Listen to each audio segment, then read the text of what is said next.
Alright. This is a re-recording of the 4th episode of Visual Novel Mondays because number one, all my shit got corrupted, so I don't have the original files anymore, and I cannot upload it. So I have to redo everything here. Fucking sucks because I literally finished everything yesterday. And then I uploaded it. I left to go do something. I came back. And the upload was cancelled. Everything got corrupted. And I had nothing to upload. So here I am, back in this game to replay it just to give you guys something. Hopefully you enjoy. I think I remember everything that I need to do. In my first playthrough, I like did all the achievements and stuff, which like I don't really have to do here. It's pretty unnecessary, honestly, because all I'm gonna do is just play through the game, go through all the routes, and then that'll be it. Oh, I have to give my review again. That's right. Okay, I guess I'll do that. I remember what I said anyways. Alright. Let's do it.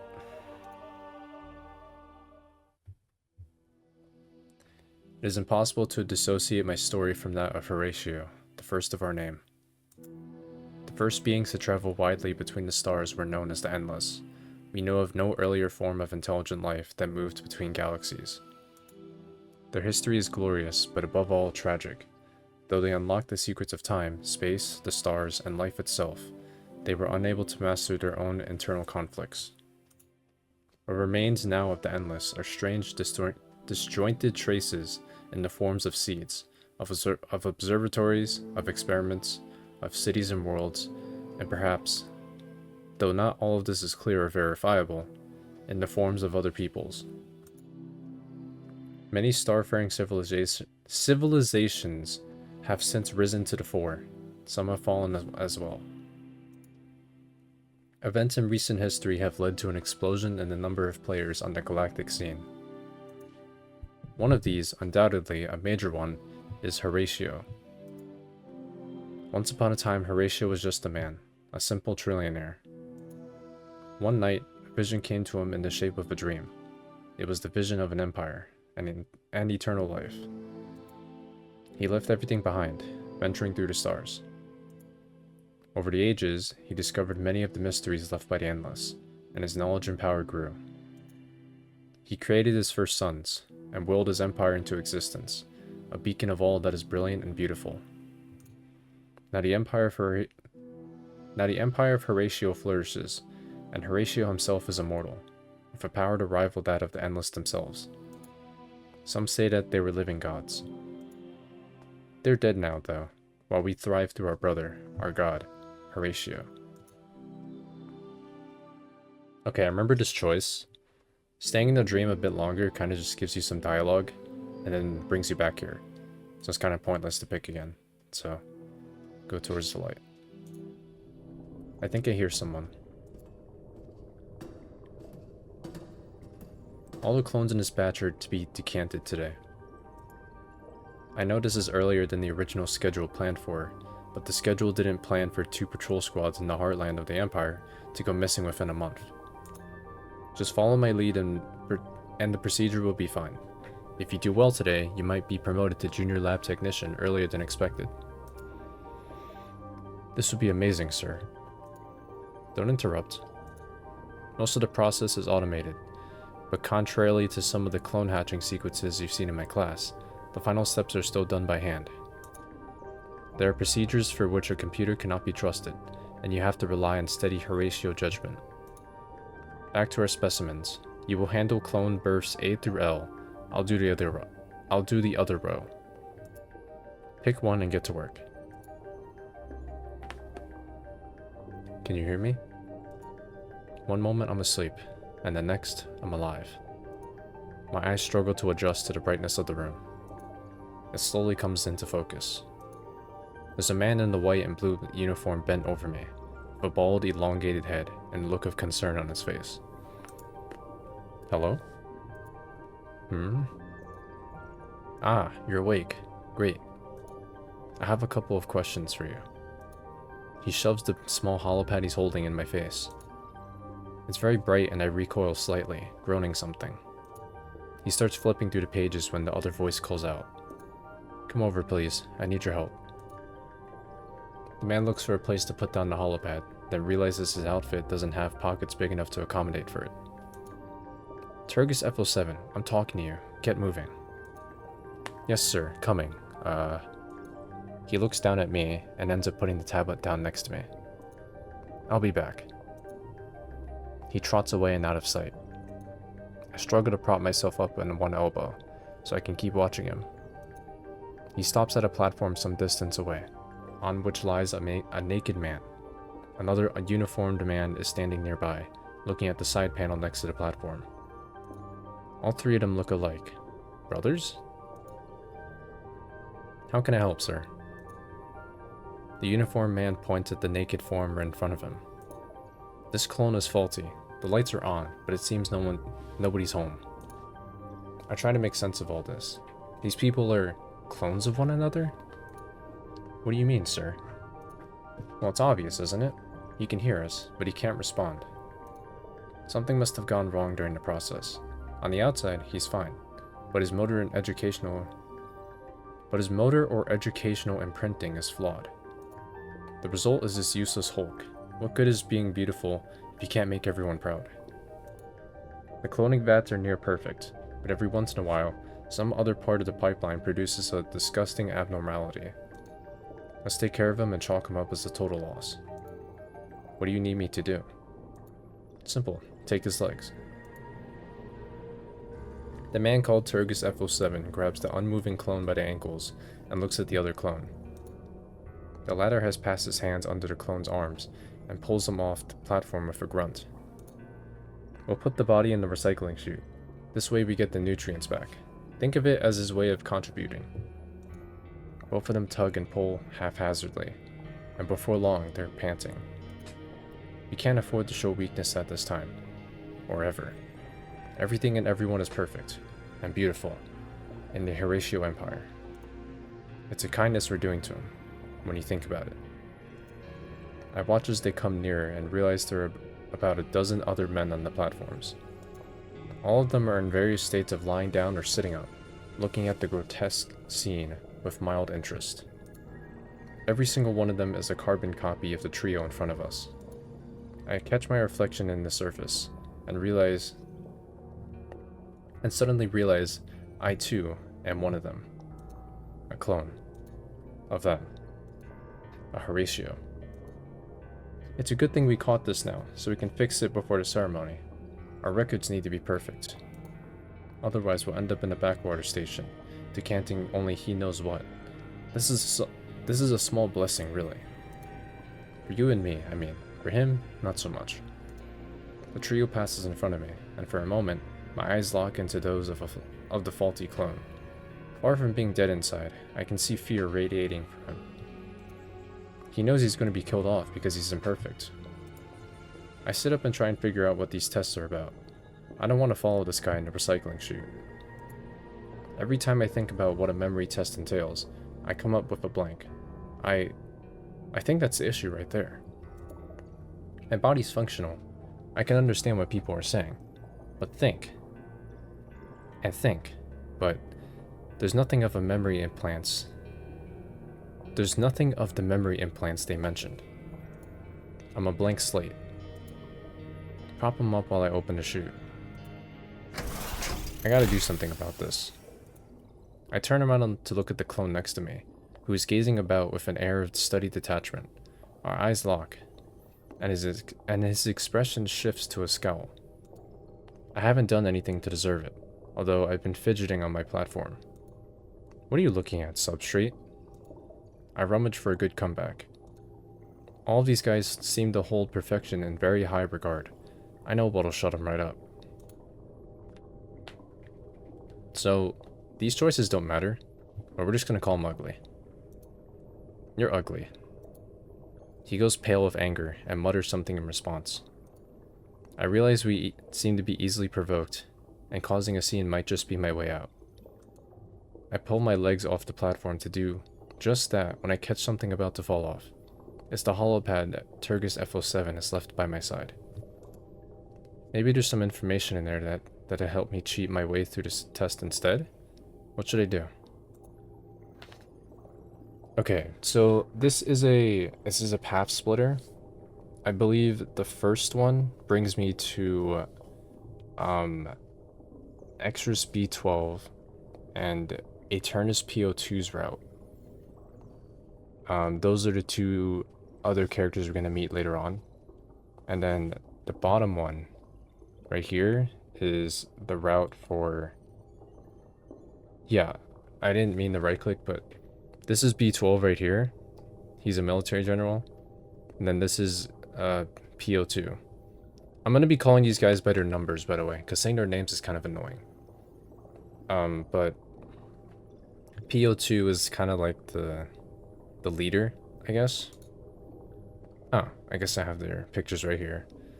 So this is another character named Darien F19, I think. He's kind of like the laid-back type of dude. He has an arc later that we're gonna do. And then this guy, Tergus F07, we already met him. We're gonna do his arc right now. I already know which options to choose, because I already played through the game. So it's gonna be the bottom one. Look for information to cheat on the test. I'll go for the subtle approach. I sit back down and put the holopad in my lap. There are a number of tabs open. Medical procedures, inventories, the news. There's a tab that seems to be called... What? Oh. There's a tab that seems to be a serial called Forbidden Love. I press the button in front of the image, and the show resumes. The sound is off, the subtitles are on. I can only guess that Tergus F07 is not as studious as he appears. Oh yeah, I think I said this already, but I'm gonna call them by their numbers, because saying both of this is really annoying. And they also have this this system in the game where they have these long ass titles for their names. I think the P02 guy explains it later, where your title kind of involves your name. It's basically combined with your name.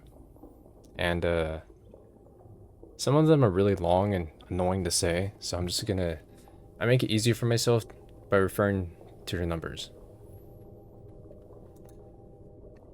The show is taking place in a richly decorated room, with draperies hanging off the walls, pieces of ornate furniture, elongated vases, and tall chalices.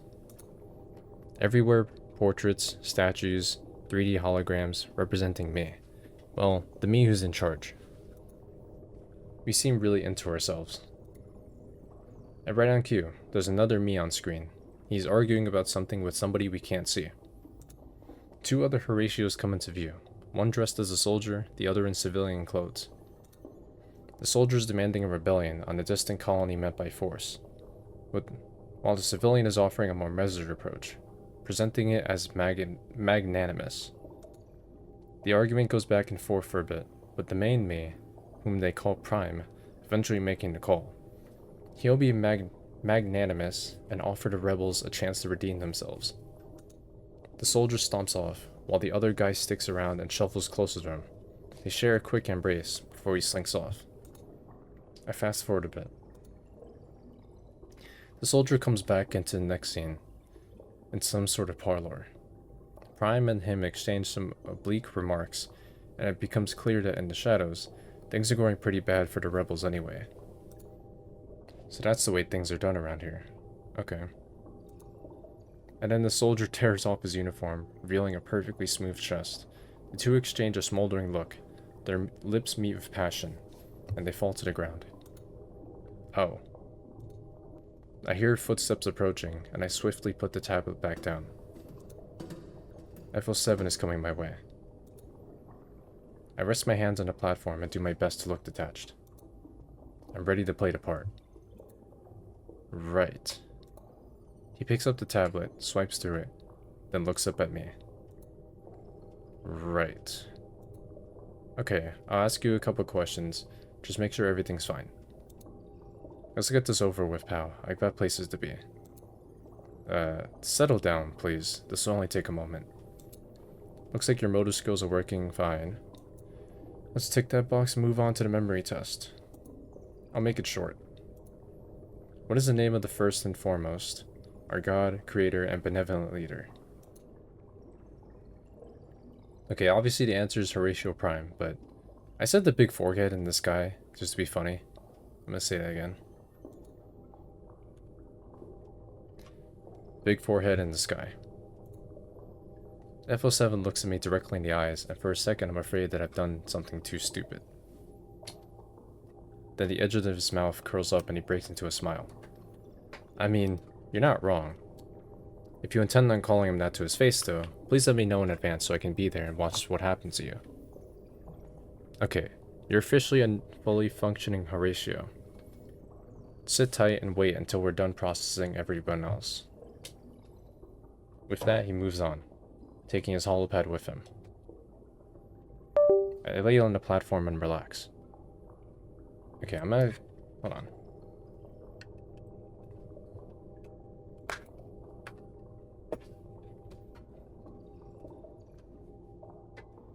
Yes, I know this is precious time I'm wasting. Just give me 1 second.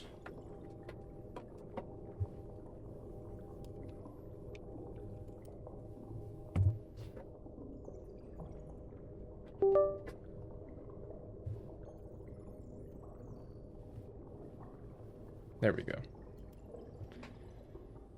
I lay back on the platform and relax. Sometime later, the assistant comes back. Thank you for waiting.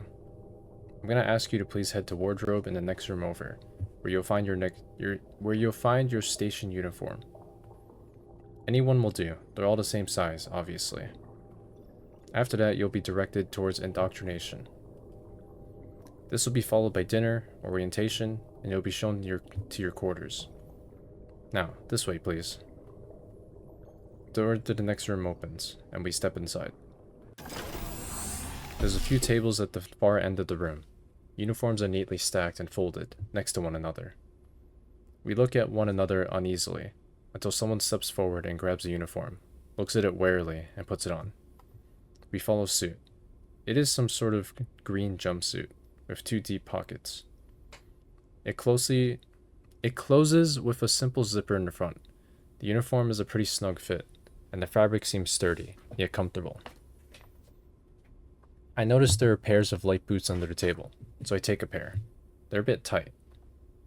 I put my hands in my pockets and look around me, waiting for what's next. The wait doesn't last. After a minute, another door opens. The assistant from before is holding his holopad and peers inside. Okay, well, normally there's somebody else to show you the way to indoctrination. We're a bit short-staffed at the moment, apparently. There's a grumble from my neighbors at this lack of decorum. I've lit up a path on the holoscreens. It'll guide you there. Just proceed down that hallway to the concourse and follow instructions. Sorry about that. I shuffle out of the room and hesitantly walk down the hallway, hoping that I won't get lost. The others are following me, although at a distance, no one seeming to want to take the initiative.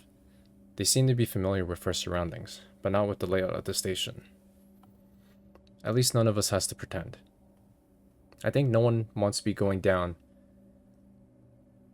I think no one wants to be the one going down the wrong way and making a mistake in front of the others.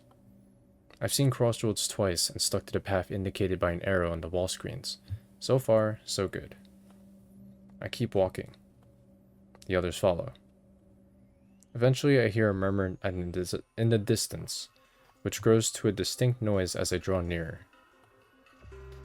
I see some bright lights in the distance, and a much more colorful environment. I step out onto the plaza, a cathedral of green and gold.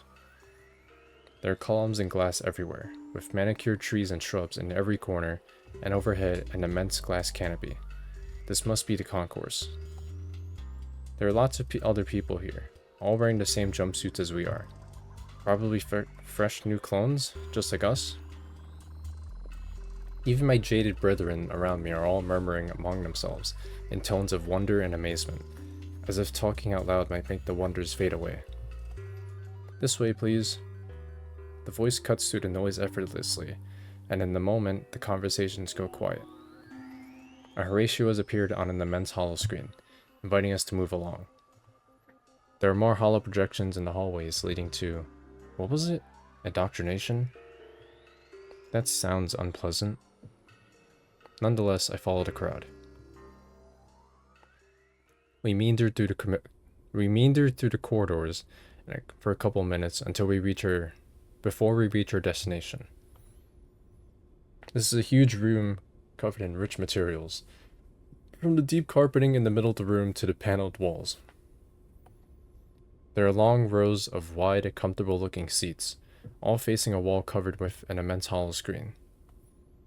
Low columns form arcades and run along the walls of the room. It's beautiful. A Horatio in a red suit is standing with arms crossed on a low podium in front of the holoscreen. This is Exrus B12, by the way. He's going to introduce himself. He's probably my favorite character, to be honest. He has a look of studied annoyance on his face. Once all of us are inside the room, he speaks up. "May I have your attention, please?" The crowd falls silent. His voice carries across the room, and even from somewhere near the entrance, I can easily hear him. "Please take a seat. Go all the way through the row. Don't just hog the center seats. You hear me just as fine from the sides as well." There's a bit of a rush forward from the new clones to do exactly the opposite of that. Soon enough, a cluster of Horatios are sitting in the prime seats and preventing the rest of the file from moving along. Well, for his sake, go around the audience and find a seat from the other side, and occupy the back and the side seats if necessary. I position myself carefully in a spot at the back.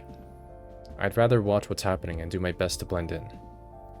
The Horatio in the red outfit seems about to continue, when another moves in from the shadowy arcades to the side of the room, and climbs the steps to the podium.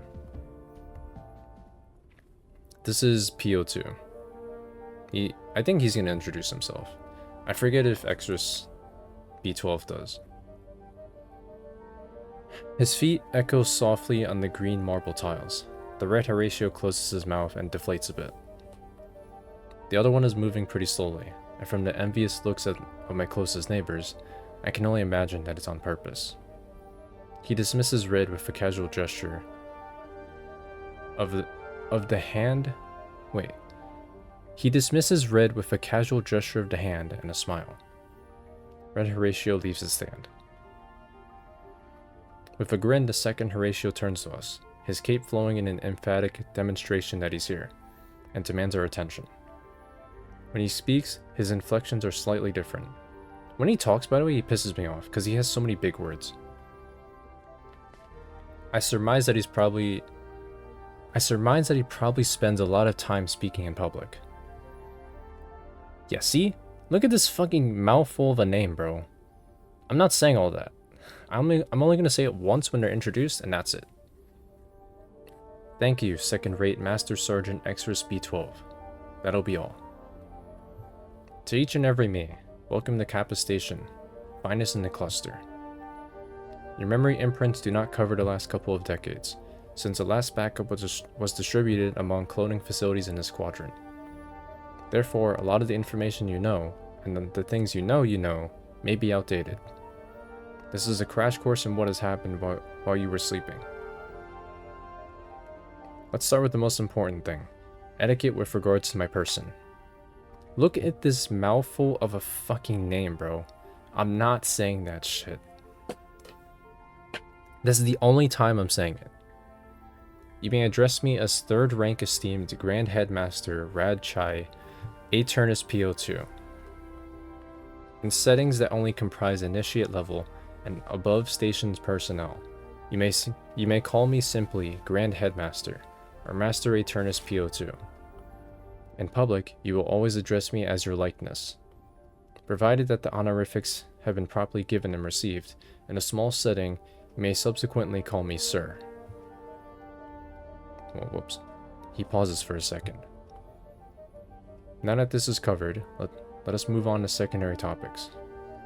First, your own identity. It is with a great pleasure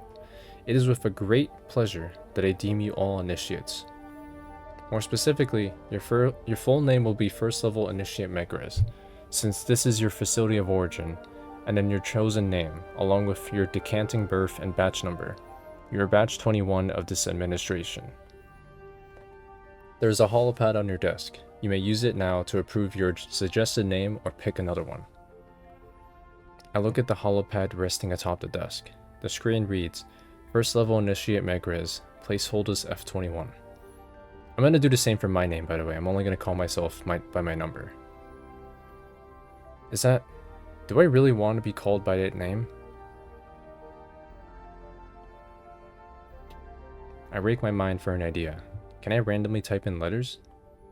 Wait, no, I'll be stuck with that. Better find something discreet so I blend in. I press the delete button. The words enter your name appear instead. Name is DragonHorseBird. The screen flashes green for a second after I hit the submit key. By the way, there is an achievement where if you type in Horatio, I think twice, it makes your name placeholders by default. So, I did that in my first playthrough. I'm not going to do it again because the achievement won't unlock, but figured I'd just point that out. Okay, my name is F21 now. Hope it brings me luck. The Horatio on stage must have some way of checking our progress, because after a moment he continues. As initiates, you may not address Category X personnel or unsightly species you may encounter directly. You may find the closest underling to do that for you. Be aware that there are many new species that have been added to his glorious empire. So Nuglies aside, there might be some more aliens around the station. Do not be alarmed, they should all be tame.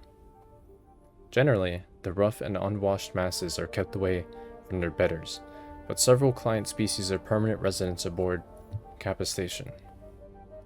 It is entirely impossible that you'll come across some of their representatives over the course of the next few weeks.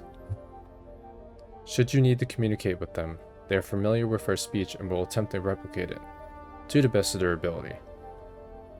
Most of the new species we have encountered have proven to be just as disappointing as we expected. He smirks. He flicks his wrist and pulls his belt buckle free.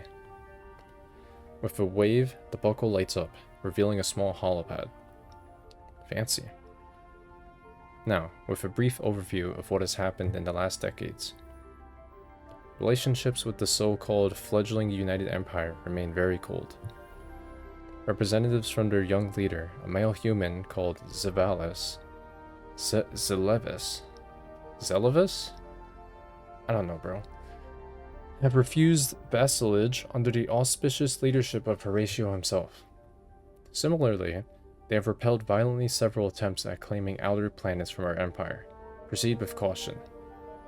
I'm actually wondering now, is this a reference to the Endless games?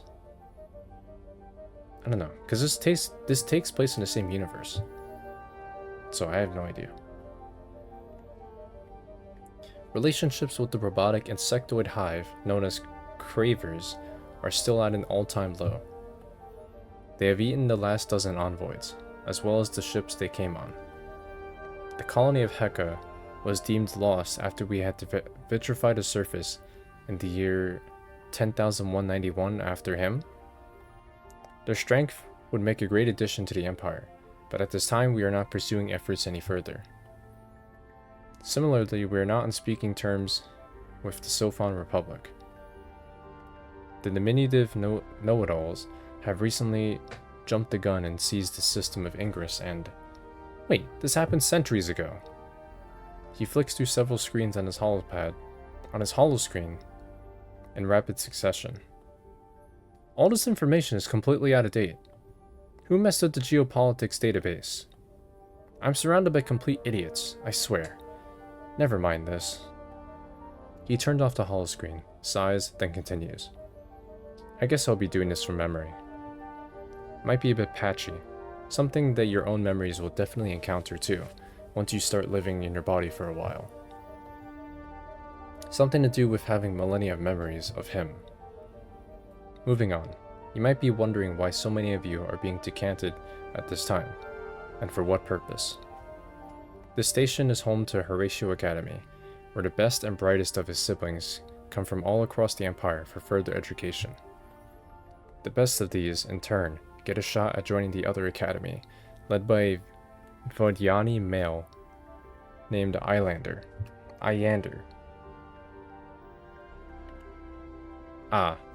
The Vodiani. Life-sucking ghouls who live in gigantic space arcs and prey on the defenseless souls of our brethren. Except this Iander fellow, who fled and founded the Academy, a place that has grown into immense power. They have knowledge and mastery of dust. Your purpose, if you end up among the chosen few, is to go there and acquire some of this knowledge and power, and bring it back for the glory of his empire. Finally, the why so many of you at once. Well, 2 of our exploration vessels disappeared recently. They contain the brightest minds of this generation, our best shot at getting the knowledge we're seeking. They're gone now, and just a very few short weeks before Horatio Prime himself is due to review our Academy cadets. Horatio Prime himself has come into Kappa Station, and we have no cadets. The shame this would bring upon me, and to the whole station, would be unbearable. Anyway, you have about, 3 weeks to become these cadets. There will be extensive training. There will be classes. There will be etiquette courses and lessons of the latest courtly dances. There will be no failure, or else. Now, if you have questions, keep them for your instructors tomorrow. Time for you to get sustenance and retire to your personal quarters. He turns away and walks out the same way he came, under the arcades and out of sight. This P02 guy is something else. Yeah, what a jackass. If I understand them correctly, I have 3 weeks to not only pass for a normal Horatio, but to become an outstanding specimen, worthy of sending on to steal secrets from a powerful alien entity. Gotcha. People have already started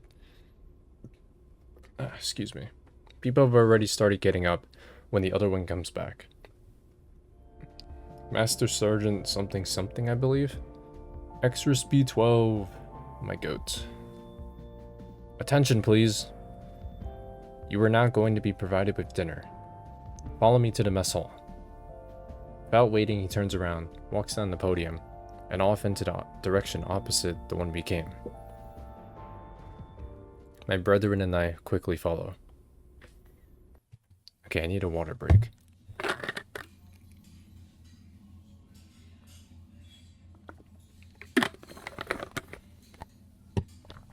Okay.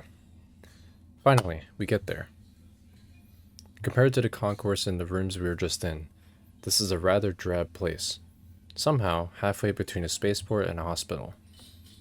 It doesn't look like a place to enjoy dinner as much as a place to eat. A place to feed oneself.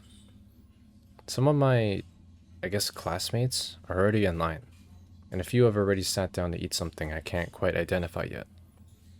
I've decided to say classmates since I can't settle on whether we should be feeling any kinship towards one another. It does feel strange to hear brethren every other sentence, and I guess calling us cadets might be getting ahead of myself yet. The headmaster's speech didn't really help normalize the situation, really. Someone bumps into me and I realize I'm holding up the crowd. I get in line. I grab a tray and slide down the rail. There are some odd kitchen utensils available, but I'm not sure what purpose they serve, so I compromise by taking a spoon from the lot. Upon closer inspection, I realize it's a spork. The future looks amazing. I look up at the people serving us food. They're all Horatios too, wearing some sort of jumpsuit, looking pretty upset to be here. One hands me a bowl of something I don't quite recognize, serving me a mean look at the same time. This is Darien F19. I showed him before, but this is a clearer look. I'm surprised by the direct eye contact, and before I know it, I'm saying, "Hello, thank you?" The Horatio lunch person is as surprised as I am. I frowns before saying back, "Hello, enjoy your food." I've never before seen anyone be so begrudging in saying thank you. But then again, I've not seen many people. Take it easy, friend. I shuffle along and look at the contents of the bowl. It's slop. Definitely slop. I don't know what it's made of, or what animal it came out of. Oh well, at least it seems hot. I grab some water and a piece of bread. No dessert options. Princely. I look around for a place to sit next to someone, hoping for a bit of, well, any kind of interaction. I sit down next to a bored-looking classmate, and after a few overtures and encouraging smiles, I give up. Every me is a bit on edge, and at other tables, it looks like people are focusing on the contents of their tray. The slop proves the taste just as awful as it looks. Once I'm done pushing around the last bits of food left, I stand up and go put my tray back where I've seen others do so. A fair bunch of people have left already, and looking at their trays, it seems like I'm not the only one for whom enjoyment of our dinner was minimal. Off to the side, there's a guard taking people off a long list and sending them down the hallway. It's that Master Sergeant dude again, I think. Some of us, it seems, have different face markings and uniforms, although I'm not sure what their meanings are. We lock eyes, and he barks up. "What's your name, first level initiate?" I enunciate clearly. "I'm F21.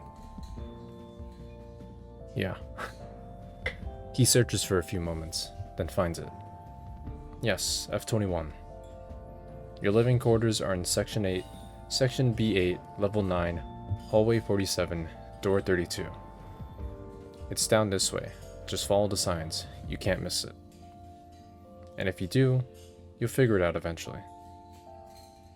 I look the way he's pointing at, a nondescript hallway off to the side, leading away from the concourse. I look back at the guard, but he turns his attention to someone else. Hesitantly, I set out to find door 32. My footsteps echo softly down long, empty hallways. It takes me some time to realize I don't see anyone else, although I sometimes hear voices echoing from afar. I eventually find my way to level 9, hallway 47. It's an even quieter area of the station, which is saying something. There are small doors there, tiny affairs compared to the ones on the main concourse. Even the ceiling is much lower, about 2 meters high. The lighting is a mix of neon glare and the ever-oppressive flicker of a tube that just refuses to give up the ghost. I look around me to get my bearings. It seems I'm nearly at the end of the hallway, where a bend leads to some sort of control system for life support. I guess I'm getting the finest air in the area then? With one last look towards the map, I start down the hall. Door 1, 2, 31, 32. This should be it. I look around. Might be the finest air in the area, but boy oh boy, this end of the hallway looks like it hasn't seen a mop in weeks.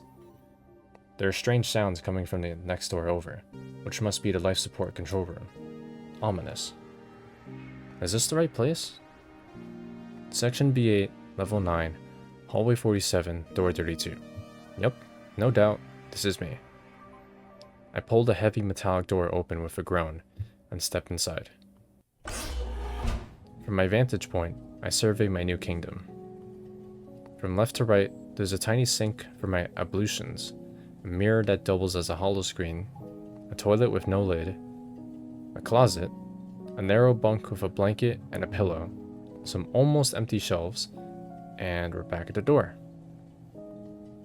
All in a cylinder, about 2 to 4 meters. About 2 by 4 meters. Cozy. Well, this may not be the warm embrace of a cloning birth, but it will do. At least I have the place to myself. I pull the door closed behind me. There's a distracting buzzing coming from an overhead fan. The finest air, huh? I sit down on the bed and look about. It's a bit too hot in here now that the door is closed. There are actual physical controls by the entrance, so I turn the temperature down a notch. The buzzing increases to a screech. Is something scraping on the metal? There's no way I can sleep with this thing on. I turn the knob back to its original level, and the metal screech subsides. Ugh, screw it. That'll do it for tonight. I plop myself down on the bed, turn off the light, and pull the blanket over my head. There's a sinister rumble in my belly.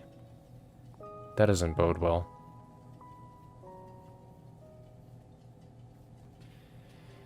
I wake up with a start. I had a strange sensation. A dream?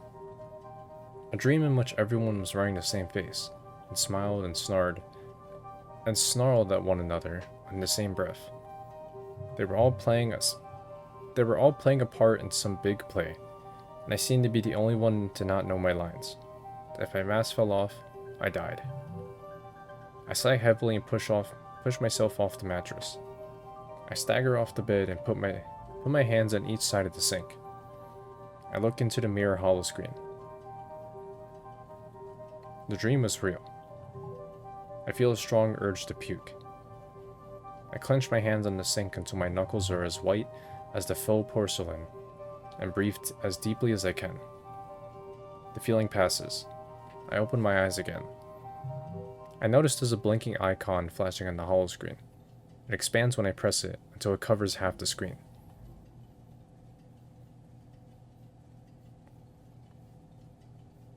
Breakfast is grayed out, and classes is bolded.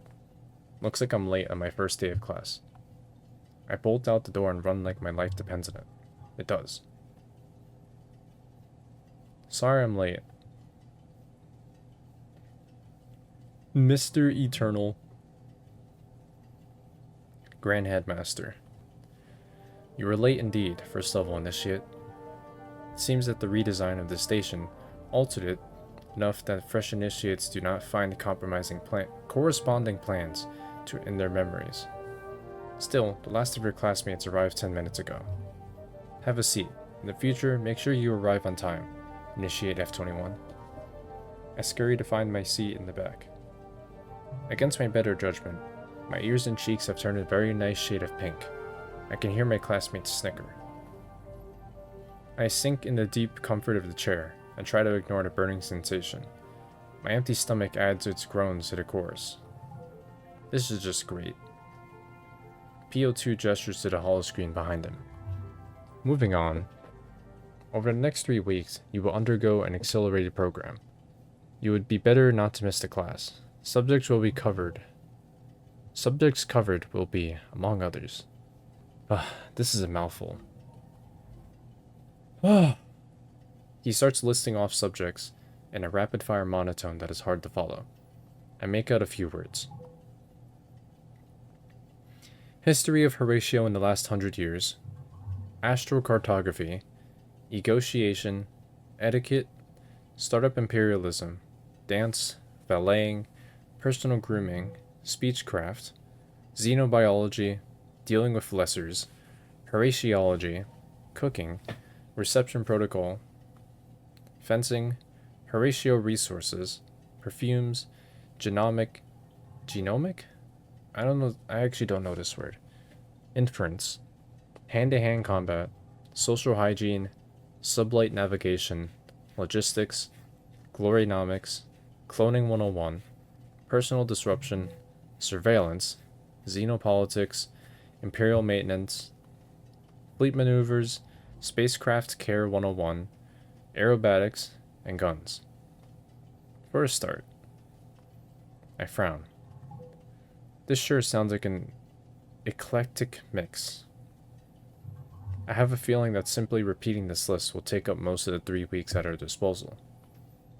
We will begin with an all-time favorite, personal grooming. My classmates let out appreciative ahs and approving nods at the subject choice. Next up is a very detailed anatomical representation of Horatio. P02 begins. Melodious chimes sound off in the distance. The heads perk up and look around. Ah, time flies when we're having fun. I did not have fun. Truly, there would be so much more to say. There's a lot more course material. You will get to some of it later, but for now, it is time for you to get to lunch. This afternoon, you will be assigned your first extracurricular activities. They will be assigned to you based on personal affinities. I will see you all. He pauses for dramatic effect. Tomorrow, same place, same time. Do not be late. A passing glance in my direction is all the confirmation I need. I look away with a detached air and avoid making eye contact. We're back in the mess hall, and it seems Slop is back as well. I sigh. I can't tell I've had better. What? Oh. I can't tell I've had better, because obviously, but I'm pretty sure these aren't fine foods that we're supposed to be enjoying. The faces around me are a mix of resignation and grumpiness, confirming my hunch. Ain't no one liking the grub here. I shuffle along the line of my tray. The same Horatio I saw yesterday hands me a bowl of the same slop. I sigh again. The Horatio lunch person hears it, and his expression changes. Hey, you think this is enjoyable for me? It isn't. I look at him. You wouldn't happen to have anything to make this taste a little better?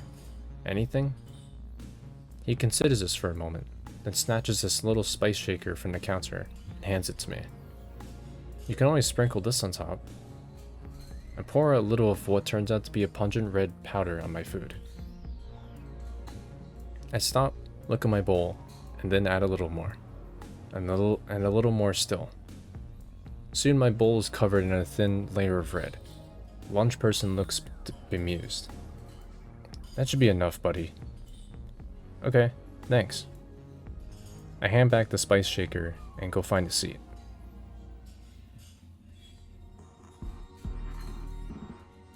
I think I've tried sitting with other people before, and it didn't work out, so I'm just gonna save time and do this. Given my recent public prowess, I judge it wiser to find a quiet area, away from the others. I dip my spork in the bowl and give my new improved formula a taste. It's actually pretty good. There's a rich taste of, well, something or other, and it just unexpectedly warms up and explodes with flavor. I look up from my bowl, full of gratitude for the Horatio lunch person. I smile at him and give him a thumbs up. He nods at me and cocks an eyebrow. I shovel big spoonfuls of the delicious slop in my face, barely chewing on it. But then the spice hits me. My tongue suddenly becomes very, very hot. It takes me a moment to realize what's happening. By the time I do, my mouth is fully engulfed in what feels like fire. I'm doing my best to choke on my food quietly, fighting back tears. The Horatio behind the counter is laughing heartedly. He did it on purpose. I give him a mean look, or at least I try to. His laugh turns into a smile. I leave my tray on the table. He waves at me as I exit the mess hall. I wander back to my room. I can feel a trail of fire down my throat and into my stomach. I wash my face at the sink. I slowly regain some composure. The schedule on my holopad switches from lunch to extracurriculars. A little pop-up menu indicates that I'm having Imperial maintenance. In the kitchen? I'm not sure what this is about, but I know I don't want to be late to it, or to anything ever again. I trot out of my room. I get to the mess hall minutes later. Running was not a good idea. My stomach is vehemently protesting as I look around for, well, I'm guessing the rest of the class? The other students assigned here? I'm not sure how things work. The place is now entirely deserted, which feels strange. Nobody but me. I'm about to walk out and look for the holopad to check my schedule when I hear a call. Huh, they assigned you? What a coincidence. I turn around. It's the lunch person who tricked me. He's waving me over from behind the counter. Come over here. Imperial maintenance, huh? You must have imperially pissed someone off. I get around the counter and into the kitchen. This place is a mess. I stand in front of him. My face is a carefully composed mask. The fact that my food is still churning in my stomach doesn't help me. I feel queasy. Oh, come on, don't be like that. It was just a harmless prank. I couldn't know you were already on someone's shit list. I look at him frowning. Something's not right in my belly. It feels like it's trying to crawl back up. Oh, you probably didn't know. Well, Imperial maintenance is basically the janitorial duties are all yours. Nobody wants to push a mop for a living, so it's dished out as a punishment. Looks like you and me are on cleaning duty today. I'm about to speak up when a sudden urge to retch overpowers me. I vomit on the floor. And this is where you'll start. I hate the feeling, but I have to say I'm immediately relieved. Red firegrass will do that to you when you put in too much. I did kind of set you up for it. Sorry?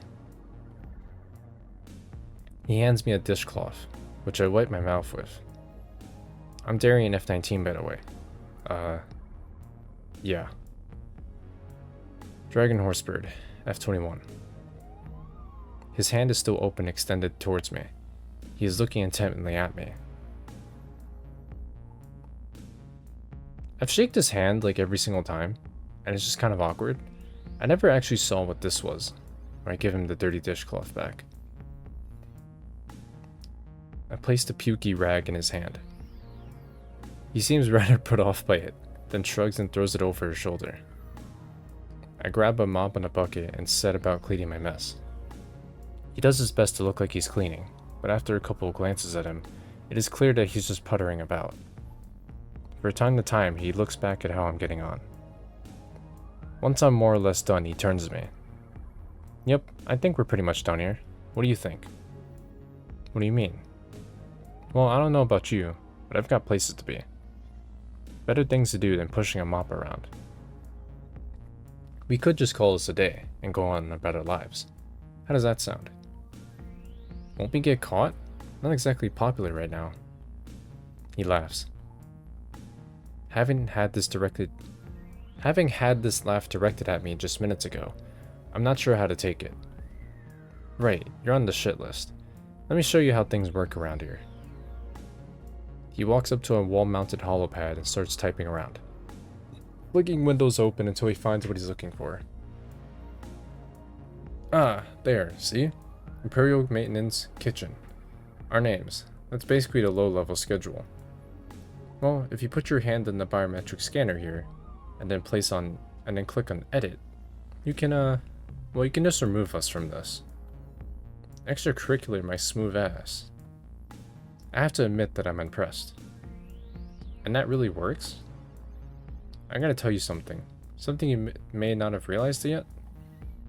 The security features are here to protect the Empire from its undesirables. They're not exactly geared to protect it from insiders who might have different inclinations. He turns to me. So what do you say? Are we done here? I consider my options. I never clicked anything else here, but none of those really matter, so yeah, we're done here. You know what? I'm not sure what I'm supposed to be learning here, but you said it. I'm not going to stay here and push a mop around. Right on. He presses a few buttons on the holopad, and a moment later, he turns back to me. Our work here is done. Let's go. He moves to leave and I follow. I notice he's still carrying the dishcloth with him, which I do find pretty gross. This should buy us a couple of hours. Nobody will check in on us because he leans in conspiratorically. They all think they got better things to do too. We exit the same way we came in, through the mess hall. F19 is walking a couple steps ahead of me, and seeing as I personally don't have any destination in mind, I'm tagging along. He notices, stops, and turns around. Listen, friend. I've got places to be. I've got places to go. People to be. Let's keep this casual, shall we? Oh.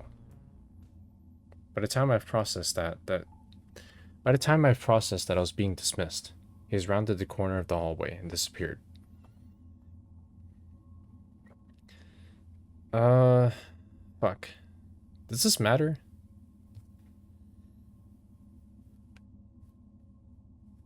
I know which route I'm gonna do first. I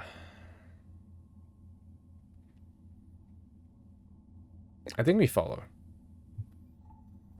He did just call me friend, however, so I'm pretty sure I should at least tentatively try and see where he hangs out. I dash down the hallway in the direction he went. When I get there, however, he's nowhere to be seen. The hallway is straight as a laser shot and well lit. I look around and the only place he could have gone is, what, through the air vent? I put my head to the vent cover and I think I hear a faint noise from inside, but I'm not sure if I'm just imagining the noise. I turn around dejected and start walking at random.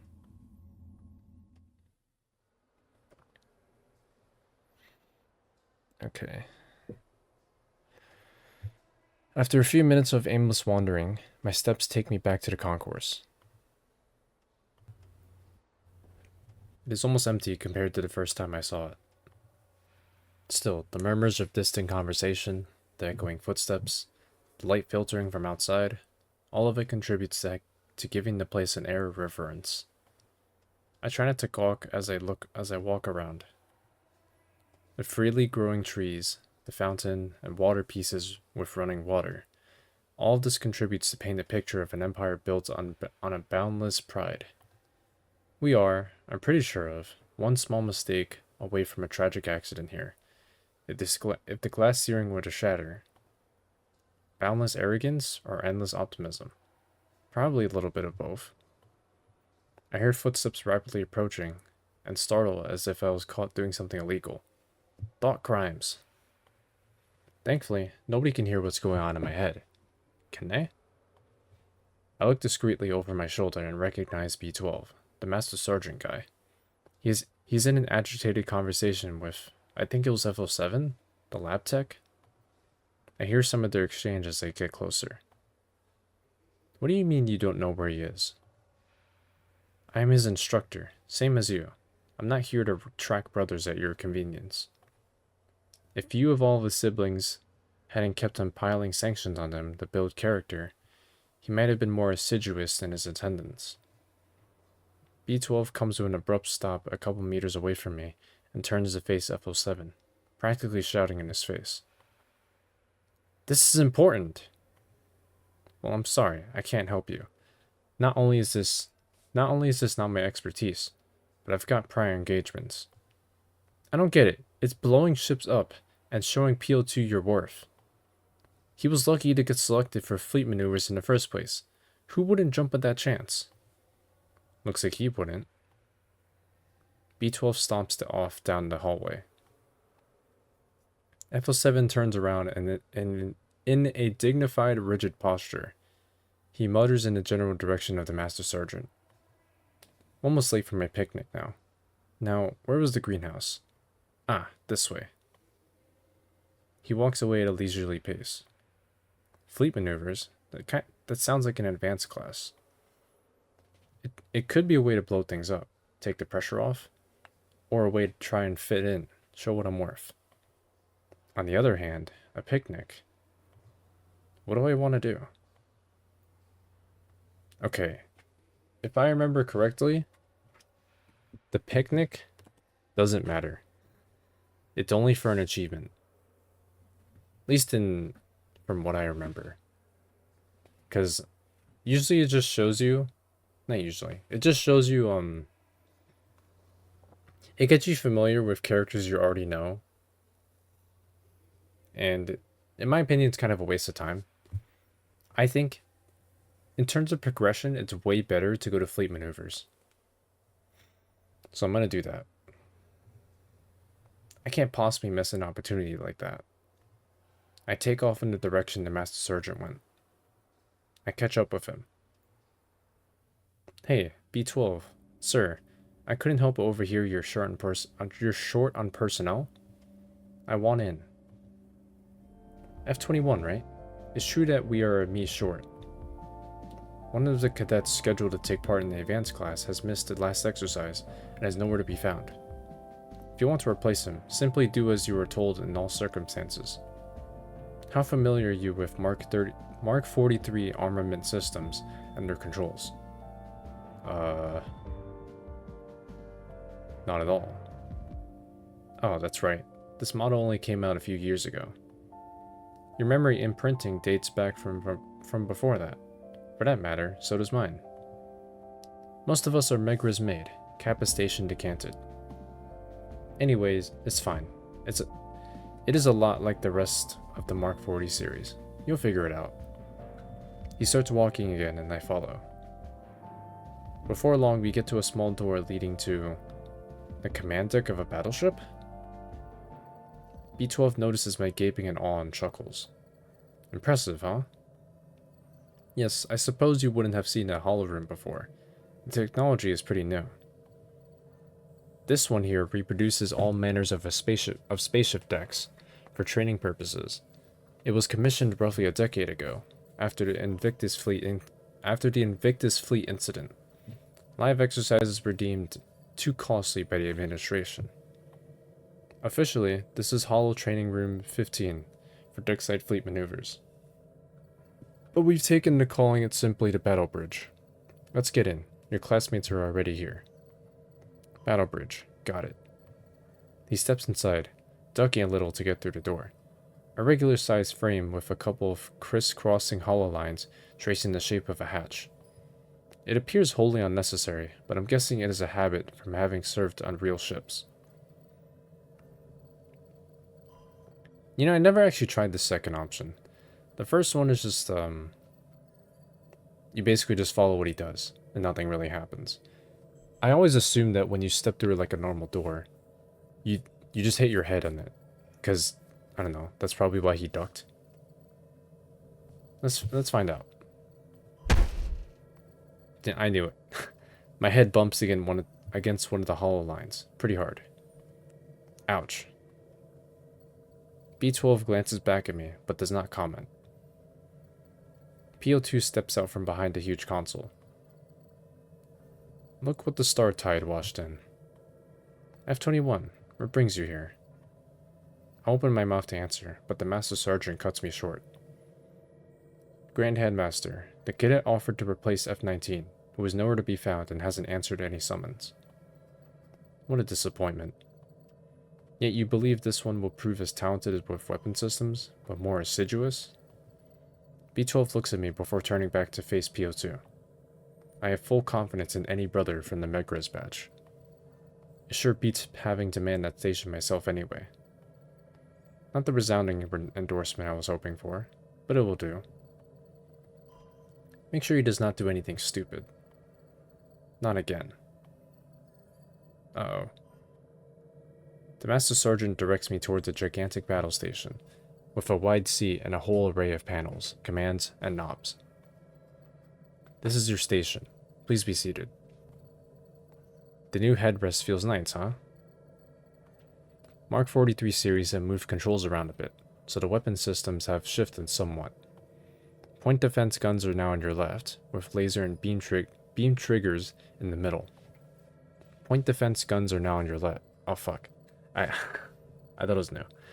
Missiles have been simplified compared to what you know, so it really is point and shoot now, with this stick controller. What's this panel? This is boarding pod controls. They're not part of the doctrine right now, so you won't need to use them. Too much reticence among the crew to endanger one's face in close quarters battle. They're not even manned. Got it. Any questions? I'm good. Excellent. Let's get started. He straightens up and turns towards P02. We're ready to start, sir. Excellent. Load simulation Kobayashi Sofan. B12 gives P02 a sidelong look. Are you sure they're ready, sir? You heard me. Let's get started. Sit rep. Voices rise from across the room. Communications ready. Damage control ready. Engineering ready. Fleet command ready. Navigation ready. Scan view ready. Security ready.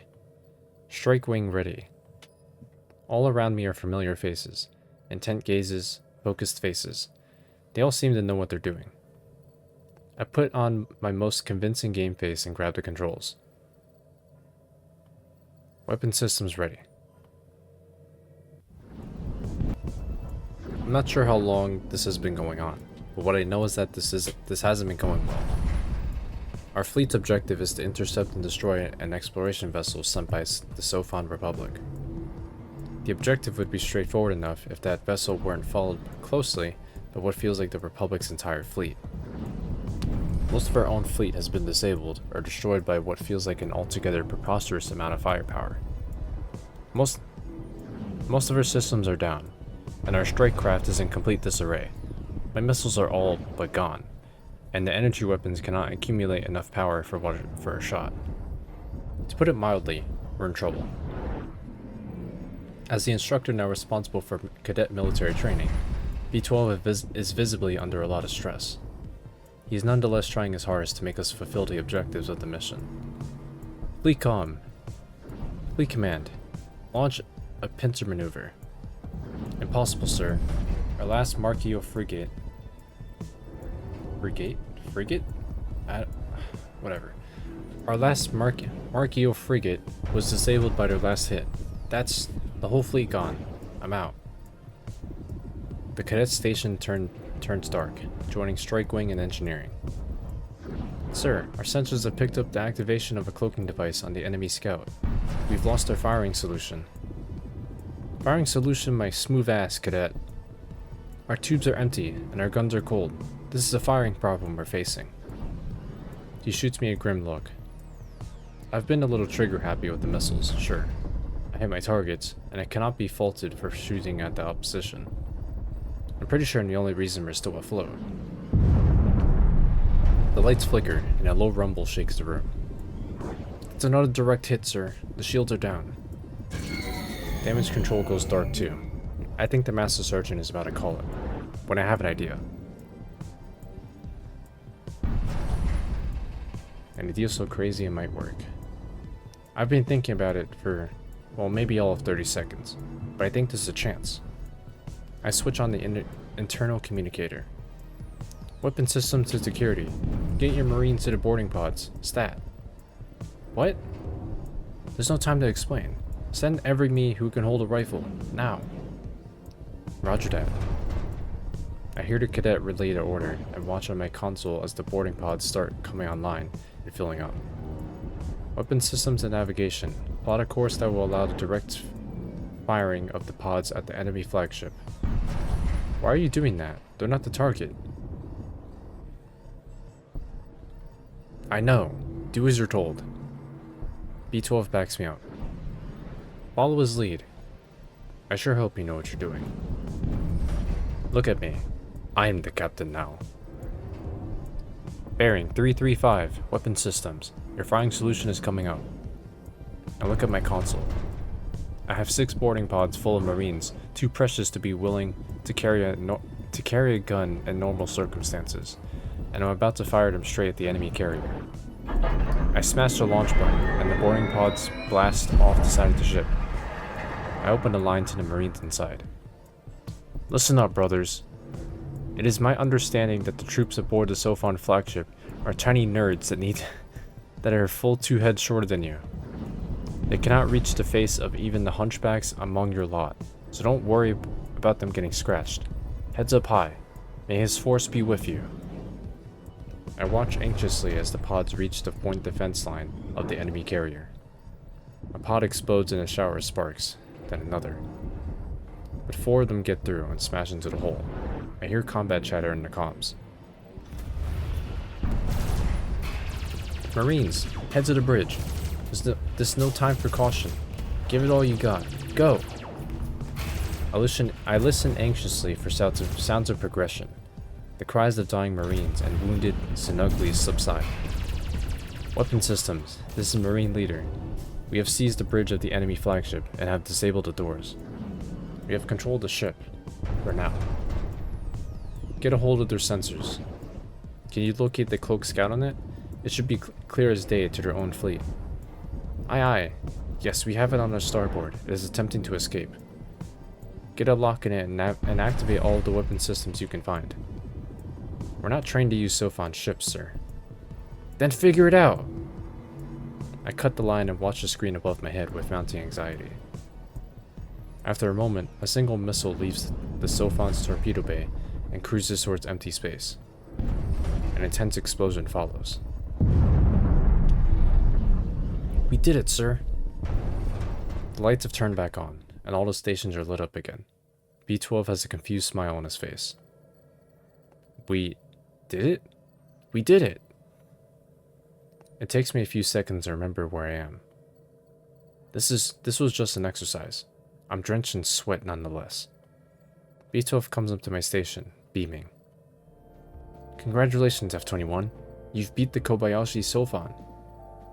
He leans forward and adds more quietly.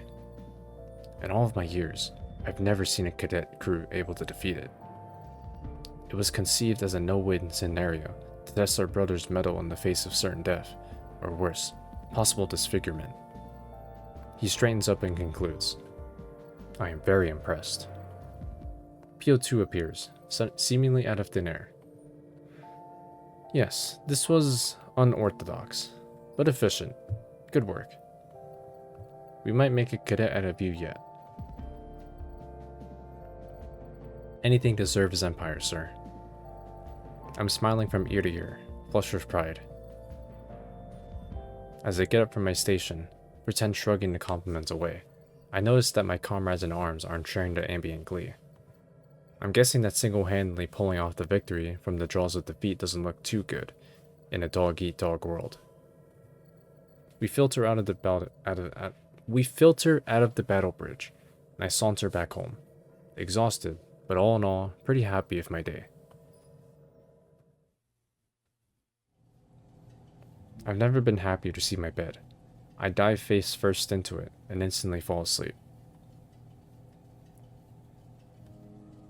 Over the next few days, I settle into a routine, marked by classes, mundane and strange alike. As much as possible. I do attend the classes and the extracurricular activities, up to a point. I try to keep a low profile, and make sure no one notices me. For that, I use the trick F19 showed me with the holoscreen. It works, I think. Nonetheless, all things considered, while I am far from being a master of my fate, I have found a relatively easy to live routine. B12 and the instructor clone I've learned was called F07. Oh. B12 and the instructor clone I've learned was called F07 joined P02 to lead specific classes. See how much this is to read with their fucking names, bro? I'm not reading all that. From our accelerated program, our primary purpose becomes increasingly clear. We need to pass the inspection ceremony from Horatio Prime with flying colors, and at any cost. Learning how to actually perform at this Iander's Academy? Well, maybe later. We learned that a big rehearsal is planned for the end of the week. My classmates seem excited. Personally, I don't care either way. At this stage, I'm exhausted with pretending. One way or the other, things will happen to me, and I'll do my best to survive them. And most importantly, remember, do not mess this up. Do not screw this up, cadets. Whatever. The ceremony rehearsal was taking place today, on the concourse. My classmates and I arrayed in two lines, facing one another. The excitement is palpable for this start, as we are apparently going to perform the Imperial Bass Dance, a courtly dance that was extremely popular a few centuries ago. This explains why we've had absolutely no dance classes so far. Us newly decanted clones and our instructors alike know the dance very well. Normally. I would say that my memory of it is foggy, but of course, I have absolutely no recollection of this dance. Or anything, ever. The only things I know about dancing in the Horatio Empire are things I've learned while browsing on my holoscreen. First, that there are dozens of dances that have come and gone in favor throughout the centuries. Second, that dancing is sometimes seen as a conduit for social advancement, as it is the chance to mingle with the powerful. It has apparently been used as a plot point in countless stories and dramas, to the point where it's considered a well-worn cliché. This cliché, though, most certainly contains a kernel of truth. We have been paired up randomly with one another, some of us having the honor of dancing alongside with our instructors. I note that P02 is partnered with B12. Are you afraid of something, P02? My own dance companion is not anyone I've ever actually talked to, bearing a disappointing grunt when our respective names were drawn. I've already forgotten his. Attention, cadets. Every me, on your marks. He presses a couple keys on his holopad. And music. This dance is not the worst they could have picked. In bass dance, the leading couple performs the move first, and the other couples replicate. This leaves me a couple of beats to try and process what I'm seeing and mirror their movements. I'm gonna need all the help I can get. They start, a step forward, and a deep bow with an arm extension. I can do that. I nod towards my partner. He grudgingly nods back. Don't be like that, buddy. We're in this together. So a step forward and a deep bow. I put my right foot in front, put my weight on it, and bend at the waist while looking at my partner's feet. So far, so good. P02 and B12 have straightened back up, and are now taking a side step to the left and back, without moving the right foot. They then step back with their left foot, and come back, still without moving the right foot.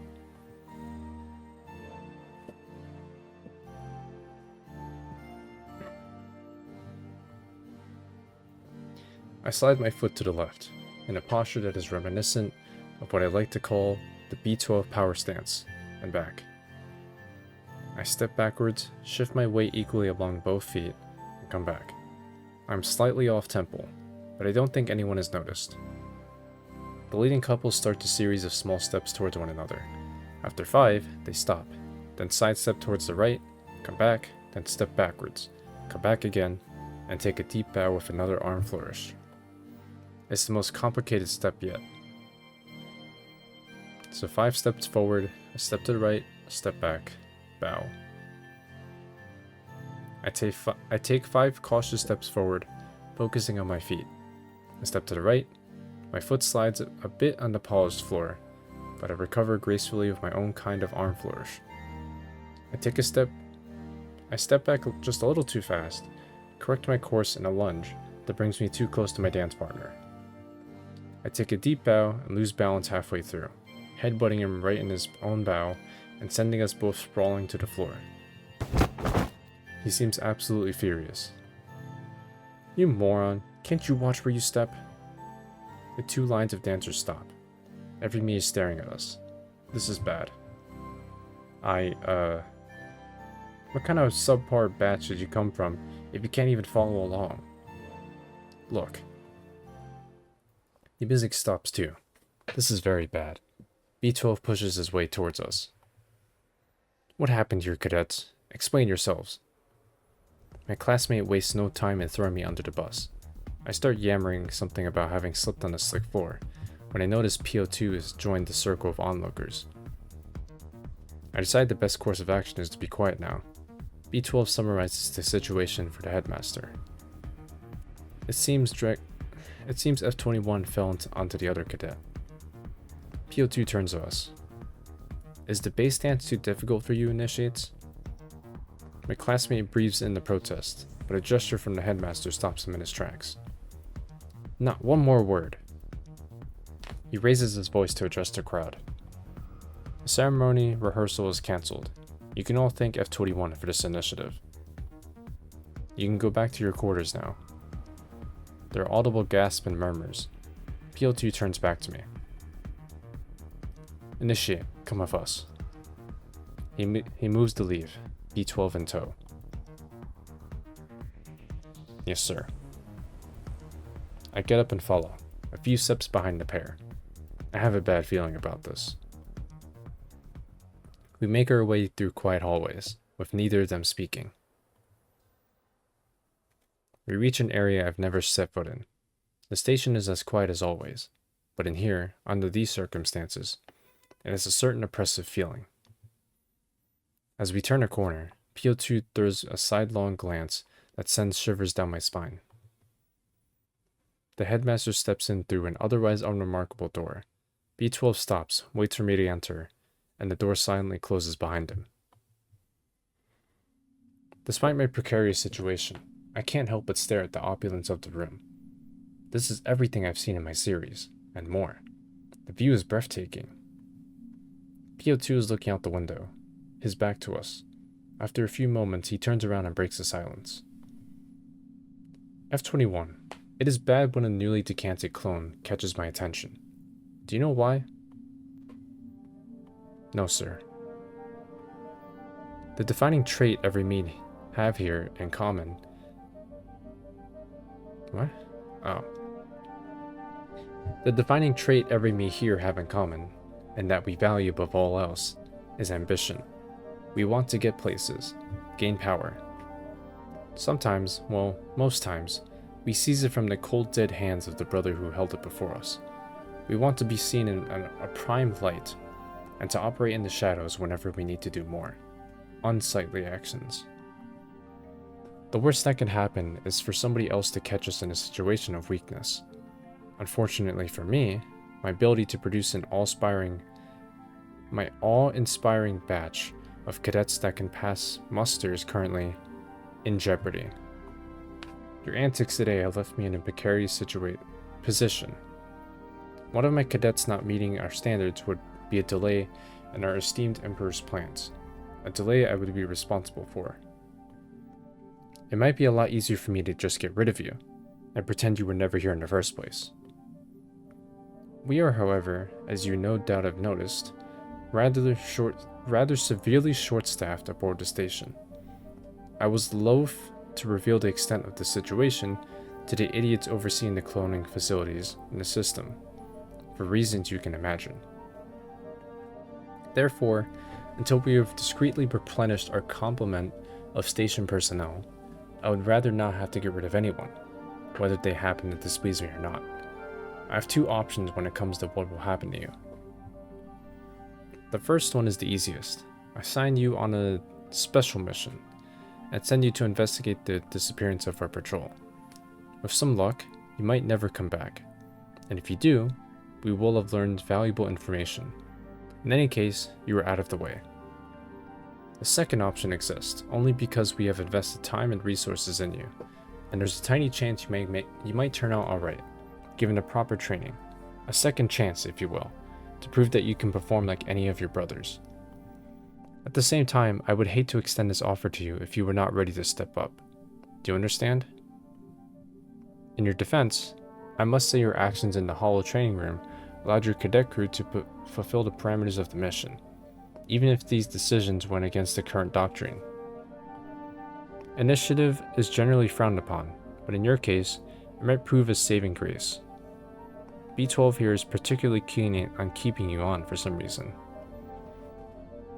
The choice ultimately is yours. Are you ready to put in the effort, or is this all proving too much for you? I'm amazed I managed not to say anything, snarky or otherwise, during this entire monologue. So, this is another path splitter. If I remember correctly, the first one leads to B12 and P02's routes, and then the second one here leads to F07 and F19's routes. This one, he just tells you that he's not going to pick for you, and you have to choose. I can show you honestly. What would you recommend? I have several internal reports that show a tendency to favor your own needs over those of the Empire. If your own person is what interests you, an environment with fewer people might be preferable. Wait, that was way different than what I saw last time. The first time, he just said, I'm not gonna pick for you, because, you have to choose for your own. Some shit like that. But, I'm doing F07's arc first, so, special mission. Special mission it is then. I'm tired of the song and dance. This is probably for the best. If you cannot follow the music, march to the beat of your own drum. See how that goes for you. We walk from the nice part of the station to the next part of the station that is less nice, to the part that is supposedly the worst, but actually looks fairly similar. As it is with locations, As it is with locations, so it is with Horatios, I guess. They all look the same on the outside, yet for reasons with social stratification, they are placed in a hierarchy based on incomprehensible reasoning. Hey, F07? Yes? Why, for reasons of social stratification, do we place things on a hierarchy based on incomprehensible reasoning? Huh, I'd say the reasonings are clearer than your word choice. Don't put me down, I'm extending Horatio elegance to my vocabulary. By the way, what exactly is a Chamberlain? And is that a promotion from junior lab technician? Let me put it this way. The only thing lower than The only thing lower than a junior lab technician is the floor designed to support their weight. Here's your new room. Don't be surprised. Why? It's just like your last one, but placed lower in the hierarchy based on incomprehensible reasoning. I laugh. I like this guy. Settle in, then come find me if you get bored. I'll be doing Chamberlain-y things around the concourse. So this is the bad part of town? I wonder how bad it is. Maybe there are rats. Maybe the food is awful. Wait, maybe the rats are the food. Though to be honest, that's more or less how it tasted in the better parts of town anyway. There is still the ever-present hum of air and water pipes, but coarser and louder, less refined. Maybe the bad part of town is where aging public services go to die in peace. But it could be worse. I could be with B12, nodding my head eagerly at propaganda, and deeply, honestly believing everything that P02 says. Anyway, whatever being good Horatio is about, I'm failing at it. I thought it'd be easy to exploit the fact that everyone sticks out, or everyone acts the same, and expects others to follow suit. But for some reason, I'm sticking out like a sore thumb. I find my new room, which basically makes me miss my old one. No more charm, but even louder. I move in and make myself at home, which takes less time to do than it does to read about it.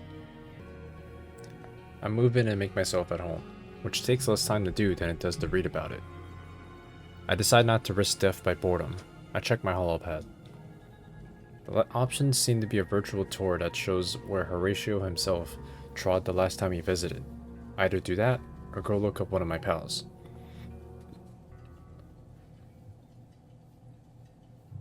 I'm gonna be honest, I never followed this first one. Honestly, because I don't think that leads anywhere. I don't actually know if that leads to an ending.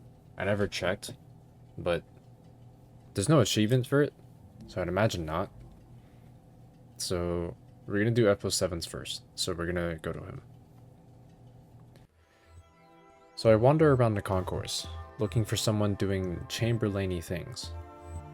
The holopad informs me that a Chamberlain is an official appointed with the management of the residences and apparel of a ruler or a highly ranked member of the nobility. Really? Okay. If F07 is the Chamberlain and P02 is the, nobility, it's a good bet that I'll find him on the part of the concourse where you'll find the clothing shops. I head over that way and find throngs of Horatios, who look even more like P02 than other Horatios do, seething around the shops on the upper level of the concourse. The quality and cut of the outfits indicates a lifestyle several levels above mine. And yes. F21, that was quick. Or did you maybe find the room just a bit boring? Regardless, I figured I would find you near the clothing shops. I'm not shallow. P02 likes me to keep up on these things. He's terrified that he'll find himself 6 hours behind the next trend. Though I do have to say, ballet, velour, brocade, piping, and epaulettes? I don't know that word. Gorgeous enough to give you his shoulders. This place is a wonder. Hey, we should go find F19 and figure out our mission. You know, the deep, dark, mysterious thing that we're supposed to do now? Yeah, what is that about exactly, other than a way for P02 to send mediocre bass dancers on potentially lethal missions? Not here. I'll tell you as we go. So, a few weeks ago, one of our standard patrols doesn't come back. We try to contact it, nothing. So, P02 sends out another scout ship to find the first one. It's transmitting and online the whole time. We're watching it in real time, and everything is fine, until it isn't. What happened? Pirates? Maybe. Some kind of ship was out there, but nobody got a good look at it. It was out in the asteroid fields where it's hard to maneuver, and flying rocks are always damaging the feeds and sensors. So are we just taking a third fuck. Wow. So are we just taking a third patrol ship? Letting the bad guys score a hat trick? Oh come on, you may not like him, but he's better than that. We have a special ship, for a special mission, with a special crew. I had to check in with P02, and I'll meet you at the hangar. I feel dubious, but excited. I had agreed to come here and do that mission, so regardless of what might be the best idea, that is what I'm going to do. I figured that a place where you park battle cruisers should be enormous and easy to find, but I didn't take refined Horatio sensibilities into account. Ships require fuel, and cleaning, and maintenance, and they're noisy and smell bad. Ergo, you put them down on the underside of the station where nobody has to put up with their more upsetting characteristics. I finally find it though, and it is awesome. It's so enormous that it has its own wind patterns, and so full of ships that it definitely has its own smell. There's metallic tang in the back of my tongue as I breathe in the air. It also smells of ozone and oil, as well as that unique tainted blueberry odor of scorched adamantium. And it is full of ships, extraordinary ships. I've seen the likeness on their serials, on B12's insignia, and on propaganda material, but to see them with my own eyes? Wow. A full kilometer of ships is a lot of ships. I told you, special crew. Hey, you two, about time. There's a job to do. Let me introduce you to the others. This is Rink, who can navigate and pilot. Hi, Haas. Let's go for a ride. And this is Tora, who's a specialist in weapons. I like to think of myself as a professional who solves problems through the precision application of kinetic energy. Alright, nerd emoji. This is so cool. Are we ready? All set. We just need to get to our ship. Why is it special? It's made to go through the asteroid fields undetected. Sort of. Sort of? Well, it's uncomfortably small, and has thick armor, and is really slow. It's this one. You sure? F19 double checks his holopad. Yep. HMS Narcissus. Same registration numbers. I look at it. Sleek, golden, sectioned like a glorious thing of dust-enhanced fishbone, and ornate Horatian scrollwork. I begin to understand some of B12's obsession with space battles. There. F19 types a code on his datapad. I hear the transmit ping, and one of the sections of this beautiful craft lifts up. Something falls out of it. Refuse, I guess. Or maybe a chunk of asteroid to be processed? It is round, brown, and ugly, and more reminiscent of some of what I had to deal with back when I was cleaning the toilets than something from this glorious starship. F19 and F07 run over to it excitedly. I hear the transmit noise again, and a part of the brown excretion opens up. Light comes from the inside. The two of them point excitedly. Wait, we're supposed to be flying in that thing? What, you thought they'd give us a barrel-class ship? Ha! You guys are braver than I thought. Or maybe less sane. They run over and enter the space turret excitedly.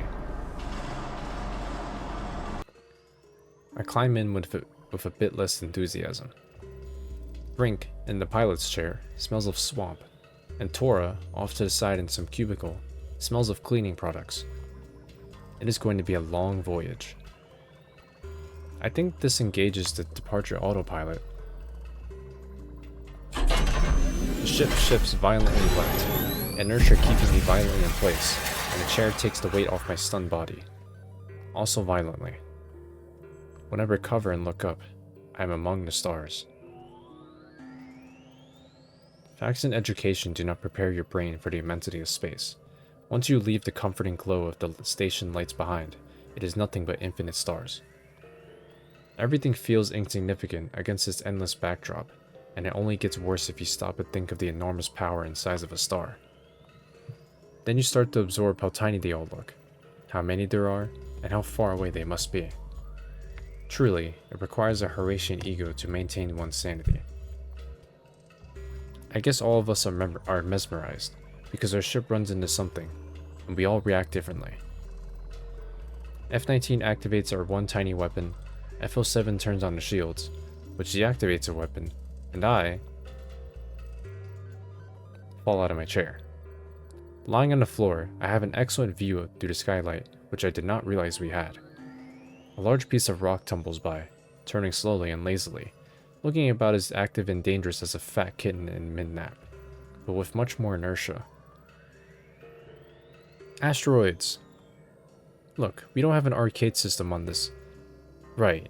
What I mean is we're in an asteroid field. That's what hit the ship. Huh? What? F19 starts fumbling with the various controls, as if he's looking for a larger button labeled, "Make the asteroids go away." He finally finds a holo projection of the ship and the area of space around it. It's better to look at the holo than out the view screen. If you look at the windscreen, you might die of terminal insignificance. So, where are we headed? They both turn to look at me, then look at each other. We're gonna figure that out. Can you, check the hold for snacks? Yeah, something to eat? Yeah, and, guns too?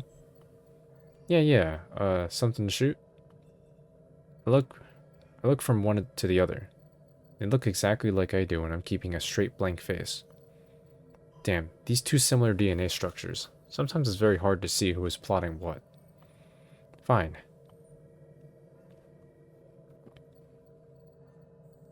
I head away from the view screen, and down where things get dark and scary.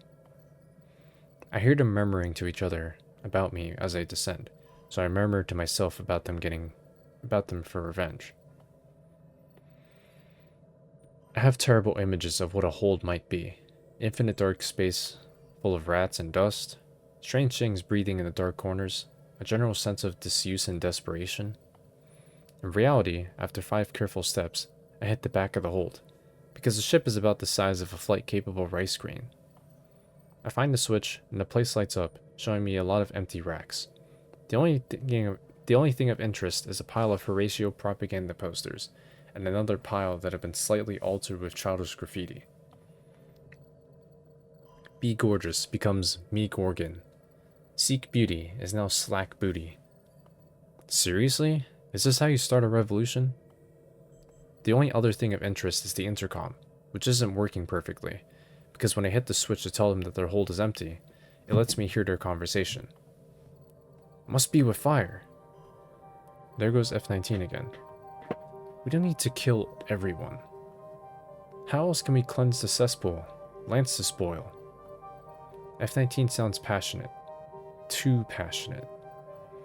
There's a pause in the conversation. You've been practicing, haven't you? F07's voice is dry and amused. Yeah. Too much? A bit. Anyway, what are you gonna gain trying to change the way this entire empire works? So what if you and your buddies take over the station? What in the name of all that is gorgeous? You're not going to defeat the fleet they send. Why die fighting? Nothing will change. What do you suggest? Roll over and ask them to rub your belly? As far as I'm concerned, the Horatio masses can play makeup and catwalk all they want. I'm getting out of here in that colonizer. Somewhere far away. Somewhere better.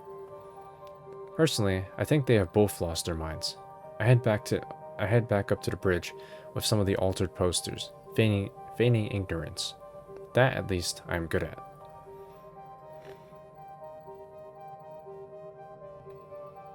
Draw out F07.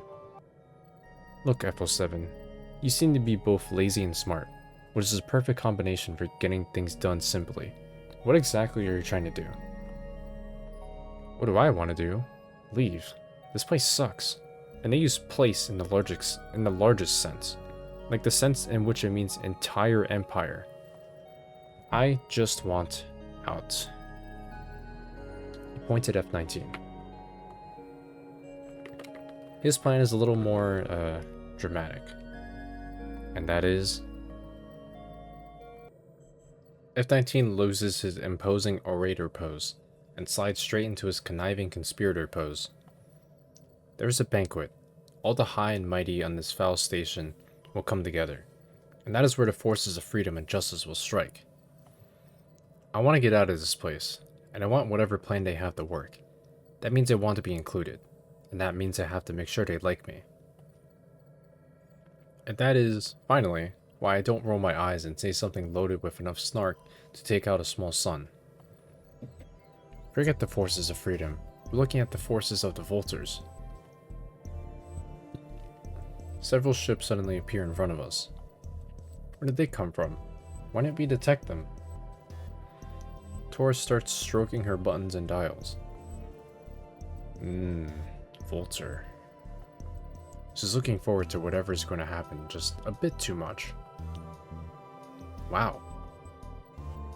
It is a bit too late to maneuver. They're already upon us. A blinking red light alerts us that we're being locked on by enemy weapon systems. Yes, Rink, call her. The diminutive alien pushes a few buttons, and the image of a young Vulture female appears on screen. Horatio Slime. What, you think I don't know that? Are you ready to make a deal? Ha, begging for your lives? Why should I? Lock the antique gluons on them. We're friends. Excuse me? Yeah, good point. Okay, we have common enemies and common interests. You want to get into the station, and we want to get out. How about we make a deal? Figures. Honorless scum. What's the problem? You can't beautify the dead, so it's better to not become one. Here's my offer. We'll drop the scans and sensors on the nearest part of the station and put a hole somewhere easy for you to get in. I can do it in exactly 17 hours and 9 minutes. Nice, go on. You guys come in, create mayhem, take whatever you want, and leave. Still listening? But here's the catch. When you leave, you take us with you. We want out of this madhouse. Gosh, that's pretty. But you know what? Here's the actual deal. We show up in 17 hours and 8 minutes. If there's no hole in the station, we will make a really, really big one. Big, as in the size of Horatio's ego. Ooh. If you stay low and manage to survive a bunch of angry Volta Marines whose families were spliced into Horatio of Eridan, well, hell, sure, we'll take you with us. We can always use a few suicidal risk takers. The Vulture captain cuts to transmission, and the Vulture ship pulls away. Yes! Yes! Yes! Fun! Blow things up. We all look at Tora. Sorry, I was educated on Hakim. As the Volta ship departs, and Tergus... and F07 and F19 congratulate each other, I noticed that one of the Horatio Scout vessels didn't go down easily. There's a huge tear along one side, and the repairs look hasty and temporary. It makes me worry about our getaway ship. Hey, F19. Looks like the cavalry they're riding in to save us has a lame horse. Yeah, I checked, and first-class tickets on Lemurian luxury yachts are all sold out this month. I have to say, F19, it does look risky. Revolution requires sacrifice. Sure, I thought. I bet it does. But does it require mine? The return trip is much less eventful, other than the fact that Rink seems to view piloting as an act of approximation, rather than precision. There are definitely new dings and knocks on the ship when we finally get out, but Rink doesn't care. Put it on my tab. They don't like us anyway. We're ugly aliens who do a job they're scared to do. Yeah, you have to grab the fun where you can. You take off in one direction, and F07, F19, and I go another way. The three of us are buzzing with excitement. We go to get dinner. We sit down and act relaxed. We're doing our best to look Horatio. I think we probably fail, but in society this narcissistic, people don't really notice other people. It's an interesting mixture of excitement and insecurity, knowing we are looking to cause some big trouble, knowing that if anything falls apart, the repercussions will probably involve the recycler. Life suddenly has a weight and an importance it didn't have half an hour ago. The faces of my co-conspirators, the sounds of the cafeteria, the susurration of the ventilation, it all seems clearer, stronger, more intense. All of my senses are on edge. In fact, the food actually has flavor. This is what rebellion does to you. Do you seriously want to take over the station? Do you really think things will change any other way?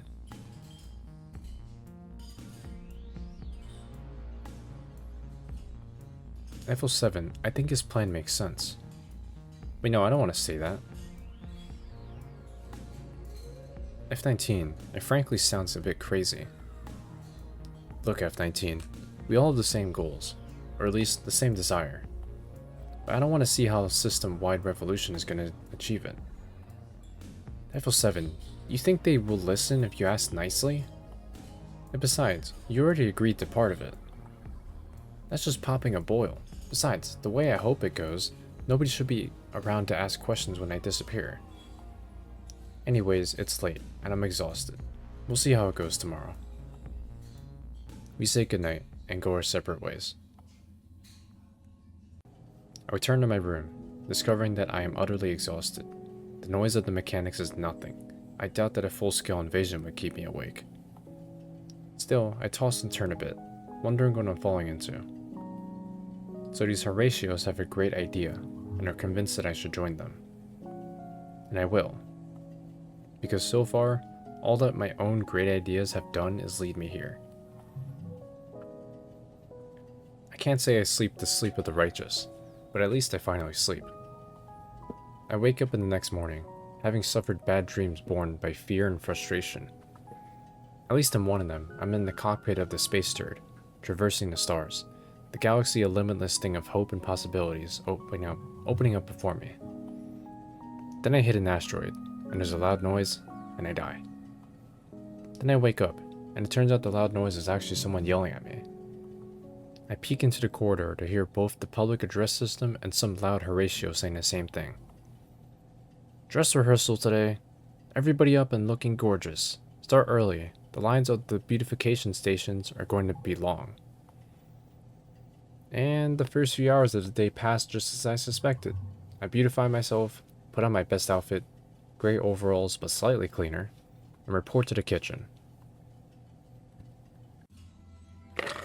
F21, good to see you.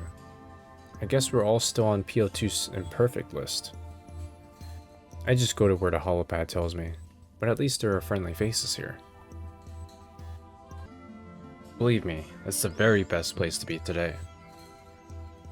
We follow instructions and find ourselves turning a mind-numbing variety of pots full of food in various shades of grey and yellow.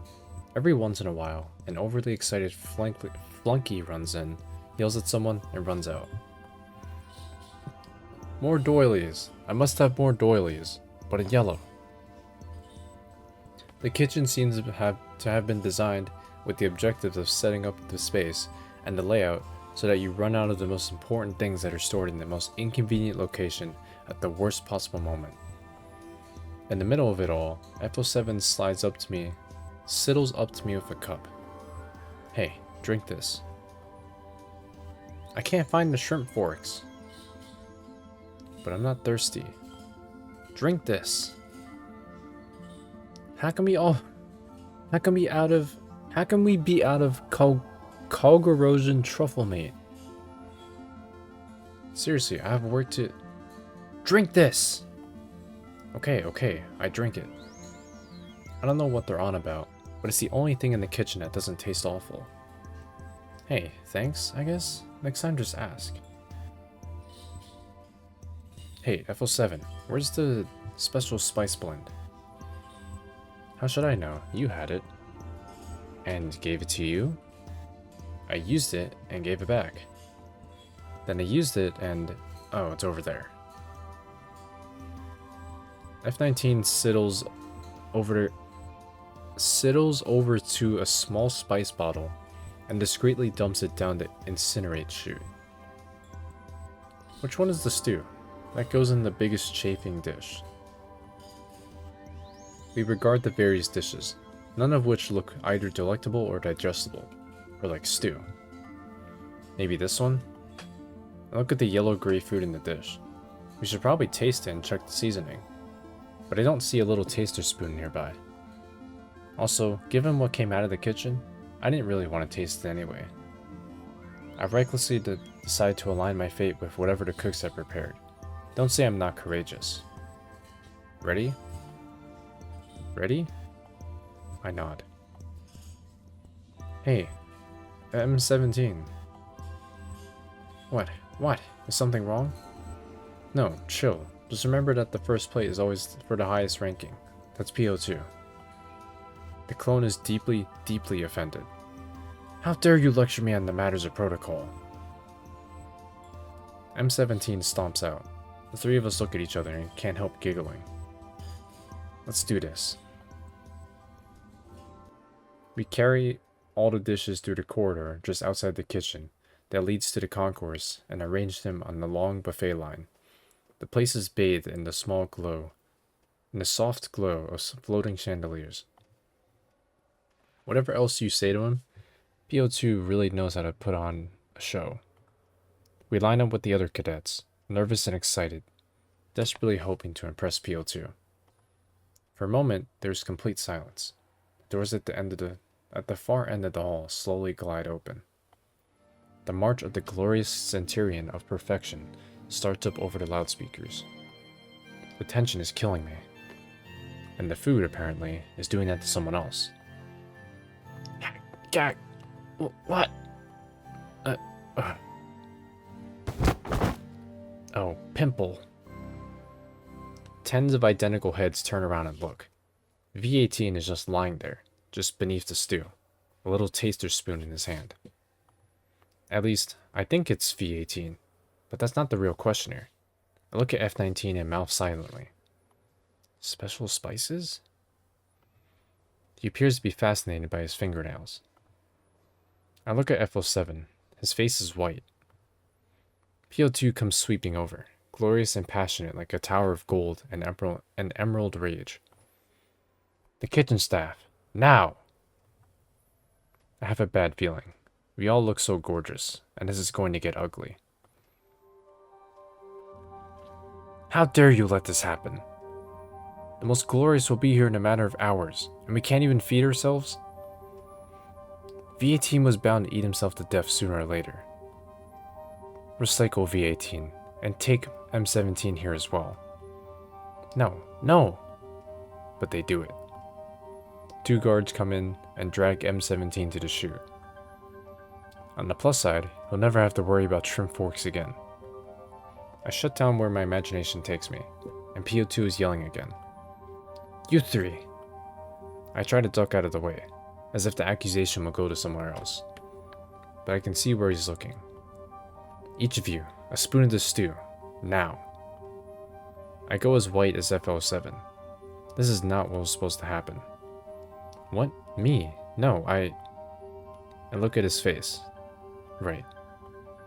Now! I look at F19, who doesn't appear to be concerned. Like, in the least. And I think, what? He humbly eats a spoon. Oh, off! Oh, my stomach! And I look next to him. Ah, what is in there? Oh, yuck! They're play acting. They're moaning and holding their stomachs. And something inside me just goes, oh, right. So I eat a spoon and go full thespian. Ugh, I'm cramping up. The pain, it's unbearable. Oh, such digestive horror. What unholy nourishment is this? Woe is me. F19 and F07 give me dirty looks in that last phrase. I guess I sort of overdid it. P02 shakes his fist and points at the food. Get rid of it. All of it. You three. I want the kitchen cleaner than his perfect brow in 1 hour. Scrubbed, sterilized, spotless, perfect. I'm talking about levels of perfect that only this glorious empire understands. It's just the three of us, and it's quiet. But only for a very short time. Scars and pimples, all of that for nothing. When in his name are we ever going to get a chance like that again? Our friends are going to be here in a matter of hours, and... Hold on, what exactly were you planning? What was supposed to happen? F19 shifts from one foot to the other, and F07 shifts from the other foot to one. Okay, F21. There was a little more to it than that. F07, thank all the beauties you're still here. We have some worrying news from the cloning facilities. It seems that a large number of the recent batches went through a faulty procedure. This might even have been going on for months. Oh no, for months? F19 is faking concern. Poorly. F07, I need your help here. We need to test everybody in sequence A through L of the last 20 generations. This could take hours. The three of us look at each other, then at the excited lab technician. Wow, really? Let's do this right away. Absolutely. I was trying to get hold of you, but you were off risking your life in the asteroids somewhere. Yes, let's do it. Hey, set things up over there. We'll round up the usual suspects. F19 is pointing to a recently cleaned part of the kitchen counter. Perfect space for setting up mobile lab equipment. It is also right next to the recycling chute. Oh no, I think to myself. F07 puts a finger to his lips. P02 suspects saboteurs. Let's do this quietly. Excellent idea. It'll be quieter back here. Very good, very good. I feel better about this already.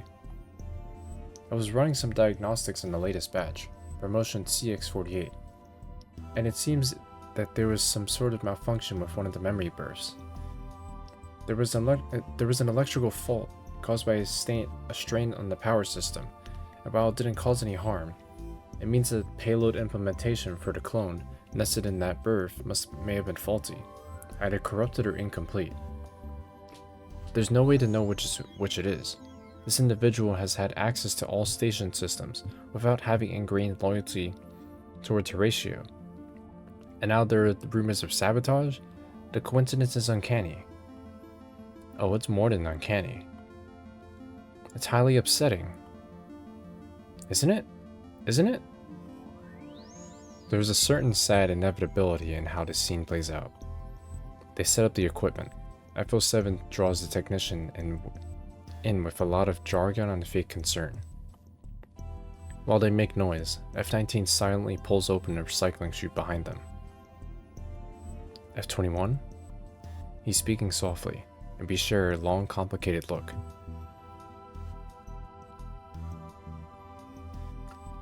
Yeah, let's kill his ass. In time not even measured in seconds, the three of us understand what has to be done. F07 accidentally pushes the technician, so he staggers backwards. He falls back on top of me. And with a couple of quick shoves, he is nothing but a fading scream amid the plumbing. I am in it so deep now, but it all suddenly feels logical, so inevitable. Except if something has gone wrong, a siren is going off in the distance. I hear footsteps of well-shod feet carrying Horatio, who seemed to be carrying a lot of gear, in the hallway outside. So wait, you guys aren't just Horatios with an attitude problem. You guys are like me. Yup, F21, we aren't just kindred souls. We're kindred souls who have escaped the emotional and psychological suffocation of complete indoctrination. Even more, we are the warriors who shall overthrow this hierarchy of falsehood and lies. They'll be onto us now. They'll miss old R12 here any minute. Time to move. Come, F21. We can get the access codes to a ship. We can get the H out of here. Go anywhere in the constellation and start cloning a truly perfect society that resembles you and I. You can't leave now. The hour is nigh. Our fight to freedom begins, and this is our chance. Our one chance to throw off the yoke of oppression and lead the downtrodden masses to a meaningful destiny. I look at them both. They both look at me.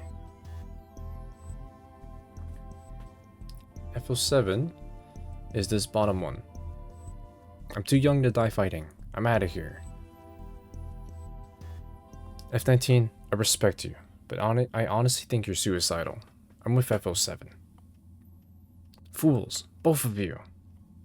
F19 turns, runs to the well, yanks open one of the chutes, and dives down it. That's not the recycler? I hope not, but he just spliced his future away from ours. Let's go. He grabs my hand and pulls me out of the back door of the kitchen, keeping low in a scrambled run. I'm scared, and I have no idea what's going on, but bizarrely, I'm happy. Something is going to happen, and for once in my short life, I feel more like the catalyst than the fall guy. We're running, all out, trying to get away from the kitchen, and from fate, I guess. Hey! F07 pauses, breathing heavily. We gotta figure out what to do next. Well, the options look like...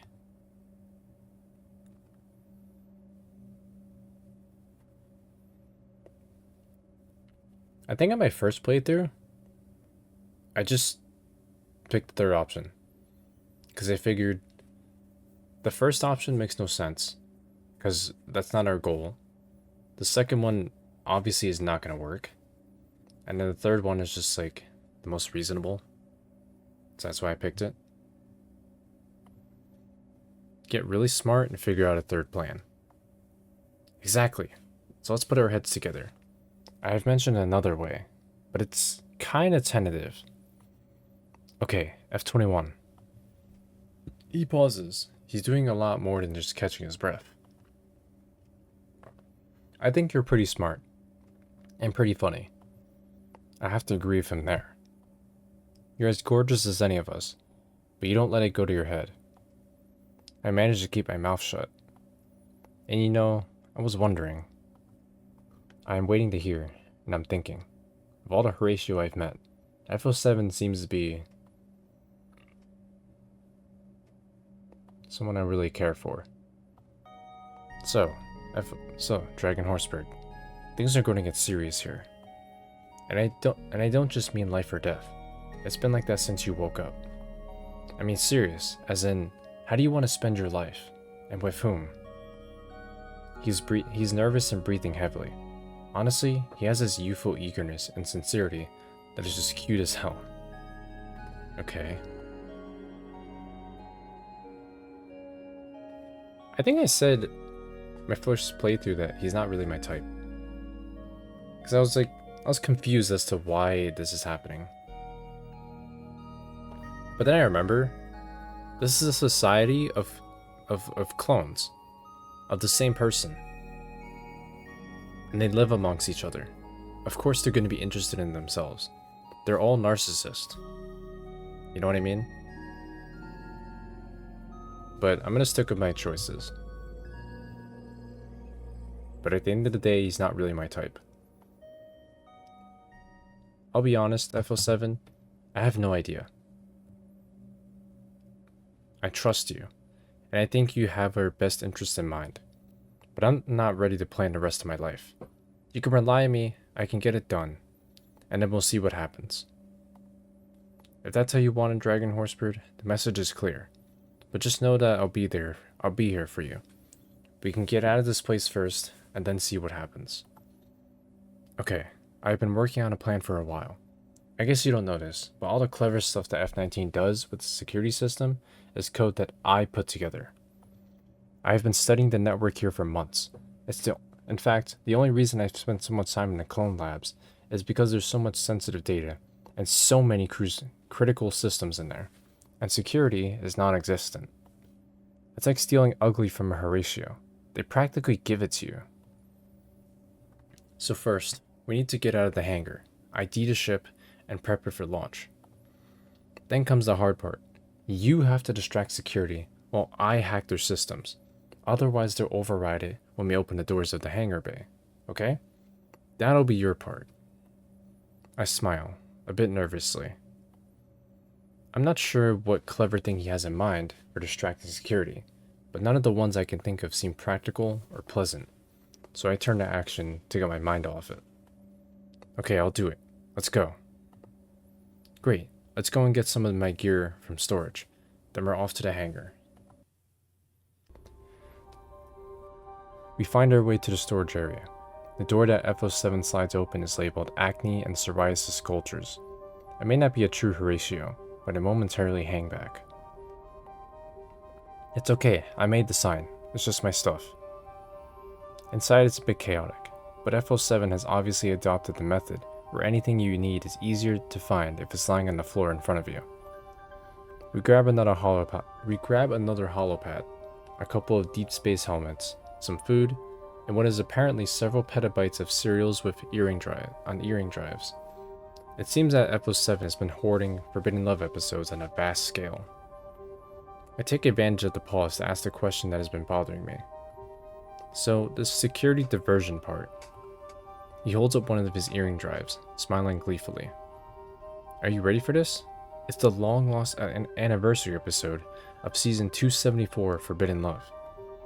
It got pulled from every database instance and network cache in this entire sector because P02 suspected that it had veiled references to his leadership abilities. I had to put a sleeper virus on the pan-galactic supply barge and wait 9 weeks for it to get back. It's worth millions. But quite honestly, I'm more than happy to drop a copy if it gets us onto that ship. And the fact that it will cause endless headaches for P02, just a lucky bonus. We head to the hangar, using a form of movement best described as skulking. At one point, we press into the shadows while a group of well-armed soldiers pass by. For once in my life, this Horatio distaste for weapons makes me happy. These things have barely been used. There's nothing quite so pleasing as sending the first charge down a new barrel. Let's go light him up. We head off towards the hangar, which is one of the very few places that I actually know how to get to. Pretty soon we're hauling through the corridors, like all the cravers on Husk are after us. We figure that if F19's rebellion is about to explode, we don't want to be in the middle of it. Once again, I am overwhelmed by the vastness of it all. F07's shoulders past me and keeps moving. It's a small colonizer ship on the right. There's only one cloning pod on it. The other was sent back defective. We can take it, get out of here, and replace the cloning mash with our own DNA. I don't exactly share his giddy optimism, but pulling off the heist would be something spectacular. Something they'll talk about for years to come. Maybe they'll even slip it into an episode of Forbidden Love. I stopped my thoughts. I'm starting to become a bit too Horatio. Let's unload. We're whispering that we could probably scream into bullhorns and go unnoticed. But in my mind, I'm a saboteur and a thief, and somehow whispering feels far more appropriate. We put the gear into the ship, and then get in. Okay, did I remember how to do this from classes? We need to put the engine on standby, launch the hangar door sequence, ignite the engines, and by the time they are fully warmed, the hangar door should be ready. Perfect marks. Let's get going. We stow the gear, warm up the string drive, and check the vitals. When everything is set, he gives me the precious earring drive, but something is wrong. Wasn't this gray-green before? Huh? Oh yeah, it's fashion enabled. That shade of gray is out now. This one is trending. Don't worry, same contents. With a cheerful wave and a gnawing fear in the pit of my stomach, I head out. I traverse the giant hangar, skulking again. Then sneak through one. Then two. Then 3 different hallways to get to the security station that handles the hangar. It's off an airlock that gives emergency access from the hangar bay. I stretch, crack my neck, take a deep breath, and stride in. There are 3 security officers in dashing brown uniforms, trying to pretend that they are not. In fact, huddled around the holopad and watching the latest episode of Forbidden Love with the volume turned down. Gentlemen, see this earring? Who are you? What are you doing here? And nice, they're fashion enabled, aren't they? In order, F21, offering you the opportunity of a lifetime. And yes. By the way, which episode is that? Are you guys all the way up to season 512? What do you think we are? Uncouth garbage picking Bassarixo? Of course we're on the latest season. Seen them all, have you? Certainly we have. It is, after all, the primary method of maintaining a unified imperial culture across the galaxy. Ah, tell me, what did you think of the long-lost anniversary episode of season 274? Ha, nobody has seen that. I don't believe there are any copies extant in this sector, correct? I casually rub my earring. Their eyes appear to be hypnotized by my thumb. How could there be? If I'm not mistaken, it's illegal to view it. Nobody would dare to admit having it. Yeah, that really bites. Of course, if a copy did show up, it would have to be vetted by trained security professionals for any subversive content. There's at least one bright bulb in the room. I slowly pull on the earring until it pops off, my earlobe bouncing in what can only be described as an erotically suggestive manner. I hold up my hand, not quite far enough for them to grab it. Perhaps we could watch it, over there. He indicates the security station in the corner, with a bad viewing angle on either the hangar or the alarms. I smile and drop the earring into his outstretched palm. There's no hurry. I think that a few of the scenes may demand several viewings. Maybe, or not. I have no idea. But apparently this episode has sufficiently mythic status that they will probably do that anyway. I look at the consoles and take out my datapad. I whisper to F07. Go, it's all set. What? What? Look up terrified. They caught me. I can't believe that this was N202-212. Oh, but that explains why the clone lab failed in 277. My heart rate returns to normal. I find the door trigger for the bay we want to open and engage it. A yellow light begins blinking. Hey, you can't do that. I start and jerk my head around, trying to imagine what possible excuse I could have. That means the entire clone emergency plotline was a decoy by Z62. I can't. Pause. They're all breathing deeply, trying to get their minds around the stunning plot twist and betrayals. I'm also breathing deeply, trying to pretend that leaning over this part of the security console and hiding a flashing light is totally normal. Okay, wow, I'm sorry. Go ahead. They resume watching, and I resume following F07's instructions for killing the alarms, tracking software, and monitoring systems. I'm sweating as much as they are, not because I'm watching steamy videos. I feel like I have crawled inside a shark's mouth, and am providing free tooth care. Then another thing happens. A shape that looks an awful lot like a vulture ship appears on the screen. And I am watching my finger respond not quite quickly enough to the cancel alarm button. A whole lifetime passes before my eyes, but it's my lifetime, so it takes about half a second. And 2 alarms go off. What is it? What is it? That guy from season 272, he's back, and he sabotaged the steam room. The other alarm I snuff out with my finger. I lean back, sweating like a Lumaris. I hope my life doesn't pass before my eyes again, because I think I aged 40 years in those few seconds. But that's it. That's the big one. The big risk. If I ever see an F19 again, he's gonna owe me big time. I'm pretty sure that it's all over, that I'm in the clear. I stand up, preparing a few words to make an elegant exit. Oh, whoops. I'm almost prepared for what comes next. It seems that F19's acquaintances have arrived, about 5 minutes earlier than I hoped they would. Traitor! Traitor! Sadly, this time, they really are looking at me. I run.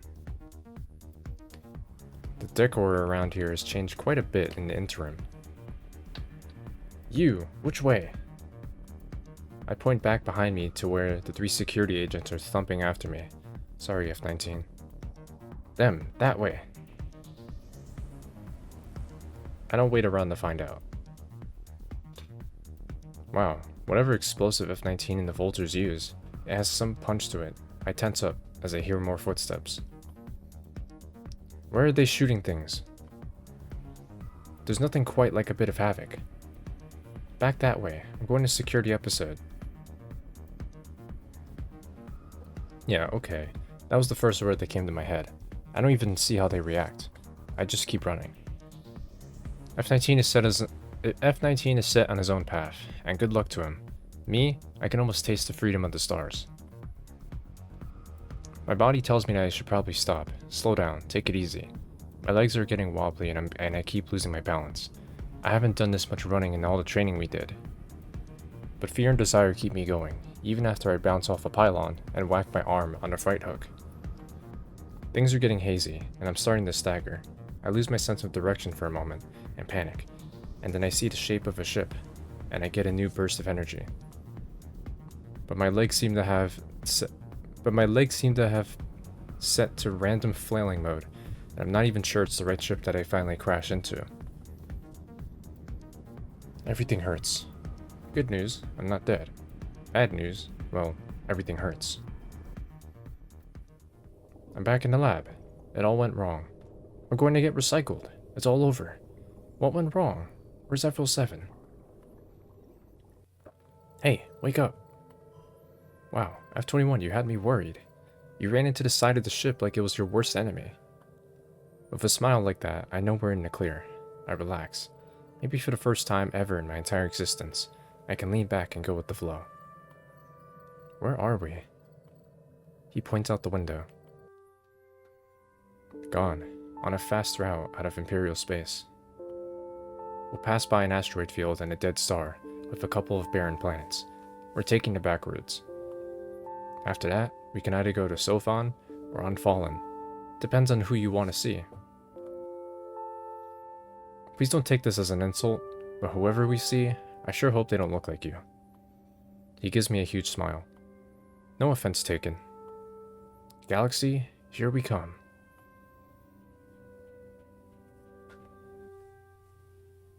And that's where the achievement would have popped up for F07's ending.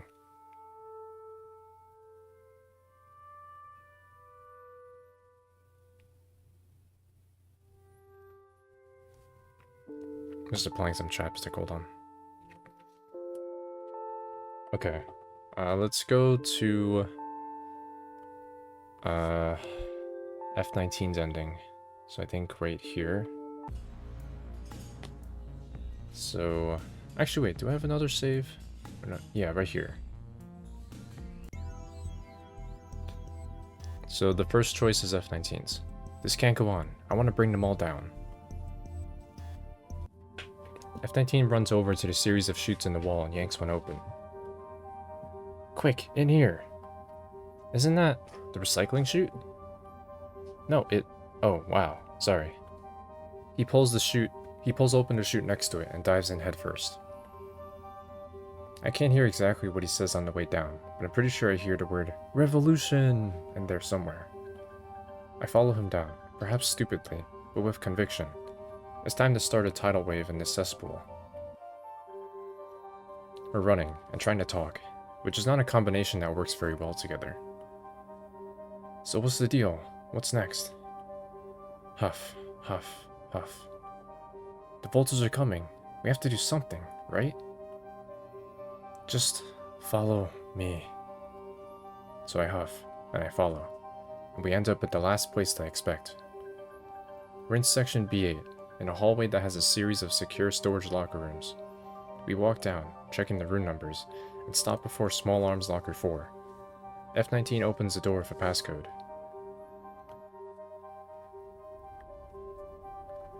F19's declarations that change can only come through violence? Apparently that's not just a marketing pitch. Remember what we did in the kitchen? Editing the Imperial maintenance schedule? I'll tell the system that P02 opened the arms locker. Everyone at the station would be too scared to challenge that information. Oh no, what if it's him? Nobody will know until it's all over. You know, sometimes insecure paranoia is a good thing. He unlocks everything, using biometric data from P02. I give him a stunned look. Easy, remember? I know his Chamberlain. He talks into this holopad. It's a go, the lockers are open. Wait, who did you just tell? Our allies in the struggle against oppression. Oh. She caresses the barrel of a flamethrower and rubs her cheek against a low-yield field beam weapon. I'm grabbing everything I can carry. We should do revolutions more often. More toys. Let's go, guys. A surprisingly orderly file of marine mercenaries and disgruntled clones comes to the room, taking what they need and moving on. Near the end of it, a very nervous and uneasy voice comes over the intercom. P02, sir? Is everything okay? I freeze for a moment, but F19 just smirks. In fact, he's almost doubled over with contained laughter. He holds up his holopad, and I hear, "How dare you let this happen?" It's P02, from our chewing out in the kitchen. F19 recorded him. It's not, of course, in any way the answer to this question, but it cuts any chance of further queries. The intercom goes dead. Yeah, okay, that was good. You're kind of a subversive genius. F19 is gleeful. There is no greater joy in life than using a corrupt system against itself. I'm starting to agree with you. So you have your army, but what about the breach? That's next, but we have to go. Even the densest of clones will eventually come down to check just in case. We'll head back to the greenhouse. Nobody but F07 knows about the entrance we use, and he's in on it. We can plan the final steps, then we leave the empty weapons locker, and I start to feel tightness in my neck and shoulders. This is getting more and more intense. Okay, we know when and where, more or less. Our friends... He cuts me off. Our acquaintances with common goals. You can't be a true friend if you're not part of the movement. Yeah, okay. So we know when and where our acquaintances with common goals will strike. But how do we do it? Blow a hole in the station? And, if I might add, not die? We need to crack the hole of the airlock near the freight docks. We don't really have to blow it open. Their miners will do the rest. Crack the hole? With what? Explosives.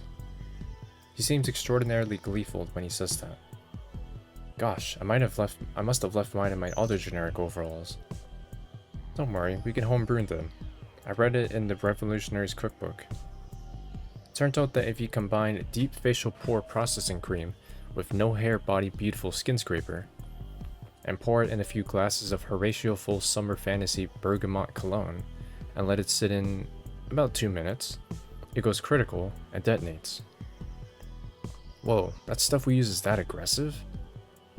You know what they say, F21? True beauty demands true pain. Yeah, okay. But what happens when the Vultures show up? We didn't keep any guns for ourselves. He looks horrified. What, weapons? You really want to get weapons that you have no idea how to use? Get serious. We're dashing, not deadly. That's why we gave those to the professionals. I mull it over. When the Vulture captain referred to us as suicidal risk takers, she was maybe not far off the mark. But there has to be more to it. I'm your friend, F19. Tell me what's really going on. It's like this. You keep talking about insurrection and revolution. So what is this about leaving with the Vultures? It doesn't match with the rest. He looks at me and moves closer. Ah, friendship. What an odd idea. Maybe we are indeed becoming friends? We can discuss this later, in private, when we're not in the middle of a revolution. Would you just tell me what happens after the Vultures attack? You guessed it. I can't hide anything from you, F21. The truth is, I lean in curious. I'm not leaving. One way or another, when this is over, P02 will be dead. And because F07 is his Chamberlain, I will have the run of his rooms. All his clothes, his toiletries, everything.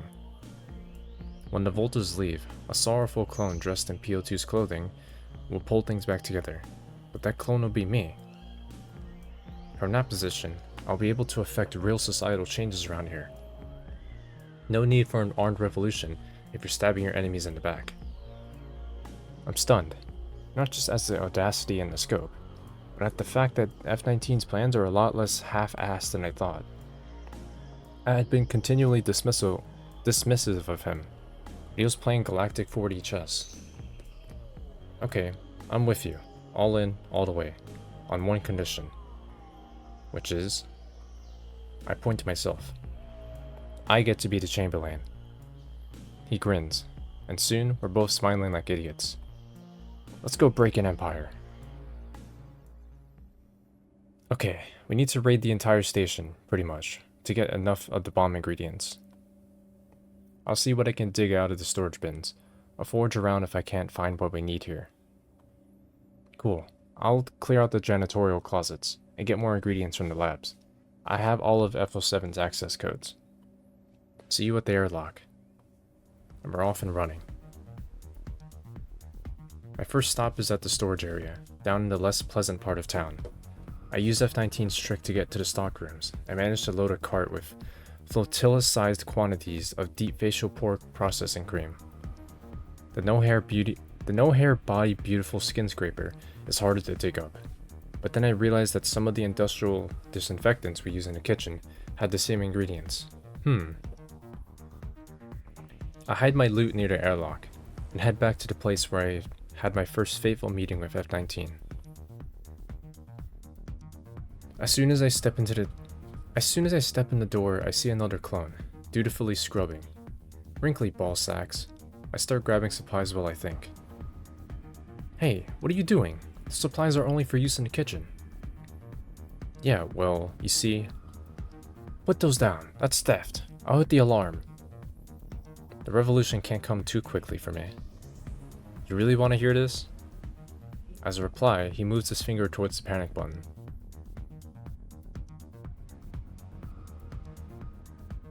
Probably just say the headmaster's in a foul mood. The headmaster's in a foul mood. He pulls back. I use the magic word. This is going to be fun. I look around, conspiratorically, which resembles the way I've been looking around ever since I woke up in the lab. You know F07, his Chamberlain? There's a faint air of gossip in the room. Horatio catnip. Well, it seems that he hasn't been doing his job, keeping the headmaster's quarters as tidy as they should be. The clone melodramatically puts his hand over his mouth. So the headmaster asked me to do it, and I'm not taking any chances. His eyes narrow. I assume he is considering possibilities for extortion or blackmail. So you let me do this, and I won't forget you helped. So, that means nothing. I think quickly. On top of that, I'll show you a secret door into the greenhouse. He was definitely acting before, because now his eyes go wide. Really? Oh wow, I heard rumors, but just find me tomorrow, anytime, F21. I finish grabbing my things and hurry out, not wanting to give him any more time to think. I get there and start opening boxes, emptying bottles, filling buckets. I stack the empties on one side, and all the volatiles on another. Wow, that was fast. You're lucky. I had to steal the last couple of bottles of Horatio Full Summer Fantasy Bergamot Cologne from a P02's quarters. And I'm pretty sure the guard identified me, and I'm pretty sure that... well, that was gonna happen. We start dumping everything into the buckets and bottles and boxes. The most unholy smells begin to emerge, and the atmosphere is starting to turn caustic. Ah, gah! Can't breathe. Let's go. We stumble out of the airlock and hit the close button. It still takes a couple of minutes before we can breathe normally again. And so I notice, after a couple minutes, that nothing has happened. So what's up? When does it go? It just takes a couple of... There's dust and smoke and the smell of burnt metal in the air, as well as the distant ee of an air leak. It worked. What was that? I can't help but grin. Even in the dark, I can hear his smile. Nice cookbook you found there. Suddenly, the lights start to flicker back on. And it looks like this. Wow. Very. Okay, now we wait for it. They're here. Let's go. It takes some effort to get the doors back open, and when we do, we see a very different setting. The Voltas have a pretty good idea of what they're doing. Move it, you cave toads. 30 minutes to grab anything that's not nailed down. And if it's nailed down, use a crowbar. Don't worry, Katja. This is the part we're really good at. Things happen quickly. A small party of Horatio Marines show up, see the Volters, turn around, and run. But somewhere they're not running. I hear small arms fire and an occasional minor explosion, guessing that B12 is putting up a fight, along with anyone else he could conscript. Out of the way, kids. The Volters' shoulders past, leaving only a few defenders as they scan for trophies and loot. Hey, F21. What's up? I'm going to find Aeternus. His explanation is cut off by the arrival of old friends. Hey, F19, let's get a move on. We'll do what we promised, but we want to do it now. I have a meeting with P02, and that bastard has a meeting with Destiny. Wait for me here as long as you can.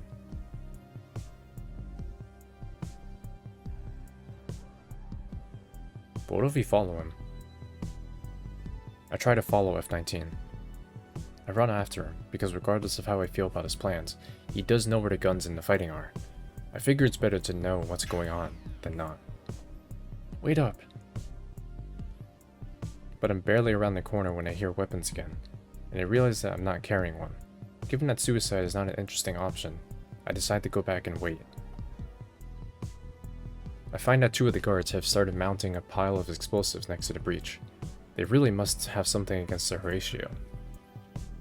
She's gonna be pissed when we find out we've used a dust warhead. These things cost more than oxygen. I lost my parents on Eridan. She lost her sister. I think this is exactly the sort of breach of protocol for which we will be yelled at publicly and thanked privately. Everything seems to go swimmingly, until obviously it doesn't. I did not expect a visit from an old friend. F21, what are you doing here? Getting that Horatio out of here. I don't want to end up as crazy as the rest of you. A Horatio defector? That is not happening. Not on my watch. He's mine. Suddenly there's a lot of gunfire, and I hit the deck. The Volters seem to be content to play for time. waiting until their squads come back. Unfortunately, B12 is not playing the same games. Don't say I didn't warn you. I see the fat gun barrel come around the corner, and I dive for the relatively safety of the pod. It's my third explosion in one day, and I'm getting tired of them. This time, everything turns black, and then golden. Then I'm outside the station, floating, or hallucinating, both probably. Suddenly, I see the endless, and flash through my life since I woke up in the lab. And then I go to sleep. Or die, I'm not entirely sure at this point. I feel like I am out of it for about 3 days, but it's probably more like 10 minutes. It all becomes pretty clear, pretty quickly. There's a fleet warping in. You coming or not? I stagger into the boarding pod, which makes some horrible noises as it extracts itself from the hole it made. And suddenly, the station is disappearing behind me. Then I think, F19? And then I black out again. Welcome to the galaxy. I hope you don't mind the ship. We stole one of yours. A bit dainty, but comfortable. Almost had a mutiny though, when I saw what was in the galley. You call that crap food? Not mine, theirs. I never felt like one of those clones. I'm just thankful to be out, and where are we headed? She looks happy. Harrow, the Academy, the seat of Iander's power. I feel a cold chill down my spine. Wasn't I supposed to be going there as a Horatio spy for some sort of special training? Why would the Vultures be going there? And the only reason we can go there, F21, is that we have you. You got blasted with enough dust to landscape a desert, and the fact that you're still alive means that somehow you managed to deal with it. And sentients that can do that are very interesting for Iander. I ease back in my seat. Slowly, I've gone from being a pawn in PO2's games to being a bargaining chip for Vulture Fleet. Which, from my point of view, is a major improvement. As it is, the future looks equal parts fascinating and terrifying. I'm all in. And that's where we would have gotten F19's achievement for his arc.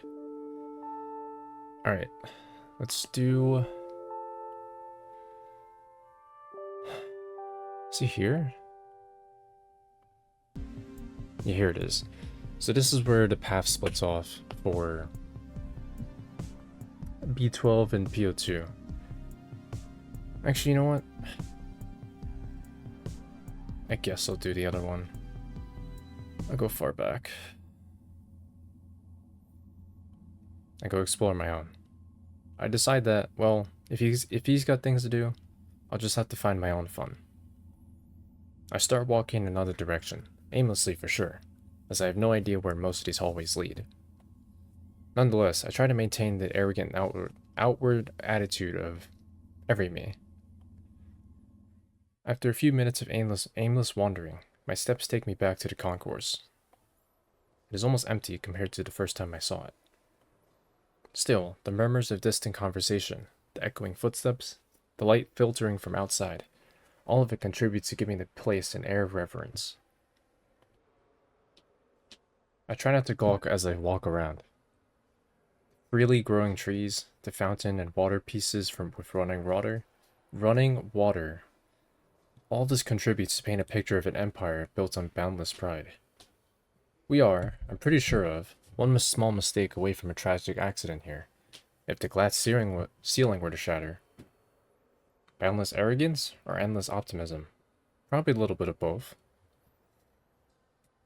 I hear footsteps rapidly approaching, as I startle as if I caught... Wow. I hear footsteps rapidly approaching, and startle as if I was caught doing something illegal. Thought crimes. Thankfully, nobody can hear what's going on in my head. Can they? Oh, okay, wait. I've already read this. Skip. Okay, in order to... Actually, where is the path splitter? I don't remember.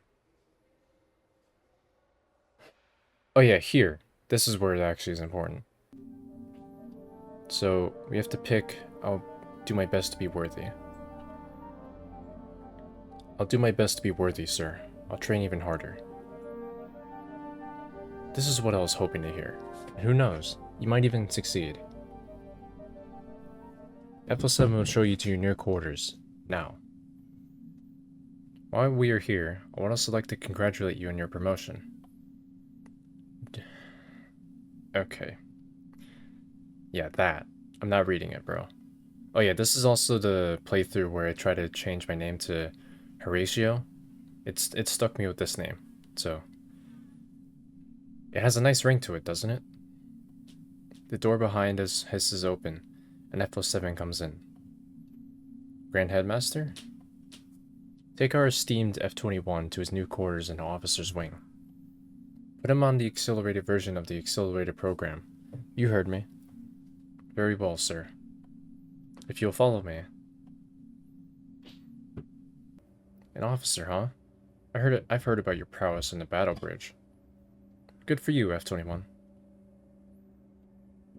Oh yeah, we can be a dickhead on this route.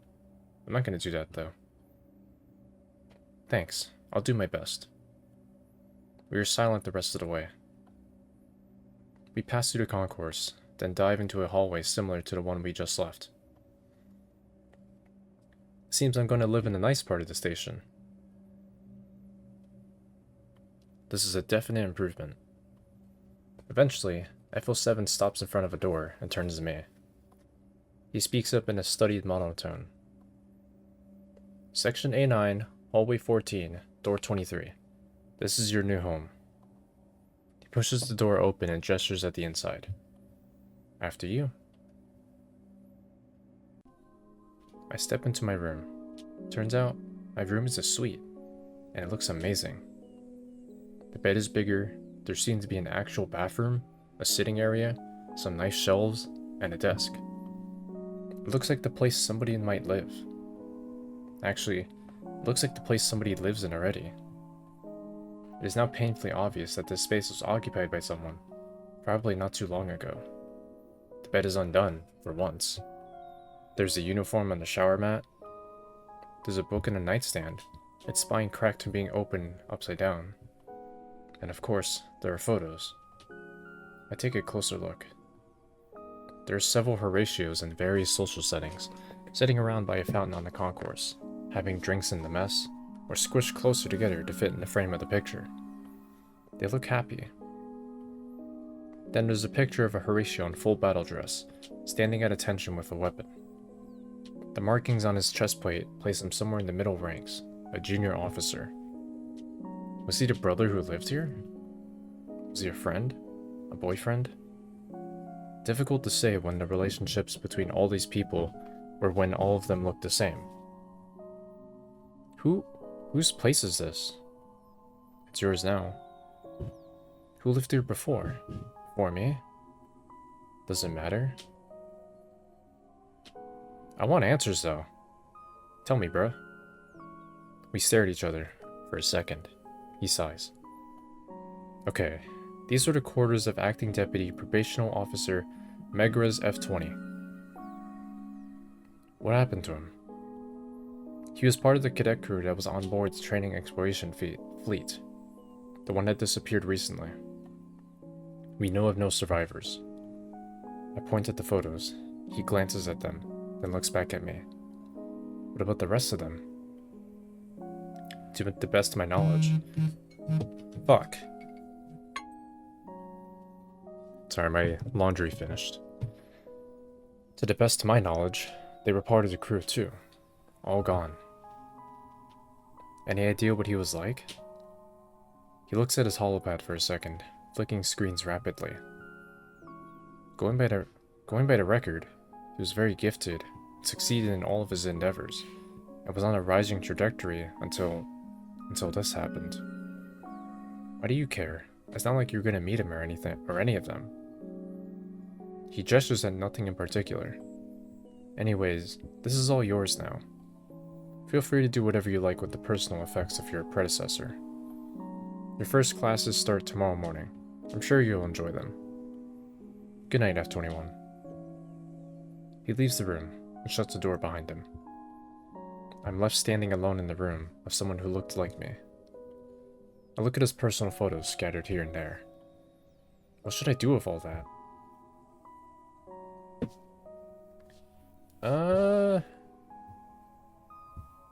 my original playthrough I kept them. But honestly they serve no purpose. It really does not matter. Because they never get mentioned ever again. I'll just keep them, because whatever. I guess I'll keep them around for a bit. It's better than staring at the wall anyway. I sit back in my bed and look at the ceiling. It's been an eventful day. I close my eyes just for a second, to try and process what happened today. My mouth is dry when I wake up. I step into the bathroom and consider my options briefly, before stepping into the shower. The water at first oddly lukewarm, before finally heating up. I let it run over my smooth forehead and all over my body for a long, long time.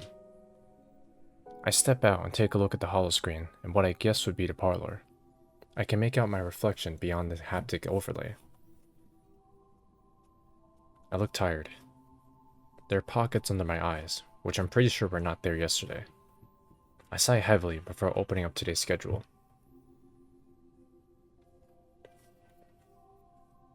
Is that all? I tap the screen a couple of times, trying to refresh the display. That seems odd. I head out to the mess hall. I'll figure it out on the way. I get in line and grab my tray. Oh, I know who I'll ask. He's right there, working the lunch counter as usual. Hey, F19, can I ask you a question? He pours a healthy serving of slop into a bowl and passes it to the brother before answering.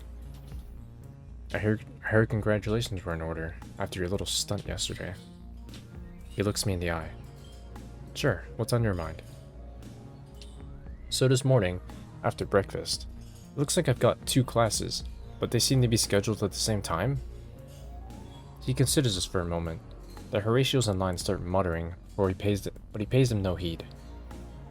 You know, unless someone actively tampered with the system, it's not supposed to double book you for classes. I don't suppose you'd have done anything to piss anybody off? This makes me frown. Have I made enemies here? The grumbling from the brothers in line begets louder. They'll wait. Do you have anyone in mind? Well, there's this guy whose dancing you ruined. There's this guy in the lab. I hear you punched him. There's all these guys you outshone during his lame military exercise. And then there's the people who might object to your sudden rising star. Really, the question is there anyone who wouldn't want to hurt you? For the classes, looks like you'll have to make a choice which one you want to go to. He hands me a bowl of slop. Would you like something to spice this up? I shoot him a death glare, grab my bowl, and go. I eat in silence, considering my options. Guns sounds like something B12 would teach. Startup imperialism sounds like a P02 kind of thing. Which class do I want to attend? So in my original playthrough, I originally chose guns because I was intending on doing B12's route first, and considering that guns is a class that B12 teaches, I just chose this. So I'm just gonna redo that, I guess. My decision made, I get up and exit the room, leaving my bowl on the table. I've never been to Small Arms Locker 4, or any other really, but I'm starting to get a feel for where dangerous things are stashed in the station. Generally away from important people. This means it's a bit of a hike, and I end up in a place that looks familiar. Yes, this is Section B8, the sector I was previously housed in. Can't say I care much for it. I look up at the exact path in the holoscreen and make my way there. When I open the door, I'm not surprised to see B12's bulky armor. I'm more intrigued by the presence among the handful of soldiers present, which are... What? Oh. I am more intrigued by the presence among the handful of soldiers present of what are obviously aliens. Wait, I can't believe there's another appellation up for them. What the fuck? Wait, I believe there's another appellation for them. Actually, the first time I called them Zanuglies, but I'm pretty sure that's like, in this game it's a racial term. Because it sounds more derogatory. So I'm gonna call them Category X. I didn't know that the first time, because I didn't fully pay attention. Category X personnel. X probably stands for Zanuglies, but hey, this seems a tad more formal and a lot less speciest. See? It says it right here. Ah, F21. We were waiting for you. Welcome to my advanced class, Guns. A strangely understated name, all things considered. You think? Well, don't tell anyone, but sometimes there's a beauty in simplicity. You can't go wrong with guns. As long as you keep them pointing in the right direction and locked up at night. What's this class about then? I raise a hand as he inhales the shout, "Guns!" and he deflates. I mean, what do we do here? We learn how to use them to their full effect. It is rare for our soldiers to engage in direct confrontation on the battlefield nowadays, especially with our state-of-the-art fleet doing most of the heavy lifting. However, every once in a while, a particular hostile planet will need some extra convincing to cease hostilities. And that's where the guns, and the brothers holding them, come in handy. Here.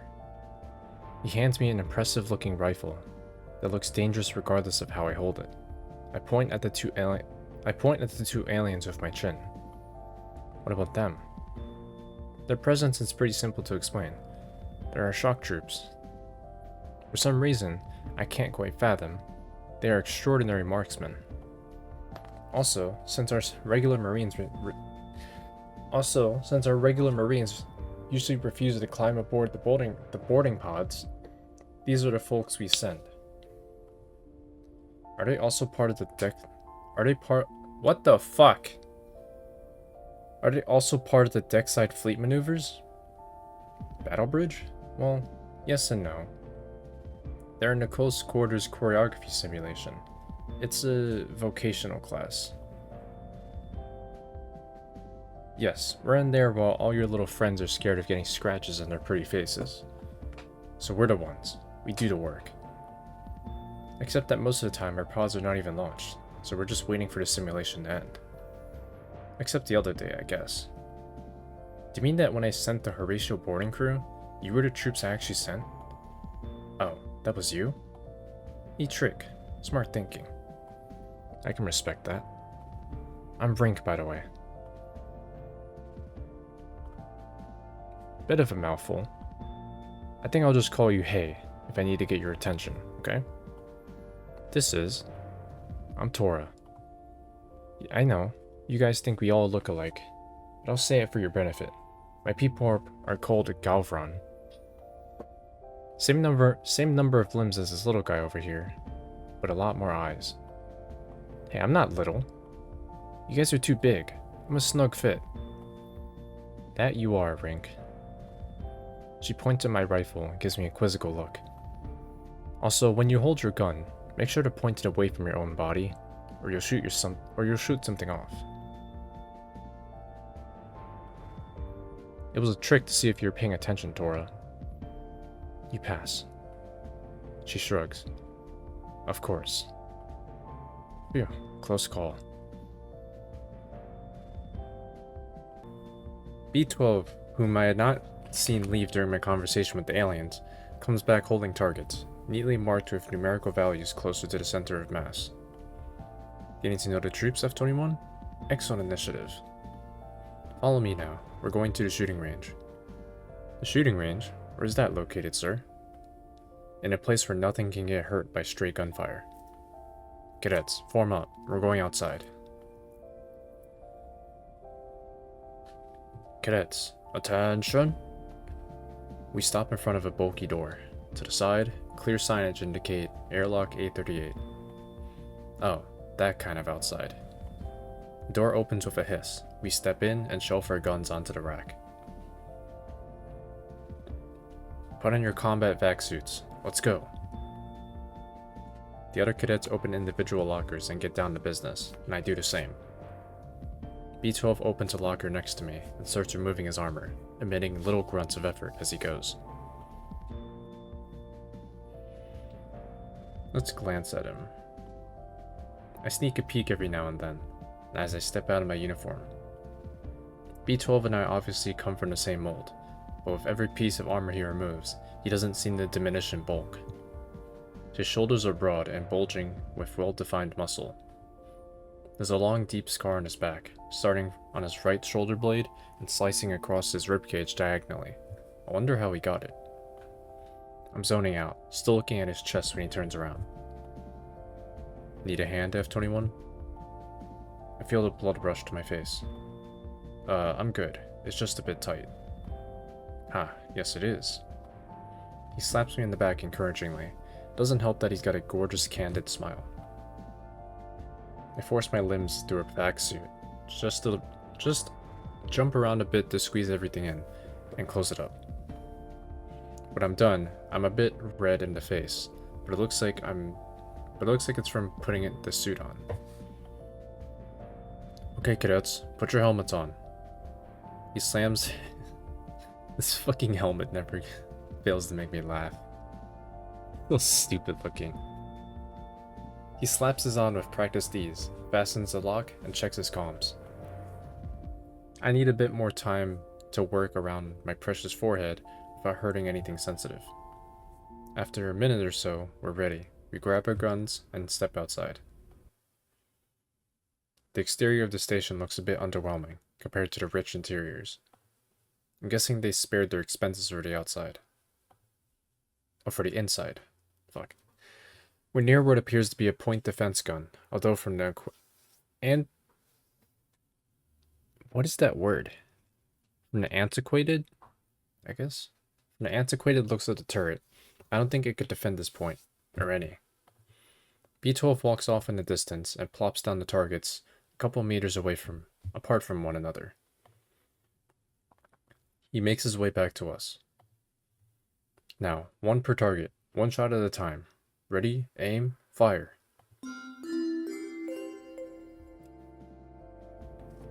F21, I didn't expect you to be such a shot. What a promising cadet you're turning out to be. What's your secret? I think it's the fact that I'm looking directly down the sights when I'm shooting. I find that it helps a lot. But aren't you afraid of the recoil of the rifle that will bruise your cheek? Fuck. Fucking laundry finished. I mean, it's a laser gun, right? I didn't feel a kick at all. Damn it, you're right. How did I not think of it? Rink chimes in. You guys are operating using tactics and doctrines that are hundreds of years out of date. Your old guns must have had a hell of a recoil, and somehow you still remember that. Not exactly pleased to have him intrude in their private conversation, but he makes a good point. I guess that explains why the aliens are such good shots. Extraordinary marksman, my smooth ass. B12 looks in the distance, rubbing his chin. Yes, that'll take some training to get out of it. That'll take some training to get it out of the new clone's imprinted memory. He puts a hand on my shoulder. Good thing you're showing how it's done, placeholders. I turn a very nice shade of pink, but say nothing. I look around my new quarters as I step through the door. It doesn't feel like home yet, but I guess things change fast around here. I feel drained from my day. The pictures on the wall are smiling at me. It is oddly comforting. I fiddle with the holoscreen for a moment, checking tomorrow's schedule. Looks like the big item of the day is another dance class. It is simply called dance, in a rather understated fashion. The last time I attempted dancing and went moderately well, but hey, that's a problem for another day. I survived today. I'll do my best tomorrow. I lay down on the bed and close my eyes. This time, my sleep is peaceful. The dance lesson is about to start. This is a smaller area of the concourse, off to one side and away from the foot traffic. The setting fits the occasion, as there are far fewer of my classmates here. It's about a dozen clones all told, including my classmates. P02 and strangely, B12? This is a new dance that has taken the court by storm. Our beloved benevolent brother loves it. Being new, it is pretty different from what you are accustomed to. There are no expectations of success for any of you going in.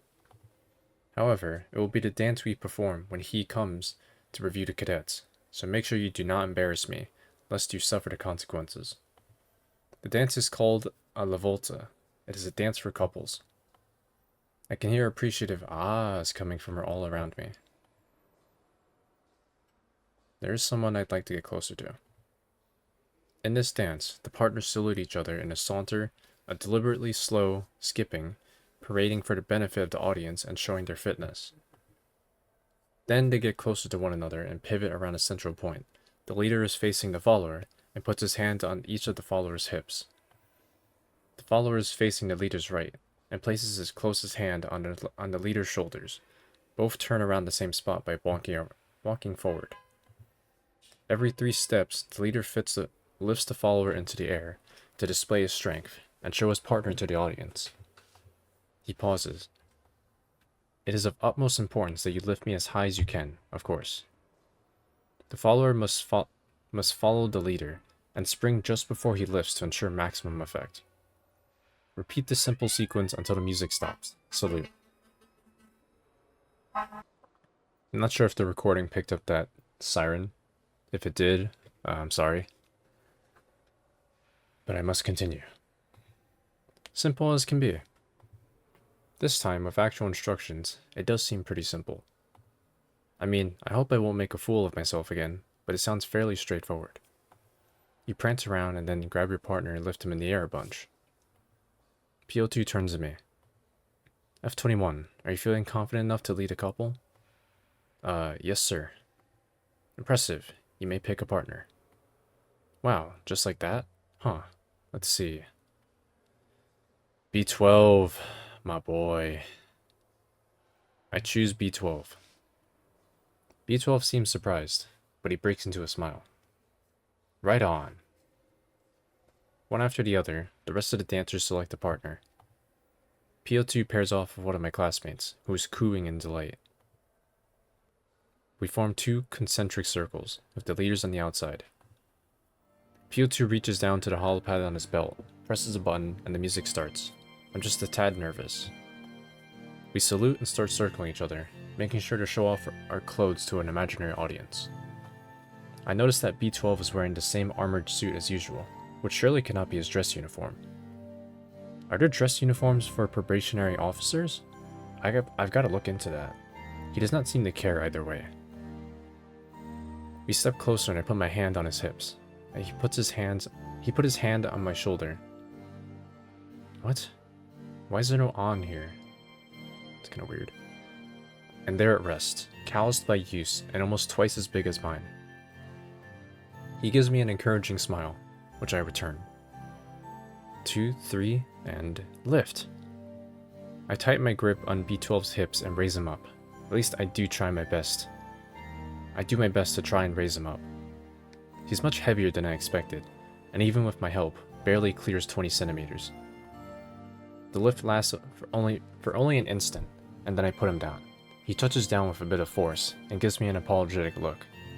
He leans in. The secret, if you struggle to lift your partner, is to boost him up with your knee as you lift. Say what? Just use your knee to push me up. How? Push under my butt with it. What? Yep. He winks at me. Okay, I got my work cut out for me. Still, I appreciate him trying to help. 2, 3, and lift. With his trick, it's a lot easier, and I can boost him as high as any other couple. I push him in the air just a little bit higher, then put him down. My knee feels weird, having touched his muscular rear end. Both my knees feel a little weird, really. You're a good partner, F21. I mean, a good dancer, I mean. Hell yeah, dude. Pretty sure I know what he means. I adjust my grip on his thigh and give it a quick squeeze. He gives me a look of surprise that quickly turns to delight. I know. I raise a single eyebrow at him. 2, 3, and lift. I prop him up for as long as I can. We step away from each other and salute. And you haven't seen anything yet. That earns me another bashful grin. My head is spinning slightly, and I'm all red in the cheek, which is unseemly for one of us. This, however, was very fun and enlightening. We all salute one another, and P02 leads a round of polite clapping. Every me seems pleased with themselves. After all these emotions, I decide to head home to relax. I step out of my clothes and into the shower, and turn the water on. Soon, the cabin is covered in steam. I stand a long time under the water. I've been hearing about today's class for days. It is simply called cooking, but from what I've gathered, the title is deceptive. The object of the class is to not cook for oneself. We're actually supposed to be learning how to prepare an entire banquet in honor of Horatio Prime. The deadline is coming up, and every me is a little feverish. Several advanced classes are devoted to this occasion, but thankfully I'm not stuck with valeting or another of these lesser tasks. Still, the expectations are large for this job. The food has to be made exactly to his liking, arrive at the right temperature, in a deft dance of dishes, orchestrated by the valets, and then whisked away before he gets bored with them. It's all about managing expectations and delivering. Speaking of delivering, I better hurry if I want to be there in time.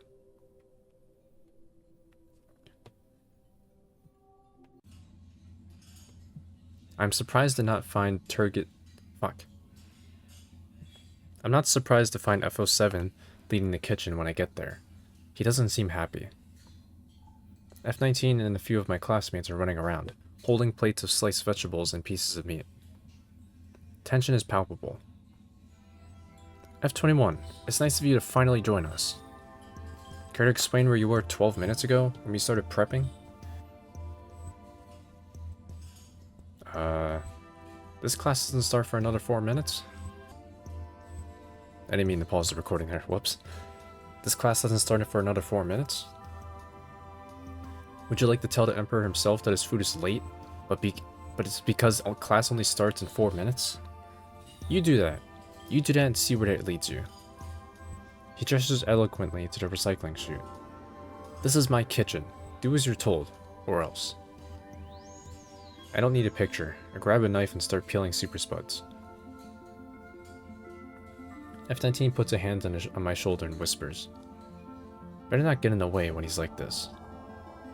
Where was this warning a minute ago? I'm just saying. F07 has been around a long time, and he's in charge of many things. Sometimes you'd better just play along and keep a low profile. Is the hierarchical structure always this messy? If you never know who your boss is, or who you should be taking orders from, it really helps the people at the top, and it should keep you on your toes. That's brilliant. That's brilliant. Oh, you're really into this, are you? Well, I hope you enjoyed today's hierarchical musical chairs. He walks off to sprinkle something fragrant in a big pot. I stop paying attention to what I'm doing for a second, and nearly cut my thumb clean off with the knife. This may not be the best knife for the job. I put the knife down and grab a ladle instead. That looks like my kind of tool. I walk up to F07, show my ladle, and raise a questioning eyebrow. Trying to stir things up again? Ha. I get it, but I'm not even going to gratify him with a smile. He indicates a pan where a thick orange creamy goop is simmering. Make sure that sauce doesn't reach the bottom of the pan. Watch it like your future depends on it. It does. I hurry over and plunge my ladle in. Sneak a taste. I bring the ladle to my lips when no one is looking. It tastes like someone put a used towel through a strainer and sprinkled oatmeal on top of the resulting juice. I absolutely 100% regret this decision. I drop the ladle back in the pan and pretend like nothing happened. I start stirring. The first course of dishes has been laid out in an artful manner on a set of silver platters. A group of my classmates, presuming me from the valeting class, or maybe reception protocol, arrived to whisk them away to the concourse, where the banquet will be taking place. They're staging a dress rehearsal, with P02 playing the role of the Emperor. Everybody from my batch will be taking part. If the Emperor is pleased with us, he will look favorably on our cadet crew joining the Interspecies Academy. We've still been told next to nothing about this academy, so I'm guessing that part comes after the official banquet. As I've often heard around here, better not to mess this up. I'm feeling a bit sweaty after spending the better part of the day in the kitchen. F07 said that on the day of the real banquet, we'd have about a solid 20 minutes to dash back to our quarters to take a shower, and he added that if I had been on time, the shower might have been possible. This is just a rehearsal after all. Soon enough we'll get to go home and bathe. We're all arrayed in front of long tables on the concourse, with the food we've prepared tantalizingly close. We cannot touch it yet, as all the dishes have been proposed to Horatio first, so that he may decide whether they're worthy of him or not. The smells make my mouth water. I'm standing close to the front of the line, with F07 to my left, and F19 to his left. B12 is approaching with P02, presumably telling the Emperor's stand-in how competent and worthy we are. The Empire is peerless, and we are its finest representatives. The ceremony is just making things official. P02 stops in front of the assembly and gives us one of his enigmatic smiles. I'm not sure if the smile is an imperial affection, or it's just that he's having fun. At a signal from B12, we all bow deeply to our Emperor. He clears his throat lightly. My dear subjects and brothers, it is a great honor to be with you on this auspicious day. I settle in for a long speech and start daydreaming about... Yeah! Let's dream about B12. Ack! The sound of a body hitting the marble floor pulls me out of my reverie. Oh, whoops. A cadet far to my left has collapsed, and is quickly surrounded by others. I join in the crowd. The cadet is all unmoving, all purple, his features deformed by a ghastly grimace. B12 pushes his way through the group. What happened here? I don't know, sir. He just fell to the floor all of a sudden. I saw him grab something from the table. B12 slides a finger between the body's lips, and pulls it out. It is covered in thick orange goop. My heart sinks. That's the sauce I was stirring earlier. Poison? The other cadets start whispering urgently to one another. I can hear several different rumors being spun right this instant. But I tasted the sauce too, and I didn't die. It must have been poisoned after I was done with it. Unless... I put a hand over my chest. My heartbeat is a staccato, but apart from a sudden burst of stress, I don't feel like I'm about to die. P02 steps closer. What happened, Master Sergeant? I believe the food was poisoned. Given the circumstances, the only possible culprit is a brother of the Empire, a saboteur in our midst. The crowd around us explodes in gasps and cries of alarm. The rumor mongering doubles in urgency. B12 points at the dead body. If this one had respected protocol, the first person to have tried the food would have been you, Grand Headmaster. P02 pales slightly. Every me, to your personal quarters. You will be contacted when we have assessed the situation. Master Sergeant, come with me to my office. He looks around. Where's F21? Time to take responsibility for whatever happened. I'll get a better chance of explaining things from my perspective if I'm cooperating. I'm here, sir. Come with us. How does he know? What does he know? The trip to P02's quarters is even quieter than the first time I went there, which is saying something. P02 and B12 are whispering to one another while walking, but I can't catch what they're saying. Once again, we step through an unmarked door and into P02's quarters. I don't know whether I'm going to get chewed out again, or if maybe they think I've done it. If that's the case, then bad stuff is about to happen. I noticed the headmaster and I are alone. Where's B12? The master sergeant has stepped out for a moment to oversee the other cadets. He'll be back. P02 gestures me to sit on one of the low couches and paces back and forth. After a couple of laps around the room, he stops in front of me. Poisoning the sauce. The situation is rather unsavory. I wince at the pun. Come on, F21. It was a pretty good one. Am I not even gonna get a smile? I look him in the eye. Shouldn't you be a little more concerned about what just happened? He looks away for a moment, and eventually shrugs and nods. Probably. He sits down on the couch. You should know, though, that this is a relatively common occurrence in the Empire, and that I am not entirely unprepared. How so? For a start, the probability of actually dying from direct poisoning is actually minimal. This extraordinary coincidence that a brother just happened to break protocol and taste the food? It happens every single time. An enterprising brother will think that they absolutely deserve to try it, that no one will notice. That is the sole reason for the protocol that says the highest authority in the room should taste the food first to even exist. You should have known that. You would have known that had you shown up for my class on Startup Imperialism. Clones are so predictable. There is someone, though, who is an enigma to me. He slides closer. Hell no. I'm saving myself for B12. I'm entirely uncomfortable with P02 putting on the moves right now. I slither ever so slightly away and try to change the subject. What about the saboteur? P02's expression makes him look like he just stepped on a snail. Right. Business before pleasure. He straightens up. It is easy enough, F21. You have proven to be a loyal subject, and you are smart.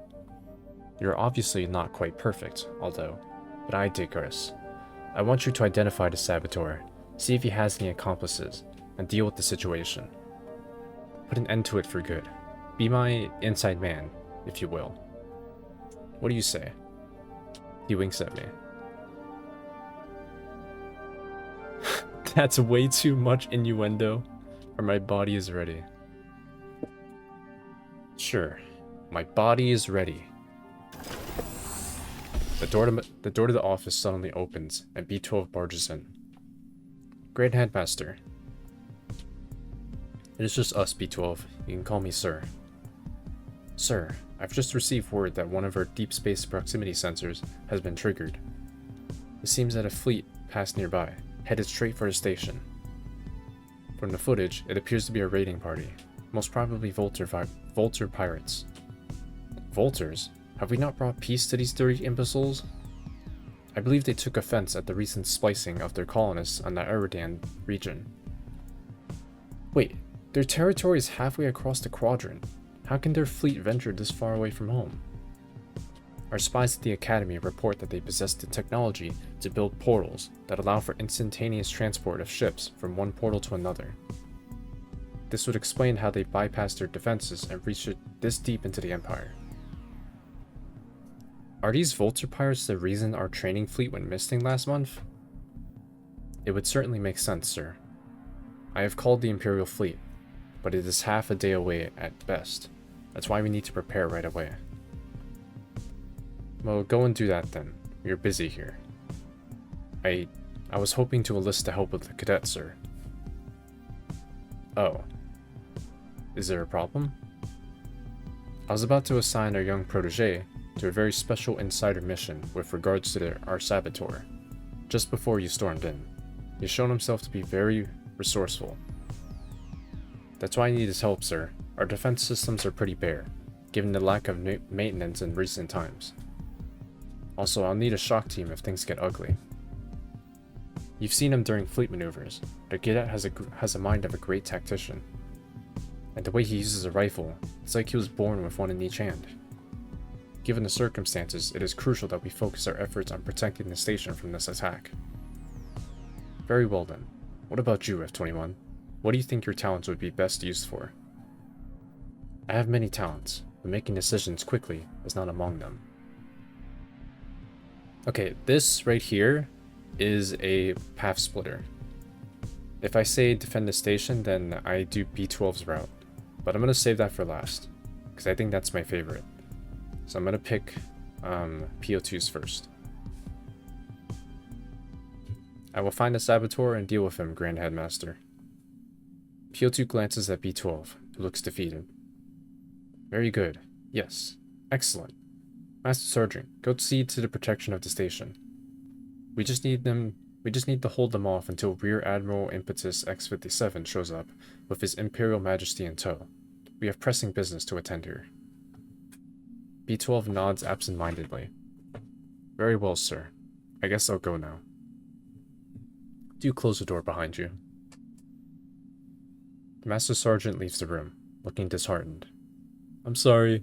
I'll come back for you later. P02 turns back to me. Now, where were we? Hell no, I'm not saying that. About to kick some saboteur ass, sir. Come on now, F21. Are you in such a hurry? The situation does seem a little critical, sir. He sits up, finally giving me some breathing room, and stifles a yawn. If you say so. He gets up and straightens his clothes, brushing away imaginary wrinkles. Well then, do you have an action plan?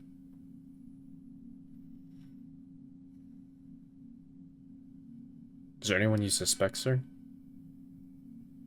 Start with Category X personnel.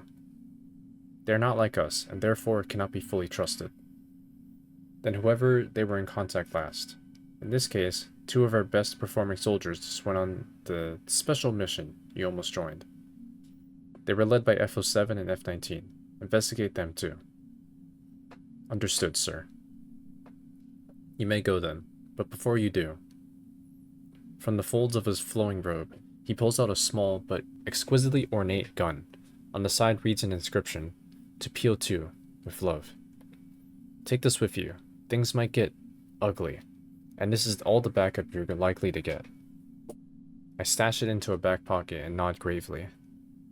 Come back with results, or don't come back at all. I bow my head and take my leave. I step out of P02's office and think about my next move. How should I try to identify my target?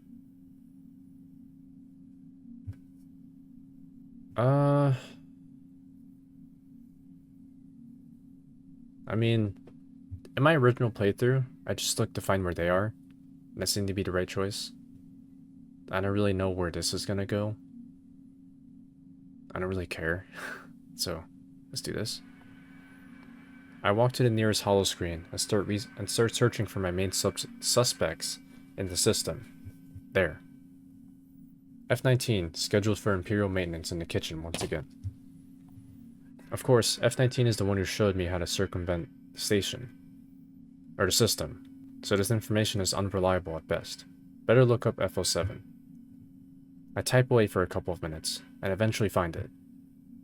It seems that the ever-diligent F07 has booked a room for a meeting, for a half hour only, in the lower decks of the station, not too far from the hangar bay.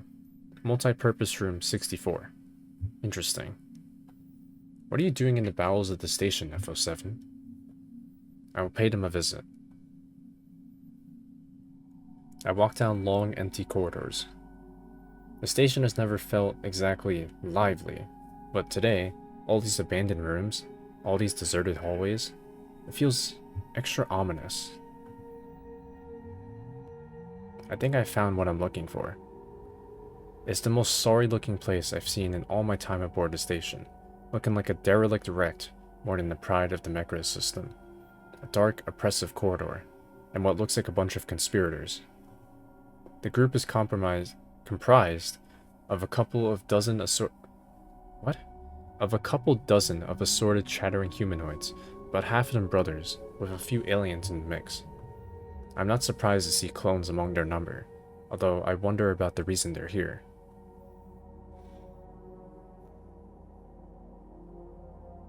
Probably this one. Whatever the reason, they are associating with the wrong crowd. A few figures step on a pile of rubble and gesture for attention. The group quiet. I never understood this. What is quietens? Wouldn't it just be quiet? Or quiets down? Is quietens even a word? I have no idea. The group quiets down, and the figures start talking. Their voices, of course, are immediately recognizable. They're mine. I have a hunch I know who they also belong to. I don't even remember what I did last time. I think I came closer. I inch closer, my curiosity getting the better of me. I need to hear everything. After a couple minutes, even from where I'm standing, I have a good idea of the identity of the leaders of the group of conspirators. The time has come. That's F19. I noticed that even on the verge of an open rebellion, he's still casually holding onto his dishcloth. Yeah. For too long have we suffered, crushed under the heel of this cruel and unjust society. The Empire of Horatio pretends that we are all equal, that we all have a chance to make it to the top. We have seen what they do to people who do not look like them. We have seen what they do to people who do not like them. Oh. We have seen what they do to people who do not think like them. We get the dangerous jobs. We get the ungrateful tasks.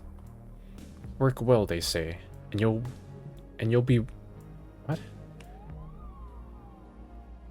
Work well, they say, and you'll be worked your way up. You too can become someone, someday, and who knows, maybe even a friend of his?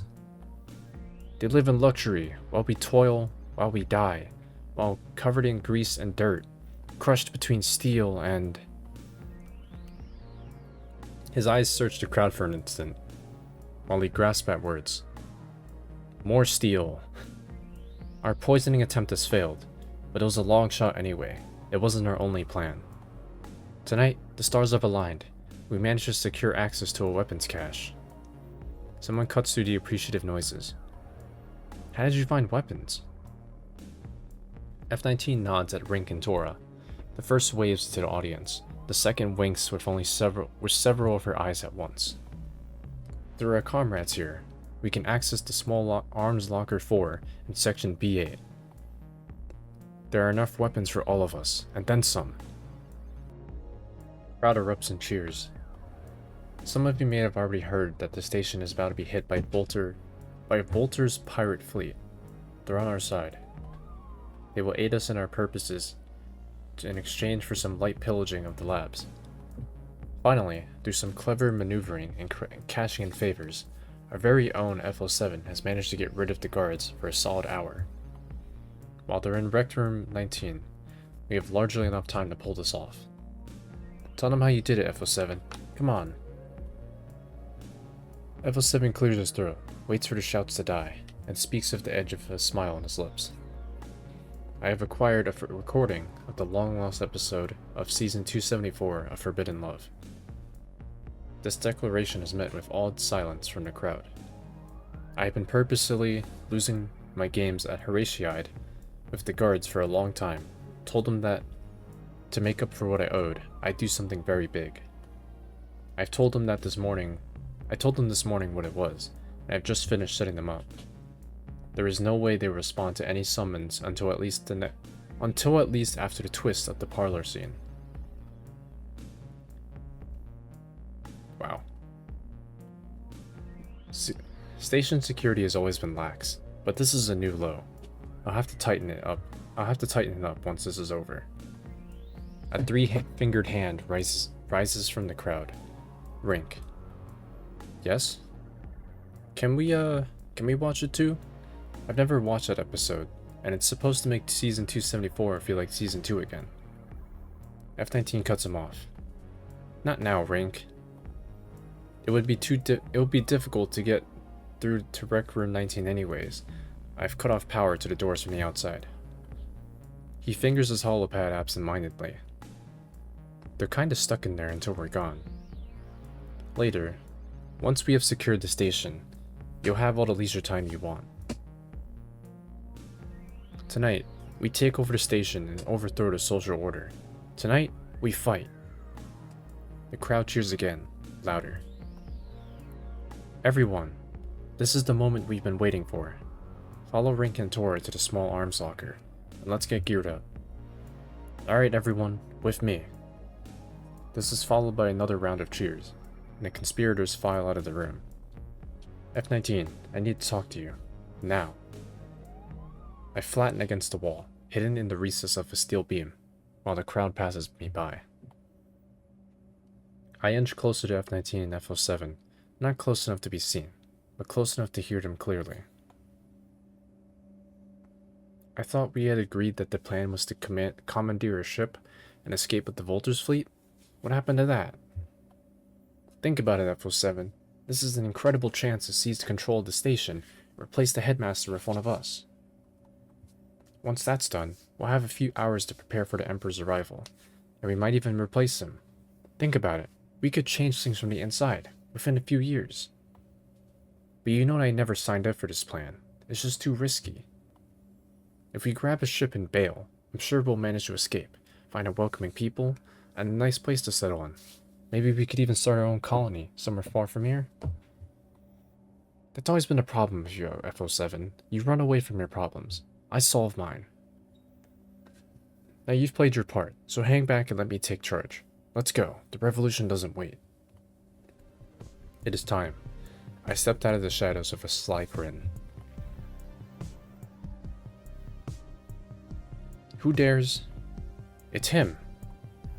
You've committed crimes against the Emperor and his extended family. Surrender now, or what, F21? What are you gonna do? Where's your army? They're watching a show right now. They creep towards me, stalking like two predators in the shadows. I back up slowly. Oh, that seems like an issue. See, there's two of us, and one of you. And we know exactly how strong you are. Time to die. I feel the steel paneling behind me. My back is literally against the wall, but I can feel a small object with sharp edges in my pocket. The gun. I pull it out and aim at the conspirators just as they're about to pounce on me. They freeze. My turn to have fun. Your little plot ends now. It was cute, and it sounded like it could have worked. But here we are. It looks like you don't have an army either. But hey, I have a gun. F21, I can't believe you're the headmaster's lackey now. You were so different. And yet here he is. Just another goon made from the same mold. Are you ready to die for someone who doesn't give a damn about you? Oh, but he does. He'll reward me when he knows what I've done. You haven't done anything, you haven't done anything yet, you idiot. Our comrades are getting armed as we speak. You can kill us, but you won't achieve anything. You can't stop a revolution. See, that's where you're wrong. That holopad of yours, F07. I gestured to it with my gun, then leveled the muzzle at them again. Once you're dead, I'll just use that and cut the power in the area your pathetic little band of ruffians is in. Your revolution is quite literally going nowhere. They pale. Listen, F21, there's something I haven't told you. When I decanted you, I knew your secret. I knew you were a faulty clone, and yet I let you live. Surely you must have realized the test was a sham, and there was no way you could fail. I spared your life once. We spare ours. See, I remember exactly what choice to pick here. I don't actually know what shooting them does. I don't know if it leads to like a bad ending. But honestly, doesn't really matter right now. I just know how to do all the endings, so we're just gonna do that. It is not my place to decide what to do with you. The headmaster will choose. They sigh. F07 turns to F19. At least during trial, we might be able to open the eyes of the people. Expose the villainy of their condition. Show them there's a better way.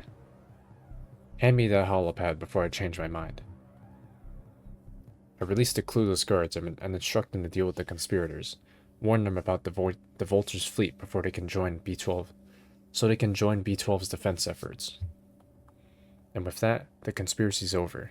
I head to P02's quarters for my report and my reward. All throughout my account of the events, P02 has been plying me with bubbly beverage served in fine tall glasses. It is making me feel a bit tipsy. We're sitting close to one another. And they said there would be a trial? How adorable of them to think they would be tried in court. Oh, what the hell? No, I didn't want to do that. Oops. Although, to think of it, it might be fun. You've done well today, F21. You deserve to be rewarded. He puts a hand on my thigh. My blood instantly starts racing. No, that's not what I want. I'm saving myself for B12. That's not what I want. Really? He looks at me, more surprised than hurt. This is the first time I ever get this reaction. I'm not sure I like it. It's just that I've been promised a reward, and this doesn't look like one. Very well. He gets up and straightens his clothes with a hand, composing himself. To your actual reward, then. I cock an eyebrow at him, expectantly. Events have recently created the need for a renewal in the top ranks of this station's administration. I'm delighted to promote you to the position of Chamberlain that was until not long ago held by F07. With someone as capable as you on my side, there will be no stopping us, and who knows where we'll end up. Okay. Apparently, this is also a path splitter, because this game had DLC where it gave like a secret ending, and this option right here, I have a counter offer, leads to that secret ending. So we can do that first, honestly, because it doesn't really matter. Do I have to save? I do. Okay, yeah. I have a counter offer. You do? I get up from the deep cushions and walk slowly towards him, with measured paces, staring at him in the eyes. I can tell my little game isn't letting him indifferent. What? What does that even mean? Oh, that's your offer. I think I have a good idea of what you have in mind. I put a hand on his hip and draw him close to me. He inhales sharply, his lips ever so slightly parted. I pull him closer still. I slide a hand in my pocket and pull the ornate pistol with the headmaster's name engraved with it, press it against the small of his back. I fire twice. His eyes widen with surprise and slowly gaze over, and then he's just a lifeless body in my arms. I don't think you did. No. I put him gently on the ground, disrobe him, and start donning his clothes. The easy part about impersonating one of your clones is that you're just a wardrobe change away from another life altogether. I gaze at the stars outside the window. I still have a few hours ahead of me to decide whether, after assuming the highest rank of the station, I want to assume the highest rank of the Empire.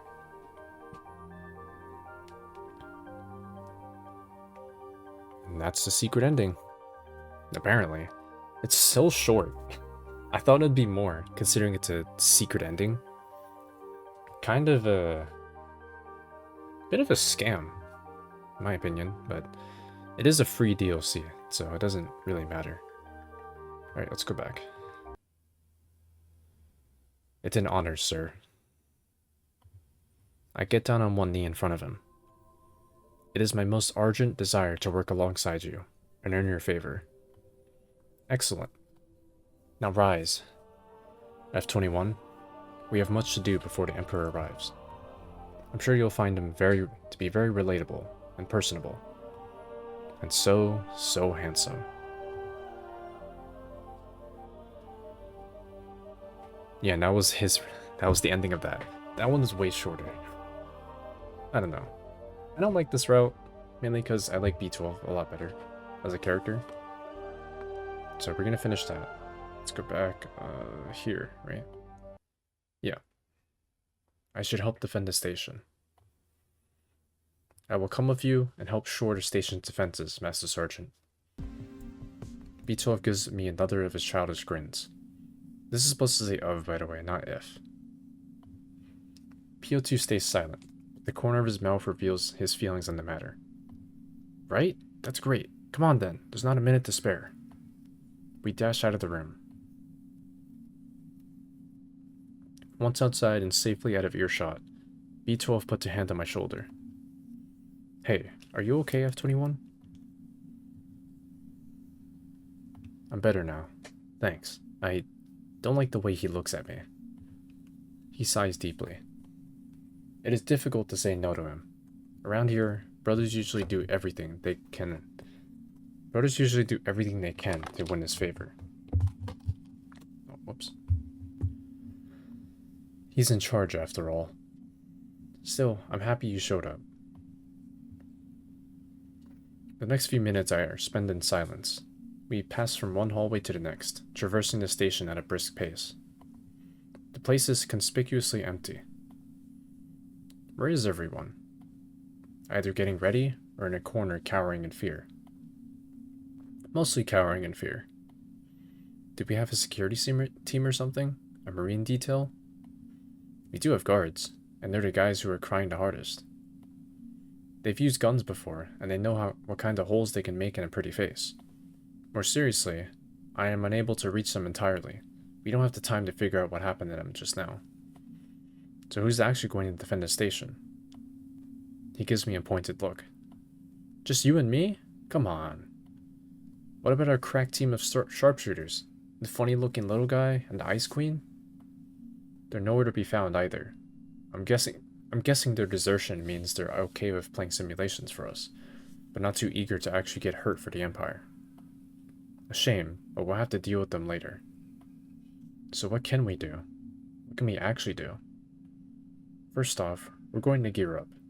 We plotted the enemy fleet to arrive within the next few hours, but it is possible they've picked up speed since. We need to be ready to fight. We round the corner and step through the door marked Small Arms Locker 4. The room is covered in weapon shelves, rifle racks, and assorted ordnance shelves, but there are no guns left. Somebody already held themselves, it seems. It is good to see that at least some of the brothers of the station are gearing up to fight with us. Fight with us? Or against us? I have a bad feeling about this. A sensation that things may just be a little more complicated under the surface. I snap out of it. Now's not the time. Still, no weapons, we'll have to improvise. He pulls a heavy-looking armor case and lifts it without breaking a sweat. He puts it on a small trolley and pulls it behind him. Okay, what now? We're going to the one place where I know for sure there will be weapons, and we're heading out. We need to fix the point defense turret close to the hangar bay. The one next to where we had your guns class? Yes, that one. He leaves the room and I follow. Are there no other turrets? Not anymore. A few years back it was decided that they were sticking out too much, made the station look ugly.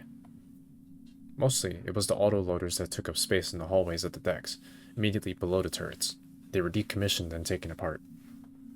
How did this one survive then? I argue we needed it for target practice. Clever. So what needs fixing?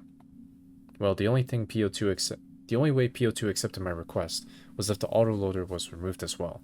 So we need to reload the magazine manually. I look at the case he is pulling behind him. These? By hand? Yes, and from outside. Come on, the airlock is this way. If we survive the coming storm, a lot of things are going to change around here. B12 leads the way to airlock 838.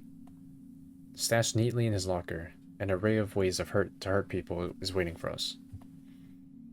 I'm ashamed to admit it, but sometimes it was just more convenient to keep gear here, rather than having to lug it around the station. It did come in handy at the end, didn't it?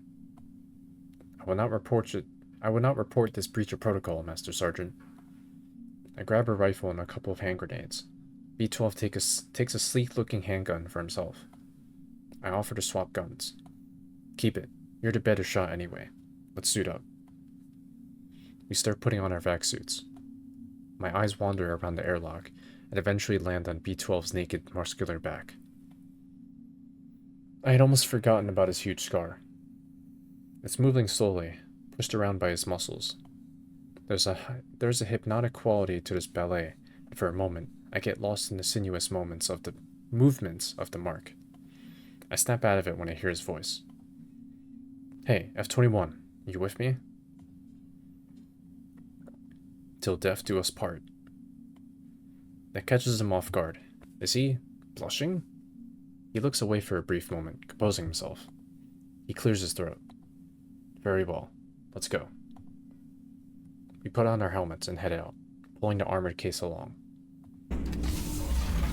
Up close, the situation is not that bad.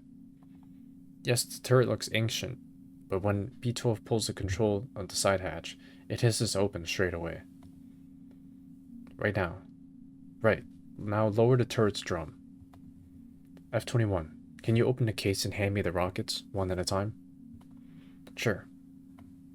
I flick the latches and lift the lid. Do as I'm told. Do you think that a lonely turret can do anything to hold off our raiding fleet? On its own, not really. They fire using a proximity sensor to detect threats, so they're not really aiming at anything in particular. Back when there were a couple dozens, the space outside the station would be saturated with enough explosive ammo to shoot anything off the sky. Now, well, maybe a lucky hit. Is it possible to manually control the turret?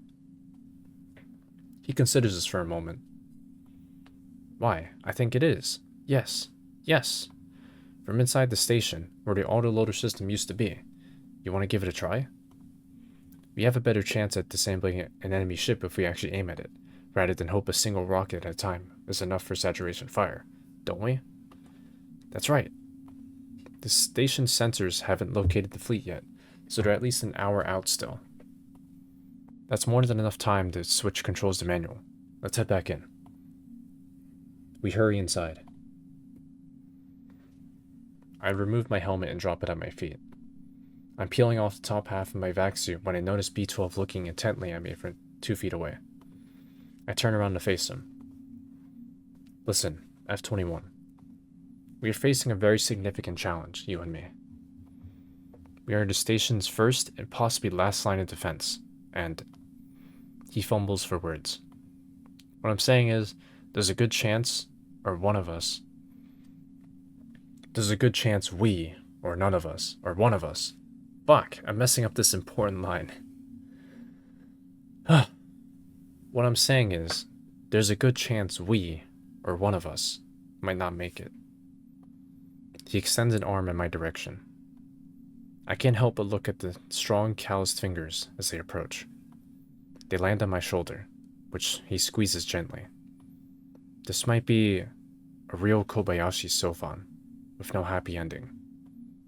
I will fulfill the mission parameters, B12. I've done it once. Regardless of what happens. Whoa! Yes, sir. I look him in the eye. We are closer than we've ever been. It is now or never. There's something I really want to do.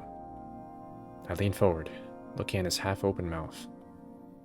I close my eyes and press my lips against his.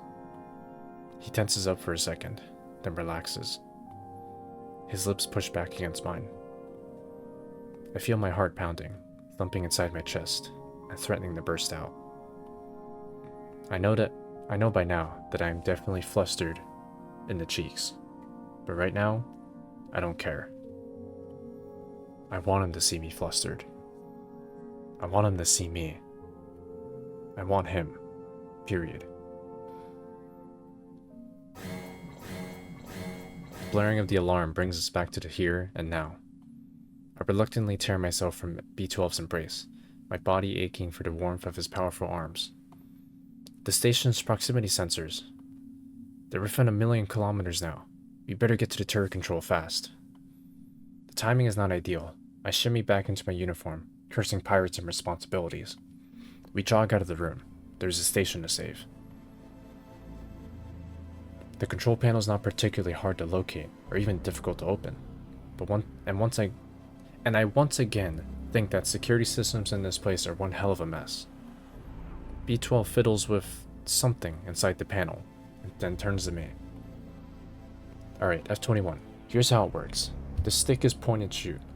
This button is radar feedback, and with the indicator immediately above it flashing green when the radar hits something. Here on the right is the radar screen, showing the station's surroundings.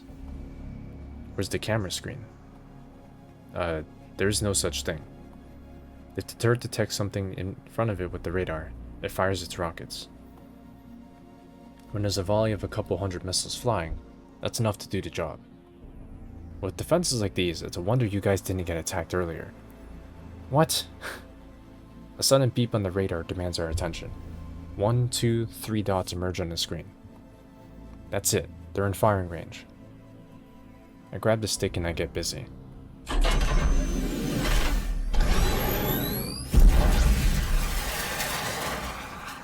A few minutes or an hour later, the turret is silent.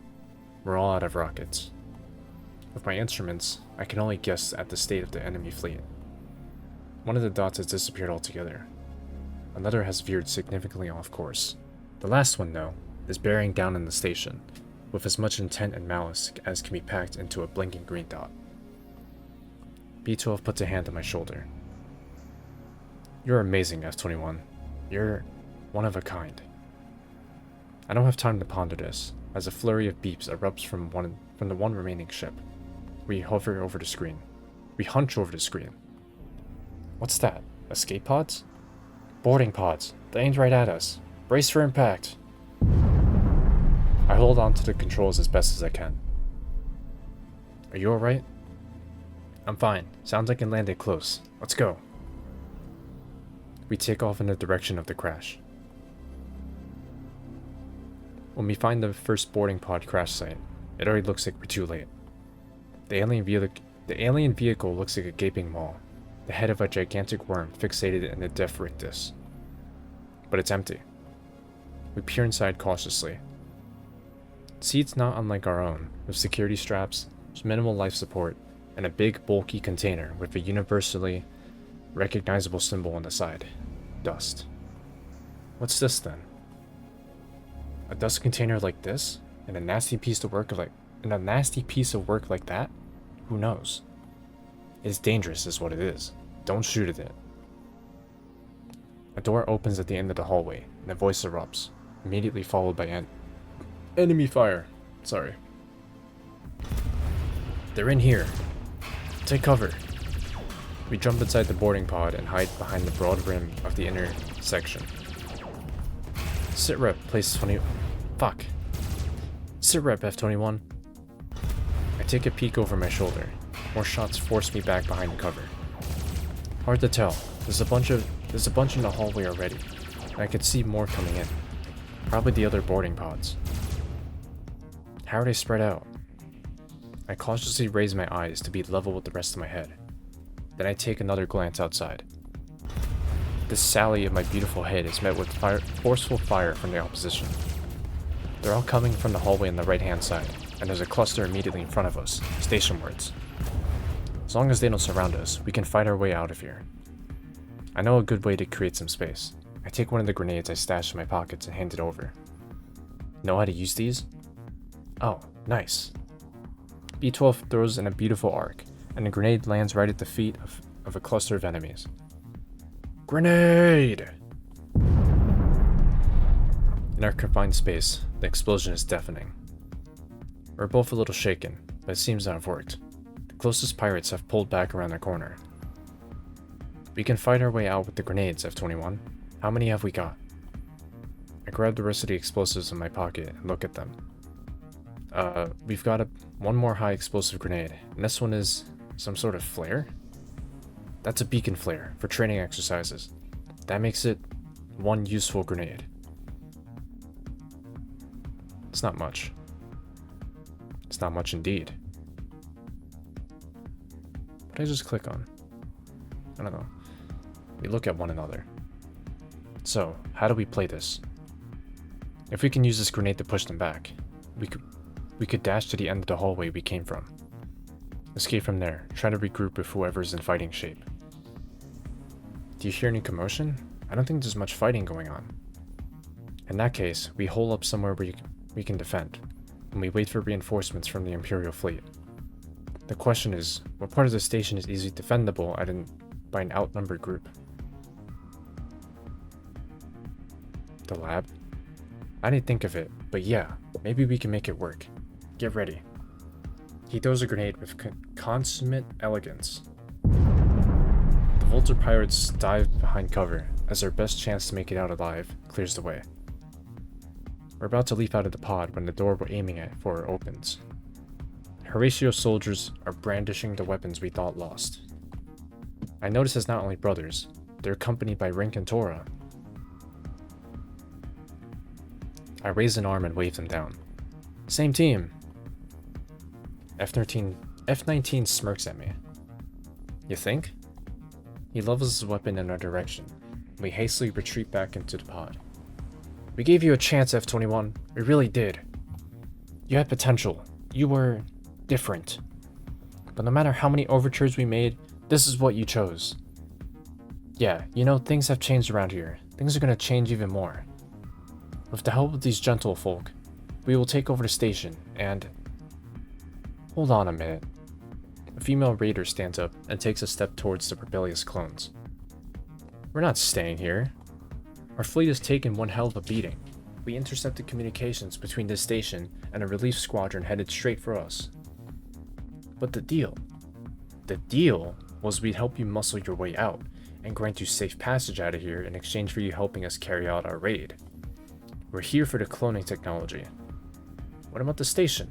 What about the rebellion? In our little space station, right in the middle of the Horatio Empire? Do you guys think you stand a chance once word gets out? She barks a brief, bitter laugh. F19 looks away from her in shame, and his gaze lands straight on us. Very well. In that case, there's just one last thing to take care of before we move on. Uh-oh. I duck back from behind the rim of the pod and lay down some covering fire. The tactical situation is grim. Never tell me the odds, B12. What do you mean? What were the odds we'd find each other? He smiles at me in a sad yet comforting way. I'm not about to let you go. I look around us at the insides of the pod to try and find our next move. We're trapped inside a crashed boarding pod, like a wobbly cork plugging a hole in the side of the ship, more or less. There's a life support system with its oxygen tanks. There's the dust container, with all manner of warning stickers on the side. And then there's the flare. I know what we're gonna do. Keep them at bay. I've got an idea. I rip the hose from the oxygen tank and hide behind one of the seats to unscrew the release valve of the dust container. Both release their contents into the cabin with a sharp hiss. I take the flare out of my pocket. Are you sure about this, F21? Look at it this way. If we fail, we'll never know. I pull the cap of the flare off and tug on the ignition pin. I struggled saying that the first time. Take my hand, B12.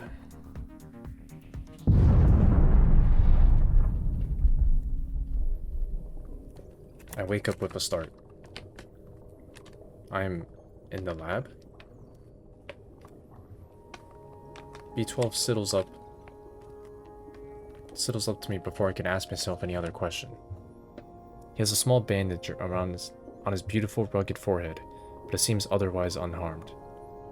You're finally awake. Good. What happened to you? Oh, this? Well, after you sent us barreling into space, I think I got hit by debris from outside. Either something or someone. I'm not sure about the exact timeline of events after that, but the Imperial fleet arrived shortly after. The Vulture's fleet was gone by then, although I'm not sure what happened to specific people. Their corpses are probably still zooming around the system. How did we survive? From what I've been told, they found us unconscious and covered in dust, but otherwise mostly unharmed. It seems to have saved us from both the explosion and the subsequent exposure. And what happens now? Well, it seems we've absorbed quite a bit of dust before they fished us out of the boarding pod, you and I. They want to study the effects this had on us, and you're definitely going to the academy. For me, I've heard a promotion is in order. and there's someone very special who's come to see you. The sound of footsteps makes him look to the side. He turns back to me. He's here. He bows deeply. I look up from him to see our brother, our god, Horatio Prime himself. He's even more handsome than I thought.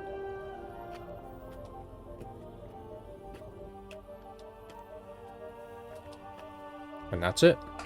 That's all the endings. There's one last thing that I did before I ended the episode. There was a path that I didn't do before. That was just for an achievement. It was here where I went on a picnic. It was with it was when F07 before was talking about it. Was it when he was arguing with B12? So I'm just gonna do that here because I did that before and I kind of want to do it again. That sounds a little too good to be... Huh? Bruh, turn that off. I turned auto on by mistake. That sounds a little too good to be true.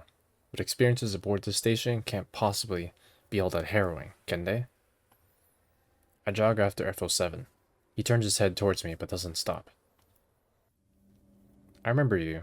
Great Ford head in the sky, right? Can I help you? I overheard you were having a picnic in the greenhouse. I was hoping I might join you. He stops and considers this for a second. He peers at me intently. What did you say your name was? F21. DragonHorseBird F21. F21. I'm F07. But among us, honorifics won't be necessary. Yes, you may tag along. Some games are better with 3 players. You're familiar with the Horatioid, aren't you? What? No? I might need a rules refresher, especially if you're playing with local variants, or if the rules have changed recently. Yes, we are playing with a local variant. It looks like I'll just have to fake my way through this game, just like I do with everything else. Greenhouse picnic? I'm coming. Let's go then, we're already late. He resumes his walk, and I follow. We walk for a good while, past many signs that read greenhouse, and point in another direction. I glance at him sideways, but he doesn't seem to worry. Eventually, we get to a quiet area. A sign out of order is placed in front of a door excuse me, that reads Greenhouse Access 9. F07 steps around it and grabs the handle. With a hiss, the door opens. A wave of hot and humid air hits me, accompanied by strange and fragrant smells. I hear bird calls coming from inside. After you. I step into the greenhouse and into another world. F07 steps in and closes the door behind him. On this side, it is barely distinguishable from the thick foliage surrounding us. I look around me in astonishment. Plants, bushes, trees, and vines are everywhere, draping over one another, towards a canopy I can barely make out. The place is deeply alien, and yet oddly familiar. It feels like being in my clone birth. Your mouth is open. Be careful you don't accidentally swallow a mosquito. A mosquito? Don't worry, there are no mosquitoes here. Try as we might have, though, it is impossible to prevent most insects from cropping up here and there. The larvae were in the saplings, and in the pots, you see. Anyway, we also have an assortment of wildlife, ranging from small amphibians to birds, with more exotic species coming from all over the Empire. Those who survive, anyway. This way. Do watch your step. He starts walking through the underbrush. I step after him gingerly. Careful not to trample anything, or step in anything weird. Did he have any predators in here? He chuckles. No, nothing that would hurt you too much. You're the biggest threat around here. We walk for what feels like a while through the forest. Every once in a while, I catch a glimpse of a familiar sight. A support pillar here, or a window pane there. Otherwise, I'm pretty lost. I think we have, in all likelihood, covered a couple 100 meters, but I'm pretty sure I can never find the exit we came in through, ever again. This last thought kind of freaks me out, and I hurry to catch up with F07, when he rounds a big tree and suddenly stops. We're there. We arrived at a small clearing, nested against a stone ridge? That can't be a real rock. Then I realized that off the ridge drops a waterfall. This place is breathtaking. I start smiling without being able to help myself. Whoa. Yes, I'm quite fond of this place too. Come on, let's introduce you. I snap out of my reverie. Introductions? F07 walks into the clearing, stepping on a patch of grass. Another Horatio is lounging there, laying back next to the water.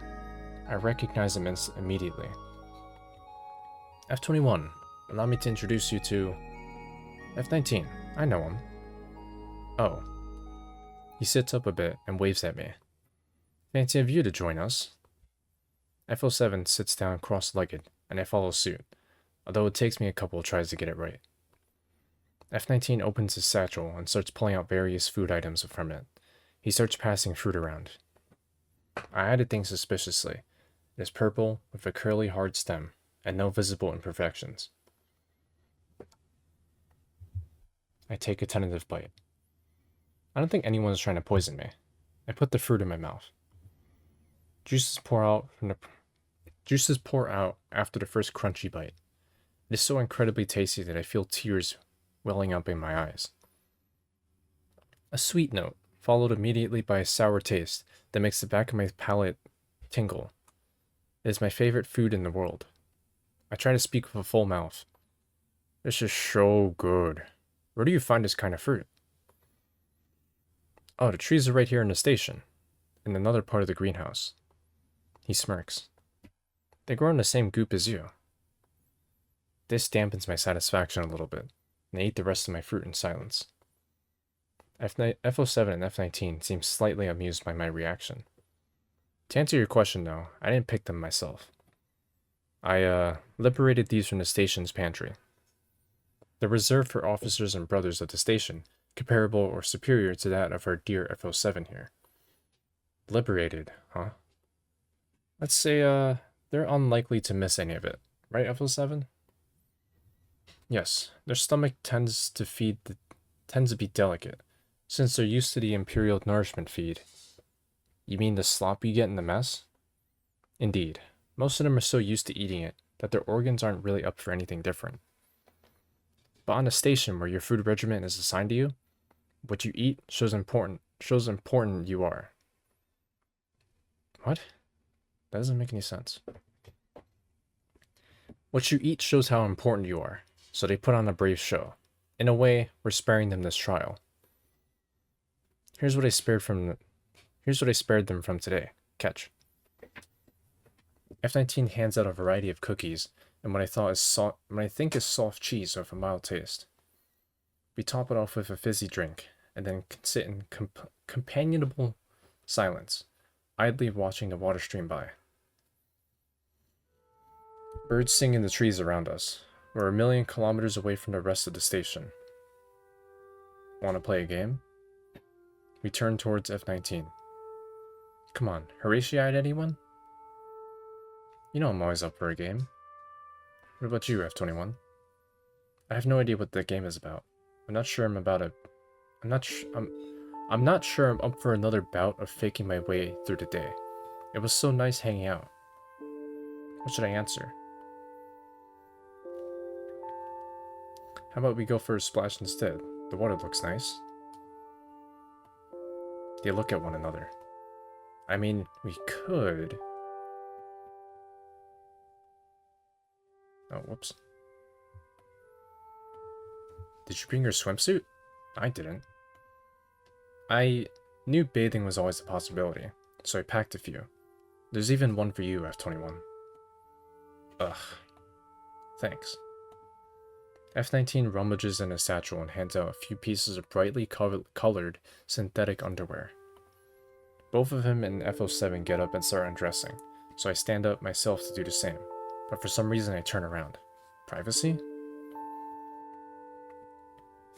Let the record show that I hate these things. No one's recording you.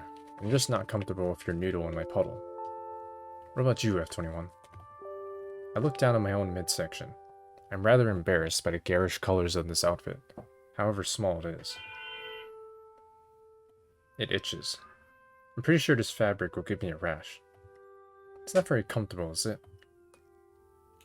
I know, those are the worst, but F19 here doesn't want any bits floating around it for some reason. Hey, F19, our bits are every bit perfect as yours. We're made the same. Whatever, brother. Just keep them in your pants. I'm not sure what the deal is with those two, but so I decided to dip an experimental toe into the water. It is oddly warm. F07 chuckles. Surprising, huh? It's not a real waterfall. It comes from a pump, all the way in the back, so of course it's room temperature by default. Oh, okay. I feel like this would have been better if the water had been a bit colder, but even so, it feels pretty amazing.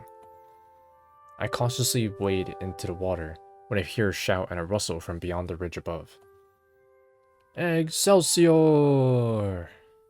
F19 runs out of the bushes and leaps into the water, grabbing his ankles and curling up into a ball.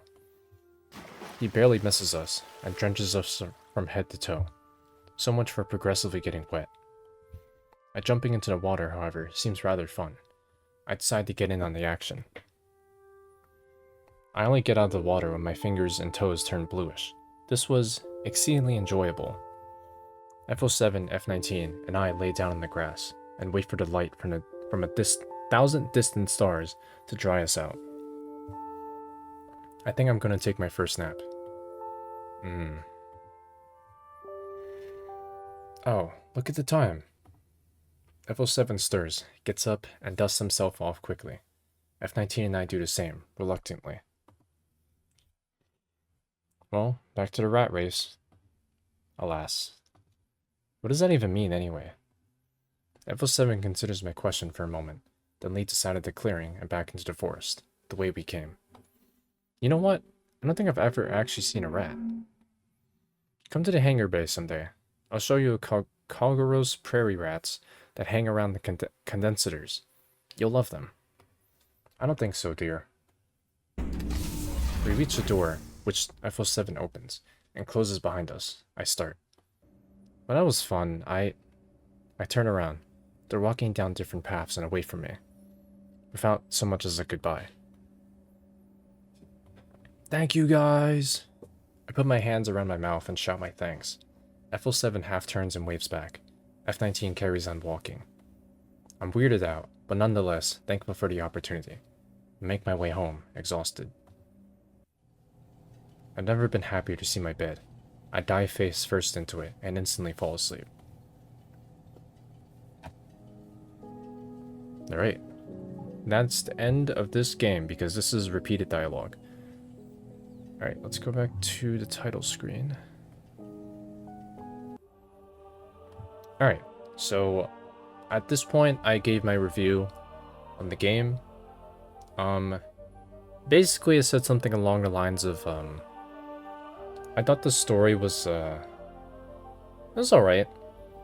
I feel like I would have known a lot more about it if I played the Endless games, which this game is based off of. It's even said right here.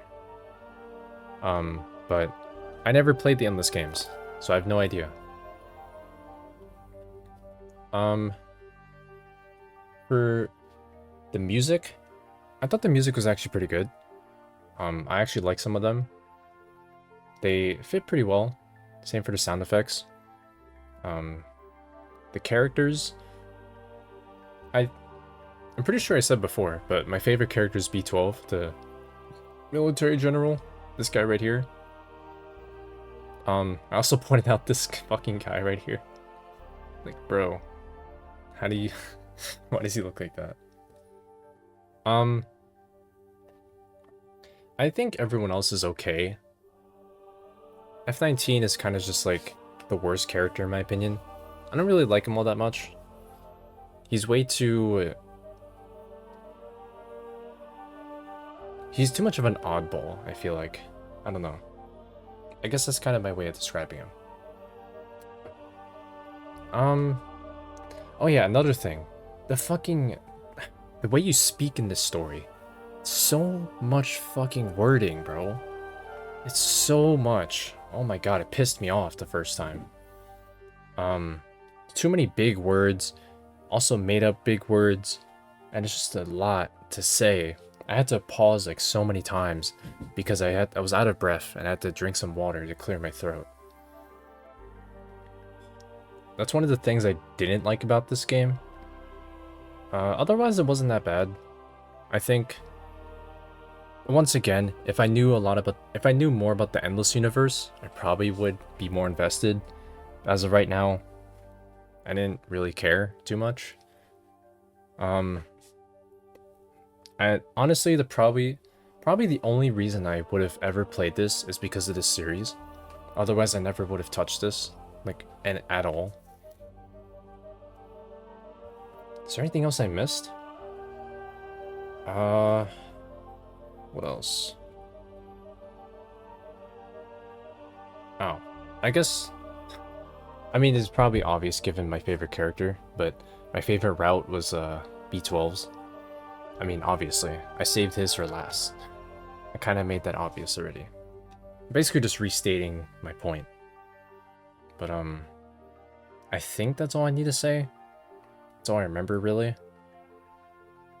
Okay. Let's get on to the rating.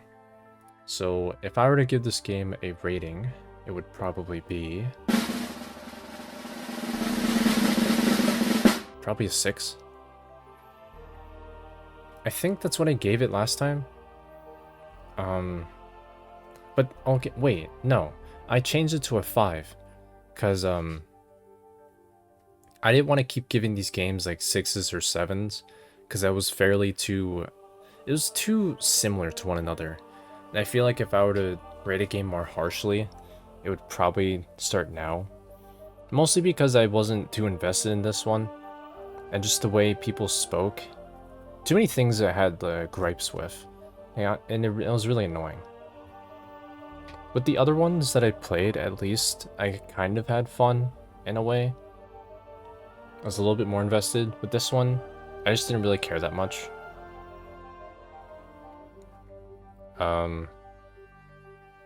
Yeah. I don't know, I guess I can give an explanation for what happened with my original recording. I kind of explained it in my community post. I don't know if anyone really saw that, but what happened was that I went to upload the finished video to YouTube, and I edited I edited the title, the description, all that stuff that you do when you're uploading, and then because it took a while, I made it scheduled for 4 p.m. and I did the same with the bloopers, but I set that to unlisted because I wanted the main video to be uploaded first. So I was waiting, and then I went to go do something. It took a while too, because I think it was at like 20% done when I left, and when I came back, it said the video could not be processed, and that the upload was basically canceled, and I had nothing to show or anything. I was like, what? How did this happen? And so I checked my files, and they were all just like random sequences of letters and numbers. And when I opened them, nothing showed up. Like, I couldn't watch the video. There was nothing that had popped up. And I was just like, what the fuck? I don't know. I don't even know how it happened. I really don't. Because it just came out of nowhere. I didn't do anything to like prompt that at all. All I did was upload the video and then leave to go do something else. I genuinely do not know what happened. And this wasn't even my fault, because I actually had no reason to... I had no way to cause this. And it really pissed me off, because I finished the video the day before. I finished it on Sunday, and I was uploading this on Monday, which was yesterday. And it's just really fucking stupid, because it basically just wasted my time. And I had to come back to this game to re-record it again. So I'm doing that just for you guys, so you have something to see. But yeah, that's pretty much what happened. I still don't know what happened. I tried every single method I knew to try and recover my files, to like decrypt it, see if something was in the recycling bin, or if something messed up with like my Premiere. I tried everything. I don't even know how it happened. I really don't. It just somehow did that. Like, that's probably the best way I can describe it. I genuinely have no idea how that caused that. I really don't. It really pissed me off that day. But yeah. Rant over. I'm sorry, that I really need to get that off my chest, because I genuinely don't know how that happened. I'm gonna see if there's something wrong with my hard drive, because that's where I stored it, or if there's something like weird with my computer going on. I have no idea, but I'm gonna see if I can potentially fix this, see if, you know, this won't happen again. Unfortunately, this means that there's not gonna be an episode next week, because I need a break this time. Like, I just don't need that to happen again. I don't need that sort of stress to happen again to me. I just need to take this week a bit slow. So unfortunately, I'm sorry, there's no episode next week. But I will prepare ahead of time. Don't worry. But anyways, if you guys have any recommendations for games, for visual novels for me to play, leave it down in the comments below, and I'll check them out. I'll see if I'm interested in playing them. If so, then I'll add them to the wheel, and hopefully you'll get picked. We'll see. But yeah, with that out of the way, thank you all so much for watching. I'm sorry this had to be uploaded on a Tuesday instead of Monday, but yeah, I'll see you in the next one.